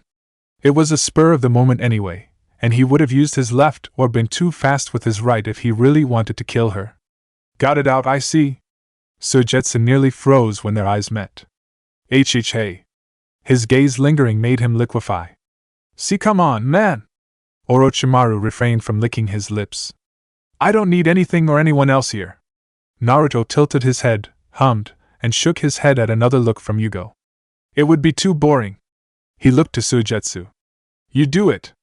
I do need to get used to this sword, but I'm not in a killing mood either, which is a first for me. Don't make Karen? Orochimaru, cutting him off, asked before setting her down. I get to kill all of them? She stopped shaking and began laughing. Oh hell yeah! Chains emerged from her body as she ran out of the room. This is for putting up with all your bullshit. Suigetsu flinched at the sound of jangling being accompanied by screams. He turned to Naruto, who shrugged. I'm just as lost as you are right now. He turned to their official leader. She has the Uzumaki temper and bloodlust, Orochimaru said, smiling at her joyous laughter. Come on, you know how I... Drifting off, he recalled the color of her hair. Oh. He squinted. We're born with that? He tilted his head from side to side. They were a savage people with an interest in seals, the ultimate jutsu of which involve human sacrifice and deals with beings beyond our comprehension. Your father did tell you he traded his soul for the power of the Shinigami seal, right? I did tell you he was in its stomach. And you did say Mom loved to brag about how many people he killed. He hummed. You think they would have taken more of an interest in ninjutsu? You're a clan Uzumaki? Sujetsu raised an eyebrow at his hair, ignoring the cries for help in the background. Orochimaru nodded. Through his mother. Daddy's genes won out then. He liquefied under his gaze. SS seriously? Naruto closed his eyes before they flashed red. Just shut up, Sujetsu. He turned to the door as his kinswoman walked through it. All done! Karen adjusted her glasses before turning to lead them out. That was quick. He followed her out the door with the others in tow and examined the broken sound ninjas' bodies. The fuck were you scared of me for? She kicked one that was still twitching. Every one of these assholes has either groped me, gotten hurt just so they can bite me, spoken about me like I wasn't there, or made fun of my hair. She scoffed. They're all rogues or low lives anyway, so who cares? Focusing on his chakra, she held herself and shivered. Your murder for gratification and ceaseless yearning spiraling around an abyss of despair within the shape of a human hiding a tailed beast of pure hatred. A monster. Yugo's concerned look didn't stir him at all. Sujetsu's brow furrowed. What was that about biting? Broken, she whispered to herself, ignoring him. Just need to get used to you. Naruto focused his signature into something less overt. What about now? His voice was gentler. Why are you going out of your way for me? It sprung back to its new stable state as he shook his head. Just testing. He glanced at the Sannin. Do you really keep Kage-level ninjas stowed away for emergencies? I'm on the level of a Kage? Karen turned to him and squinted. Sujetsu tilted his head at her massacre. You're beyond a Chunin at least. He perked up and smirked. And of course I'm at that level. You're a candidate at best. Naruto half lied. An actual Kage would have some difficulty until they found out how to counter your water body. He turned to Yugo. If you didn't go berserk when all out, I'm not sure even I could beat you unless I killed you right off. Focusing on the bodies, he hummed. A run-of-the-mill jonin would at least be scratched, so you're either there or the same as Sujetsu. Accurate assessment. Orochimaru patted his head, triggering a blush and warm shift in his chakra, before looking to the odd three. Your natural abilities are extremely potent, but you lack finesse and have glaring weaknesses. He slipped out of his grasp. I'll iron that out. His eyes glanced at all three of them. As much as I want to, I can't accomplish what I want with just myself without it taking years. Aren't you carefree with my test subjects? If you could keep them away from me, you would, so I advise you shut the fuck up. His eyes narrowed at his slit green. You need me more than I need you. Orochimaru cackled. That spirit of yours is finally back. The rest, either unwilling or unable to involve themselves, stayed quiet. It lasted long until they reached the land of waves proper. Karen had much difficulty recognizing the place, but the landscape was more or less the same. Instead of heading straight for the bridge, Naruto took the lead down the path they last went on. One last thing needed to be settled. He stopped them by the boy from earlier. Inari. A smile formed from his lips when he jumped. If you see Sasuke, Sakura, Kakashi, and any other shinobi or civilian from the Leaf. It morphed into a grin.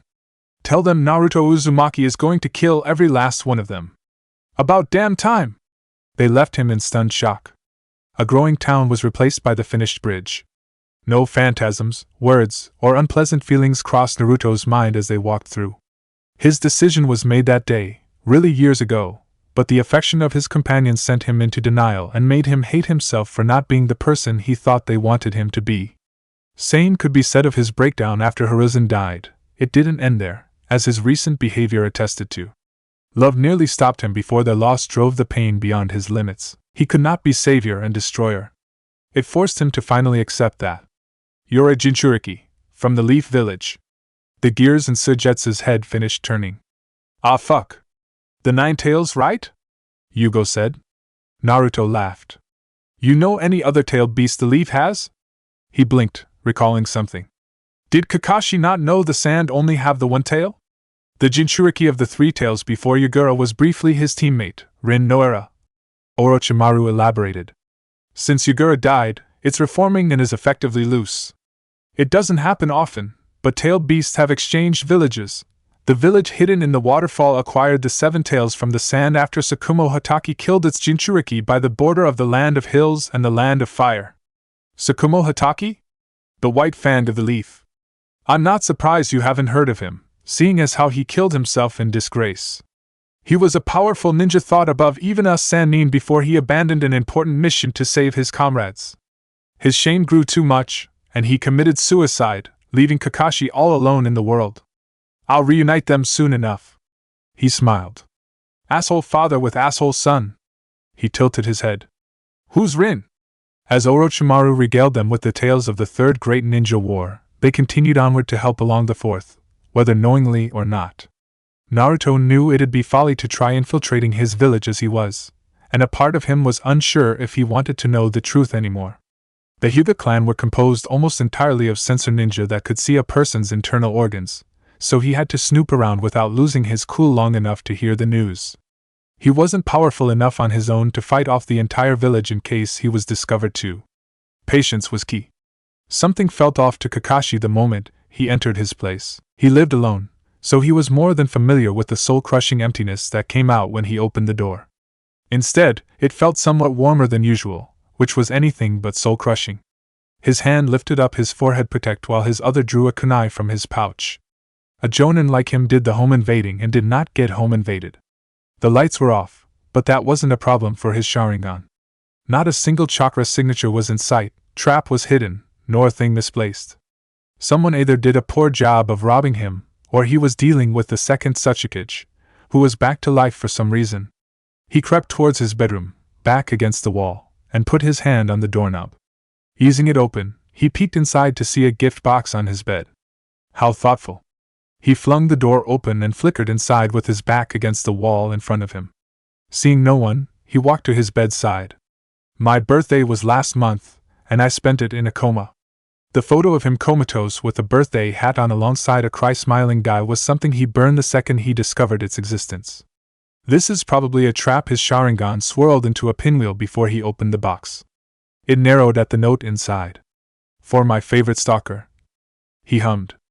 Anko. After he was done training his 2 students and beating the third wheel, he followed Jiraiya's wishes. Hinata, to his knowledge, remained in the Hyuga compound, so he started following Anko and stopping by her place when he had time. She spent most of hers either at home or training at the Forest of Death. There were a few moments he saw her with split chakra and a few times he lost her down to her scent, which meant she knew someone was watching. It was surprising that she knew it was him though. Either you're up to something or I'm just being a dick at this point. He picked up the note and saw various illicit photos of Anko posing in the nude underneath. Setting it aside, he began rummaging through them to verify their authenticity. Nice. 2 separated halves of a summoning formula were all that were left inside when he finished sorting the photos. That is definitely a trap. He froze, glanced at the arms behind back stack, and rested his eyes on the full-body stretching one. Who's the photographer? Making a face, he nearly slapped himself. A clone, obviously. It was an actual concern. He was a bit rusty as far as proper skullduggery was concerned, but he was easily above most. Anko, the shock and awe artist of their generation, figured out it was him. Either she learned more during her time with Orochimaru than she let on or something was happening. While he could take it to the Hokage, he did look like a stalker, even if the photos looked like they were taken with consent. She'd probably beat him bloody to relieve her unending stress if he tried to use them as proof of her odd behavior. Best for him to talk it out with Anko in person or up his game. 3 days passed since Hinata was spared the curse seal and Anko left Kakashi his present. The latter was slurping down a cup of coffee in her living room once more. She helped prepare the former for the tribunal in advance with the detail about Naruto Uzumaki, and even gave her an order to do her best. As a reward, she fed her Zensai complete with loving snuggles. Her demonstration of the Hyuga's ultimate jutsu nearly made her wish she was born one, but they were still far too uptight for it to be worth it, and she had her for that. Only real downer was she made her stop taking Oro to their alone time after her lightning training because he, still being an inferior creature, couldn't change his chakra signature. He really completed her loving servant attitude. Anko Mitarashi. She set the mug down, flipped out of her seat onto her feet, and began forming hand seals. The hell? Lord Danzo is waiting, she relaxed, realizing what clan the user was from. Oh. A grin spread across her face. Finally! She sat back down and enjoyed the rest of her coffee. As she always did, Hinata knocked on her glass yard door at the designated time. Anko-sensei, can I see? She blinked when she flickered over and slid it open for her in a single second. It's time. She giggled at the girl's beaming smile. Let's get dressed. Anko took a vial of snake blood she had hidden away in her room, pricked a finger on her sharpened incisor, and unsealed her designated Black Ops drawer. She had their outfits from the first time sealed into separate scrolls from the rest for convenience's sake. They unsealed them, changed, put their normal clothes inside, seal-locked the drawer, checked their surroundings with the Byakugan, transformed, altered their chakra signatures, and left. When they reached the root headquarters, they dispelled their transformations and followed the posted agent inside. Their leader himself stood in the main room with 3 kneeling agents in hooded coats. First, Danzo said, what is your plan? We occasionally had little play dates with the Rice Daimyo back when I was with Orochimaru. Anko patted Hinata's shoulder. Even if he and Naruto sink underground, we can track them back to the new headquarters. All else fails, we can deny Orochimaru an asset in the Rice Daimyo himself. The highest nobility is off limits, especially one that will garner the attention of all other great villages. She grinned beneath her mask. Didn't say we should kill him. Moving behind Hinata, she wrapped her arms around her. Just neutralize him. I see. Do you know when the next meeting will take place? Nope. We need to start scouting out his palace, if you haven't already. Chances are we'll only get one shot at this. Orochimaru will never directly meet with him again if his main base is raided after a public appearance. We track him to his hideout, make sure he can never use the Rice Daimyo again, and then get our precious fox boy back. Danzo paused. I cannot spare enough agents for a full-on assault, involving the Hokage and one would risking her ire or her making a poor decision, and doing such a thing will attract attention. He snapped his fingers and the 3 agents rose. My best agent will accompany you and one of my most skilled will assist. His eye focused on the Hyuga while one of them stepped forward. You are familiar with the Aburame. Another did the same. May I speak? Hinata asked, somewhat nervous. Their nod set her mind at ease. This endeavor sounds time-extensive, and I am under house arrest. Anko-sensei is already under suspicion. If we do not succeed, both of us will have our movements restricted when we return. Indeed. He was more than experienced enough to know all manner of complications could arise on a mission no matter how well planned.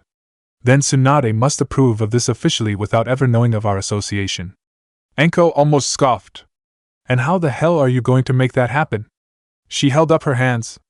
Never mind, I don't want to know. You will go to her and propose what you told me. Say it is what you two discussed in your time away, but you did not tell her because you were afraid of her answer. She will deny it, begin looking into appropriate candidates for such a mission anyway, and I will approach her having caught wind. Hamura and Koharu will support me as we have no better options left. While she'll object due to your behavior and relationship, she will relent because of the slight chance Naruto Uzumaki would come willingly.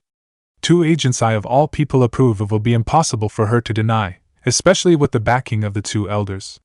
She will be suspicious, but she will have no evidence. Her hands fell limp to her sides.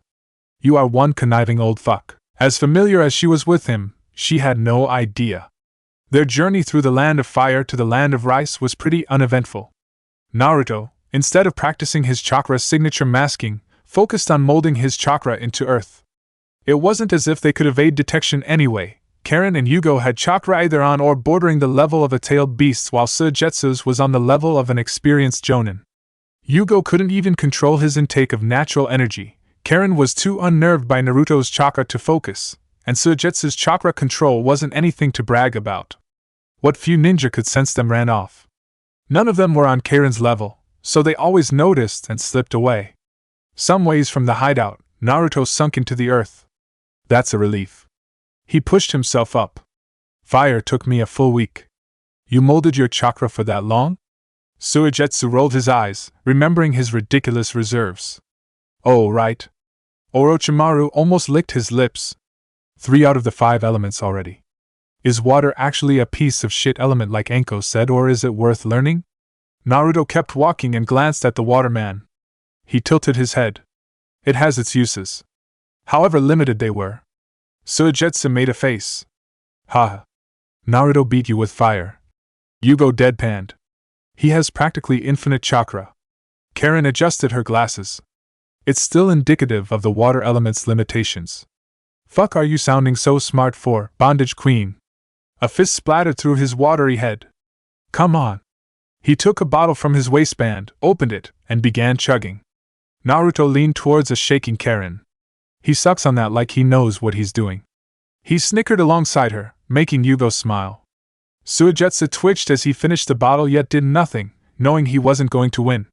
I swear, we're the weirdest ragtag group of shinobi ever. There is one that has us beat, and they're likely to come looking for us soon enough. Orochimaru blinked as he recalled something.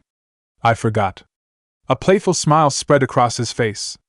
Happy birthday, Naruto. My birthdays. Drifting off, he realized how much time passed since his graduation from the academy. Oh, I missed it. Congratulations. Suigetsu said somewhat earnestly. Yugo kept up his smile. How old are you? 14. Naruto answered, not knowing what to think. You still look young. Karen, pursing her lips, said. It's just, you feel ancient. Even for me, time seems to have slipped by. He murmured. For the first time, he wasn't alone with Kurama for it. A good deal of him was looking forward to spending it with his teammates not long ago. Every one of them was an enemy to him now. Not a single person he thought left in the leaf loyal to the village was someone he wanted to be with during that day. The one thing he wanted more than anything else after wandering for so long was ramen. His deepest desire was out of reach and would be for a long while. Chapter 55, Turning Seasons. Once Naruto and his new group reached the hideout, they took the time to get situated. He led them out after toward a destination only he was familiar with. It had been some time, but the villagers of his fiefdom recognized their lord. Some bowed, some kneeled, and some handed out whatever goods they had on them in offering, not that he wanted any. The three he was with attracted a few looks, but everyone, including them, was busy with him. His clothes hadn't changed since the land of lightning, so he looked and smelled like a bum. Do they know who you're with, or? Suigetsu tilted his head. Naruto shook his, long locks shaking with it. I just killed the last guy who ran the place. He didn't bother acknowledging a few of the ninja dropping down from the roofs to kneel. Lord Holy Royal Master! Karen was the first to scrunch her face in confusion. What? It's my official title. Naruto chuckled. These people are all fucking pathetic. They knew that's what he thought, but he loved reminding them. There's no need to be so cruel, Yugo said, tone soft and caring. He rolled his eyes. None would speak out for you, so don't bother. The Lord's house, the new Uzumaki residence, came into sight. Both guards in front prostrated themselves, not that he cared. His companions looked around its interior with some interest. In the backdrop, women giggling and whispering created an oddly pleasant ambience. Only the ninja that flickered in front of him to kneel concerned him. Kuro. Lord Holy Royal Master. He lifted his head. I am relieved to see you have returned. They could hear him gulp. While you were away, I handled the tax delivery. Tax? Naruto squinted. The taxes owed to the daimyo, Lord Holy Royal Master. Why am I giving him taxes? Suigetsu shot him a look. Do you not know how basic government works? He liquefied somewhat when he glared at him. For as long as shinobi have existed, they have never ruled outright, Karen said, drawing his attention. The common man who cannot manipulate chakra nor begin to understand its depths are rightfully wary of us. Someone needs to act as a go-between, which is where the daimyo and nobility come in. They might not have any real power, but they sure help keep things running.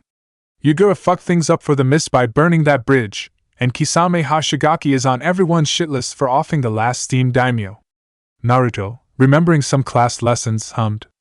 Our jobs come from mostly civilians and nobility. Suigetsu nodded. Don't shit where you eat. You don't fuck with the daimyo, it's just one of those things. He turned to the kneeling ninja. Things are different here since there's no shinobi village, right? Somewhat, Kuro said. The land of rice is riddled with rogue shinobi and castaways. Self-gain is a poor unifying goal, so small bands are all that can form. Where mayors and petty lords would reign, the most powerful shinobi in the vicinity does. But shinobi ruling a country all on their own would mess with the natural order too much, Naruto said, beginning to understand. No ninja has been powerful enough to accomplish such a thing, but that is also true. He hummed. Tadanaga, the reigning rice daimyo, is the first to enforce this rule. No shinobi lord may rule more than one fiefdom. Ever since that decree, All who defied him have been assassinated and the land has been prosperous. Furrowing his brow, he pondered. No one is sure if it's his personal shinobi guard, he hired one of the villages, or he's some kind of puppet for the true lord of this land. His eyes flickered around as if to check for anyone listening in. Some say it was Orochimaru of the Sannin himself. The four all sharing a knowing look made his blood run cold. I guess that explains why no one took my place. Naruto began walking to one of the rooms. Kuro stood up and joined the others in following. Some of us have fallen repelling outsiders, and we've had no replacements. You've got him. He pointed a thumb at the three newcomers while grabbing the sliding door with his free hand. Soijetsu grimaced. Look, I know why. The door opening to reveal a herd of sitting women, all beautiful and in white kimonos, made him grin. I'm with you to the end. Karen squinted at him. Pervert. She jumped back in fear. Naruto did not take offense, keeping his eyes on the proverbial prize. You're all going back to your families. He almost laughed at their disappointed cries resonating alongside Soijetsu's. I need some space. A single missing presence sparked worry. What about Rika? The eldest of them asked before shaking alongside the rest at his angered gaze. Did you exclude her? One of the youngest raised her hands. SHSH, she said she was fine listening to it all from her room. He relented. Go. Turning down the hall, he started walking. Don't make me repeat myself. Karen pursed her lips while they followed, the crowd of women pouting as they left behind them. Naruto's chakra had beautiful sparks of warmth at mention of that name. They bled out with sadness. His yearning and passion were sated for a single moment before drowning in the abyss. It made her want to cry. Why are you following me? He turned and stopped. Find a room, settle down, and relax. Soijetsu furrowed his brow. We already did that in the other place. Do it again then. Naruto blinked. Didn't you want to leave or something? He tilted his head. I know you know I would kick your ass, but still. That's debatable. He flinched at his look. I don't have anything better to do and my village is guaranteed a bigger shithole than usual, which is actually kind of impressive. If there was something to be gained from holding the land, he was certain it would have been taken over already. Orochimaru likely had some kind of extremely ridiculous trap waiting for him anyway. Then go. Naruto waited until they, with the exception of Yugo keeping his distance, were gone before going on his way. After a few seconds, he stopped by another sliding door. He reached to touch it, froze, pulled back his hand, and sighed. You can come in. A soft voice said. He did just that. Hey. He flinched at her jumping. I'll go. My apologies, my lord. She bowed her head, hair somewhat misaligned. I haven't heard you in some time. Do you need anything? I am well, my lord.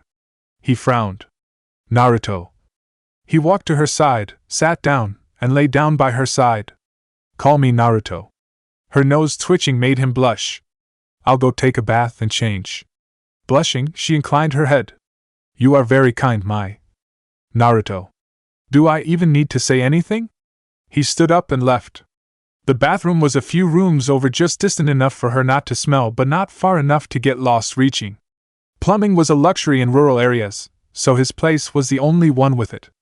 A few of the girls probably were disappointed they were going back home due to that alone. Earth's style could construct buildings, which meant it could construct other infrastructure. That might have been something he could practice it on. Karen, laying flat in one of the rooms, clutched her chest. She couldn't help the tears falling from her eyes. There was no mistaking his feelings or what he was doing. It was like a sad child adopting a puppy they had no idea how to care for. Except he knew the folly in it, as the briefness of the reprieve in his chakra represented. He was still a stranger, yet his pain remained unbearable. Tsunade more than regretted accepting the position of Hokage. While the paperwork was one thing, the stress of it was another demon entirely. It was not alleviated in the least when Enko Mitarashi came 2 days ago with the most absurd proposal ever. She nearly cracked the replacement tiles when she yelled her out. Everything about it was absurd, and the worst part was she honestly considered it after by asking Shikaku for recommendations. He was shocked at first but didn't speak against. Their options were non-existent. Her door opened and 3 familiar weathered faces entered. If one somehow thought it possible for them to be amused, that notion would die upon sight of their expressions. Few could blame them. Everything collapsing near the end of their natural lifetimes was anything but pleasant. Peace of mind was impossible, and they could not let it stand. I'm about to understand why Sarutobi-sensei complained about you, she deadpanned. Indeed. Koharu sighed. Desperate times call for desperate measures. Tsunade folded her hands together. If you already know, why are you here? Shizen was busy with Shikaku on a great many other things, and Aoba was taking a much-needed break, so they could talk freely. Because I think Anko Mitarashi and Hinata Hyuga are perfect candidates, Danzo said. You can't be serious. Her jaw dropped. They're the ones most emotionally compromised towards Naruto. And the ones he is most emotionally compromised towards. You yourself said too much can go wrong if we rely on teenage love. He nodded. My assessment has not changed. That is why they will be accompanied by 2 agents of my choosing. Anko Mitarashi and Hinata Hyuga will do their part, potentially swaying Naruto Uzumaki back to us, and they will do their part, keeping them in line. Her brow furrowed. 2 agents of your choosing. Murder sparked in her eyes. Root agents? They would have made excellent ones. So help me, if enough of your insolence. Hamura yelled. As we stand about, our enemies plot and maneuver our annihilation. This is not the time to fight among ourselves. It is the time for action. Koharu punctuated. Tsunade parted her lips, paused, and frowned. Who are the 2 you recommend? They had a point, as much as she hated it. She could look into who he recommended afterward. Sai and Torian Aburaim. He knew what she was thinking and wasn't concerned in the least. Why not Tenzo or, since you're tolerating emotionally compromised candidates, Kakashi and Naruto's teammates? Because Naruto Uzumaki is aware of Tenzo's abilities, which means Orochimaru is. It was impossible for her to argue against that, especially since she knew they were from Orochimaru's experiments. The boy tried to kill almost all his team in earnest, and the most experienced Jonin we have are either lacking in ability to contend with them both or connection with him. She pursed her lips. And they could clash emotionally with Anko and Hinata as each lost a student. His reasoning was all too sound. Her eyes closed. I'll summon them. He turned around, prompting the others to. The village rests on our shoulders, Lady Tsunade. He led them out. The second the doors shut, Tsunade snatched the latest small bottle of sake she had stowed away and downed it in one go. If I ever get a day off, I am going to get so drunk and gamble like I'm never seeing tomorrow. She put the bottle away and had Aoba arrange the summoning when he got back. The Umbu, as always, were the first to arrive. Other than her suspicions, something else felt off about them. It was enough for her to notice but too subtle for her to discern. Most being off in some way didn't help. Anko coming in with a smile on her face made a vein in her forehead bulge. Hinata, with her snake, looking confused but happy to see Anko triggered some guilt because of what she was about to send them on. This is an S-rank mission, she began. They already knew. Cold grew over time in the land of rice.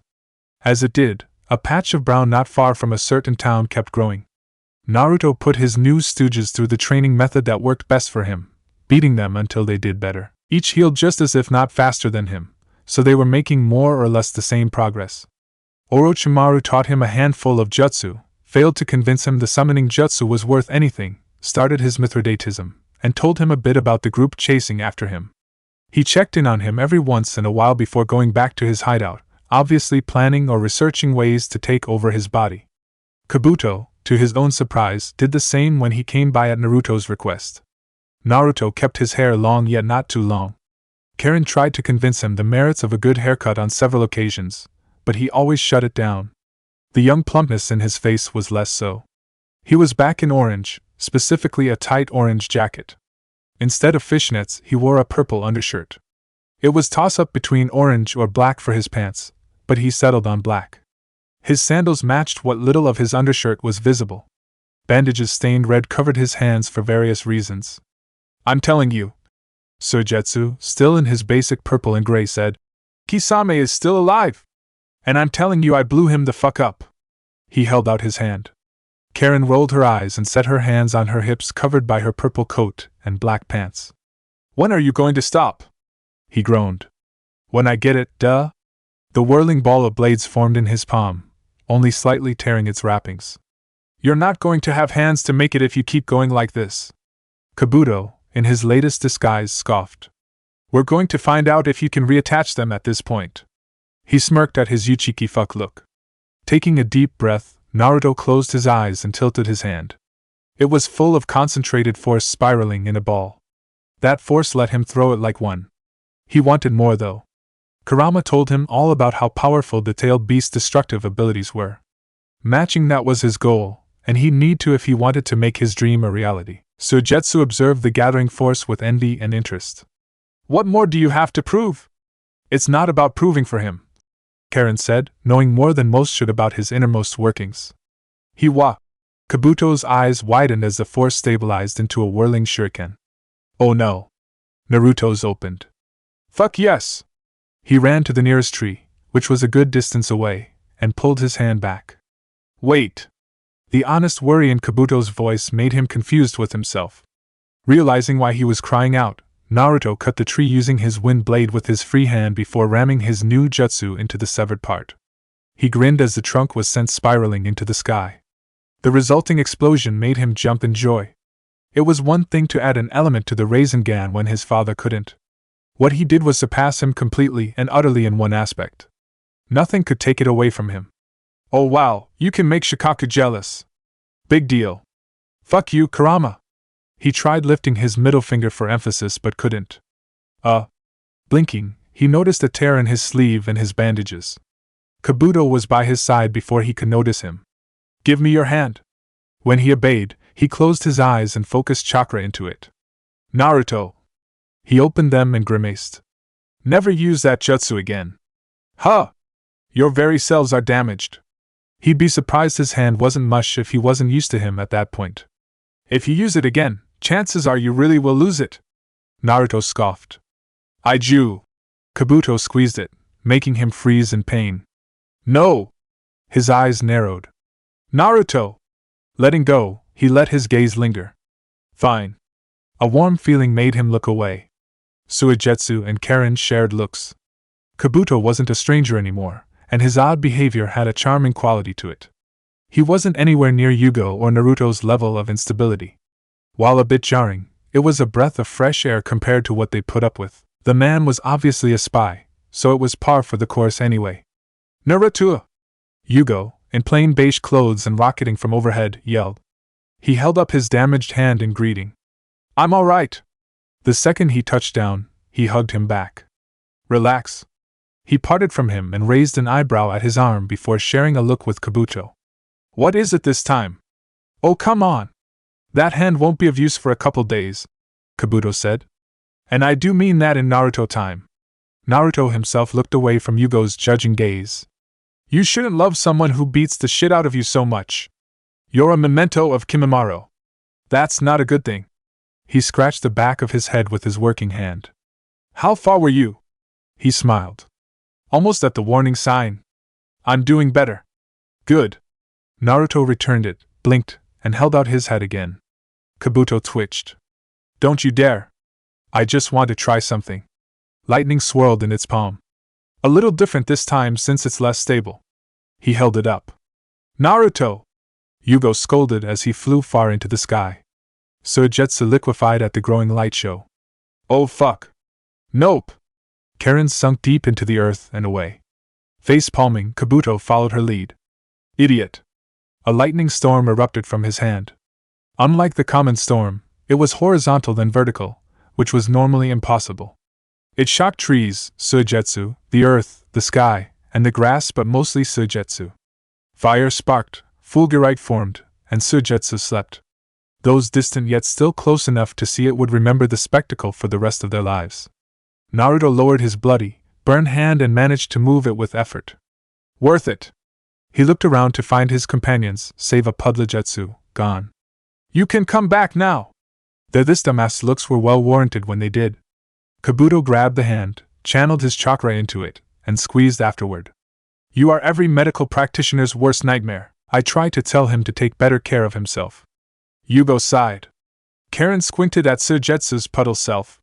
How are you ever going to be a threat if a single element does this to you? She knew it was because of how powerful Naruto's jutsu was, but it felt more satisfying to berate him. Nervous laughter was Naruto's only response. It was strange how well things were going for him. He'd abandoned all he knew and cared for, yet found something else, something purer in spite of how twisted it was. While his desires were still the same, he was happy again. Karen Yugo, and he knew that was likely temporary. His passions alone were appeased. The desire for vengeance and the root of his despair remained. The journey from the land of fire to the land of rice was quick, opposite of settling in. Everyone was suspicious. Men, women, and children looked at their transformed selves as if they were little better than scum on the road. Shinobi outright tried to kill them. In comparison, the capital was all too friendly, even though they were still side-eyed. More than a few months' worth of supplies and clothes were in seals they kept in their packs. Getting their own place close to the palace without attracting attention was impossible, and reconnaissance from an inn was too risky, so they constructed several underground spots in the woods surrounding the capital beyond the range of any elite sensor ninja with Earth style. Hinata stirred in her sleep. Ever since the inciting incident of recent events, she hadn't slept well. Naruto, deformed and twisted, haunted her nightmares. Niji, Shino, Kiba, and Kurenai mocked her too. Choji would appear to eat chips while it all happened. They were replaced by snakes, licking, coiling, binding, and shocking snakes. She didn't see them, but they were there. At the very least, they'd give way to comforting naked flesh and the taste of sugar with a hint of cinnamon before it was over. Anko, beneath her, patted her head. They slept in the same sleeping bag ever since they arrived. It wasn't as if they'd have as much opportunities for it ever again. Her cuddly-wuddly going rogue made her nights miserable once more without a suitable replacement, like Hinata. She no longer dreamed of her memories with Orochimaru from his perspective, but they weren't pleasant either. Barely audible footsteps drew her attention to one of their allies. "It's daylight," sighed Deadpan. She gently shook Hinata awake. "Our shift's on." She waited until her blank eyes fluttered open to slide out from underneath her. "Come on, princess." "All right, Anko-sensei." As she stood up, Sai and Torian slipped into their own sleeping bags. The two typically swapped clothes before bed, ate, grabbed their tools, and took the other duo's place. Neither Sai nor Torian had the slightest inkling of interest in them in compromising states, but they still limited the time they spent in them. If any needed a bath, they, with the exception of Torian, went into town. Torian didn't change clothes either. His unique insects, as Hinata found out the first day from her Byakugan, made that a horrible idea. Anko, as always, dug through the earth with Hinata clutched to her. She wanted to teach her how to, but her chakra was better reserved for her Kekkai Genkai. When she was out, they trained in taijutsu. It was the specialty of her clan and natural abilities, as much as she wanted to teach other things. Ninjutsu would attract attention too. They perched on one of their usual spots. Each put the palace in the range of Hinata's Byakugan while keeping her out of range of an elite sensor ninjas. She'd describe events, people, and their behavior if they were worth noticing. Unlike Torian's bugs, she could see their chakra signatures and properly discern emotions. It was possible for her to masquerade as one of the servants, almost perfectly. She didn't want to though. While average-looking, some of the shinobi guard took advantage of them. Their lord hardly cared, as he could replace them and occasionally did. He had a number of beautiful women, concubines, to himself. Some genuinely enjoyed it, a few were miserable, and most were there for the luxury. One of his elite kunoichi, Aya, went out to the city and returned with a young man every so often. She killed more than a few. It was tolerated because of her ability and beauty. The two sensor ninja, Daichi and Tadashi, seemed miserable. It was understandable after everything she experienced from being one herself. Slow day. Anko looked up from the blank scroll and grinned. "Who's fucking?" Hinata, eye veins bulging, rested her chin on her hand. "I thought this would be more exciting." She grimaced at her own word choice. Being a spy is the most boring thing ever until you finally get to kill someone or someone tries killing you. She giggled. "They're just preparing to celebrate the new year." Hinata's eyes widened a little. "Huh?" She blinked. "I missed my birthday." Anko flinched. "When was it?" She tilted her head. "Shit, I missed mine too." "Happy birthday, Anko-sensei." She smiled at her blush. "How old are you now?" Her hands covered her lips as she shook. She laughed, taking no offense. 25, you? Hinata stilled before moving her hands. 14. Her face reddened at Anko looking her over. "You're finally the rural age to match the mindset." Her blush worsening was all too cute. "Try getting started at 12. The confused look replacing it matched. The girl's hair extended past her shoulders. While not too tight, she was growing out of her clothes. It'd still take the better part of a decade for her to fully mature. A lot of ninja didn't last that long, which is why they were considered adults.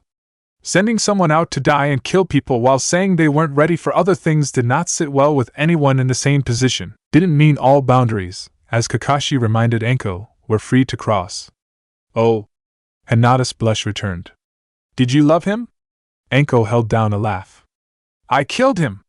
She let it out when she turned her head. He was an enemy from the hidden mist. She tilted hers, remembering various things. War. War does things to people that makes you wonder how awful everyone really is. Her adorable, concerned puppy face made her want to lick her lips. I miss Oro, he really completed your look. She shuddered and held herself. I feel horrible leaving him alone. Oh, I know. It was her design. Still nothing? More or less. Her hand grabbed her shoulder and finger-tapped a sequence, communicating something else entirely. Really? Yes.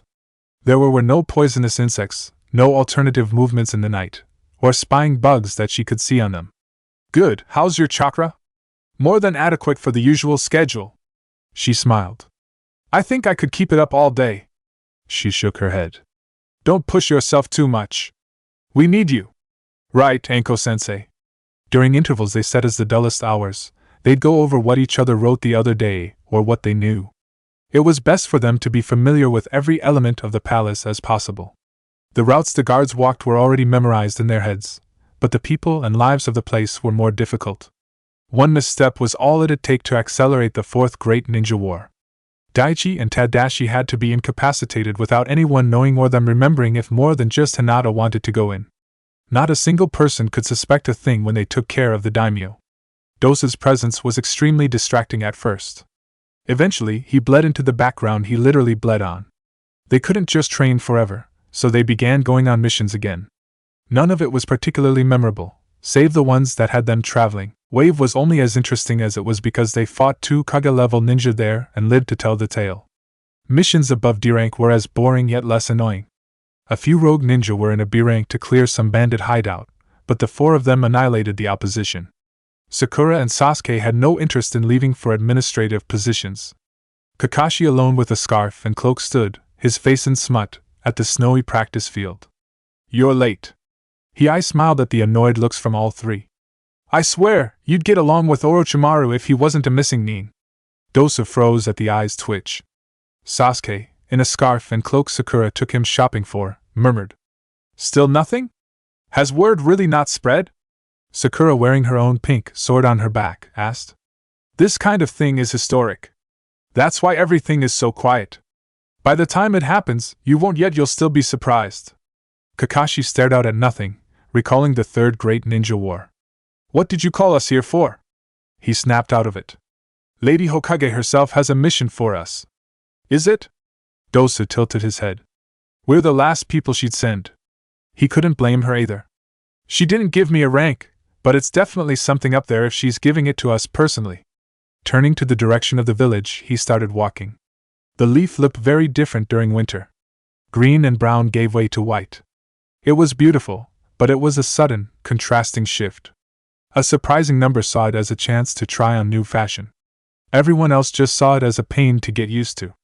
When they got to the Hokage residence, people were still running around yet less so. Massaging her temples, Tsunade raised her head to greet them. Kakashi!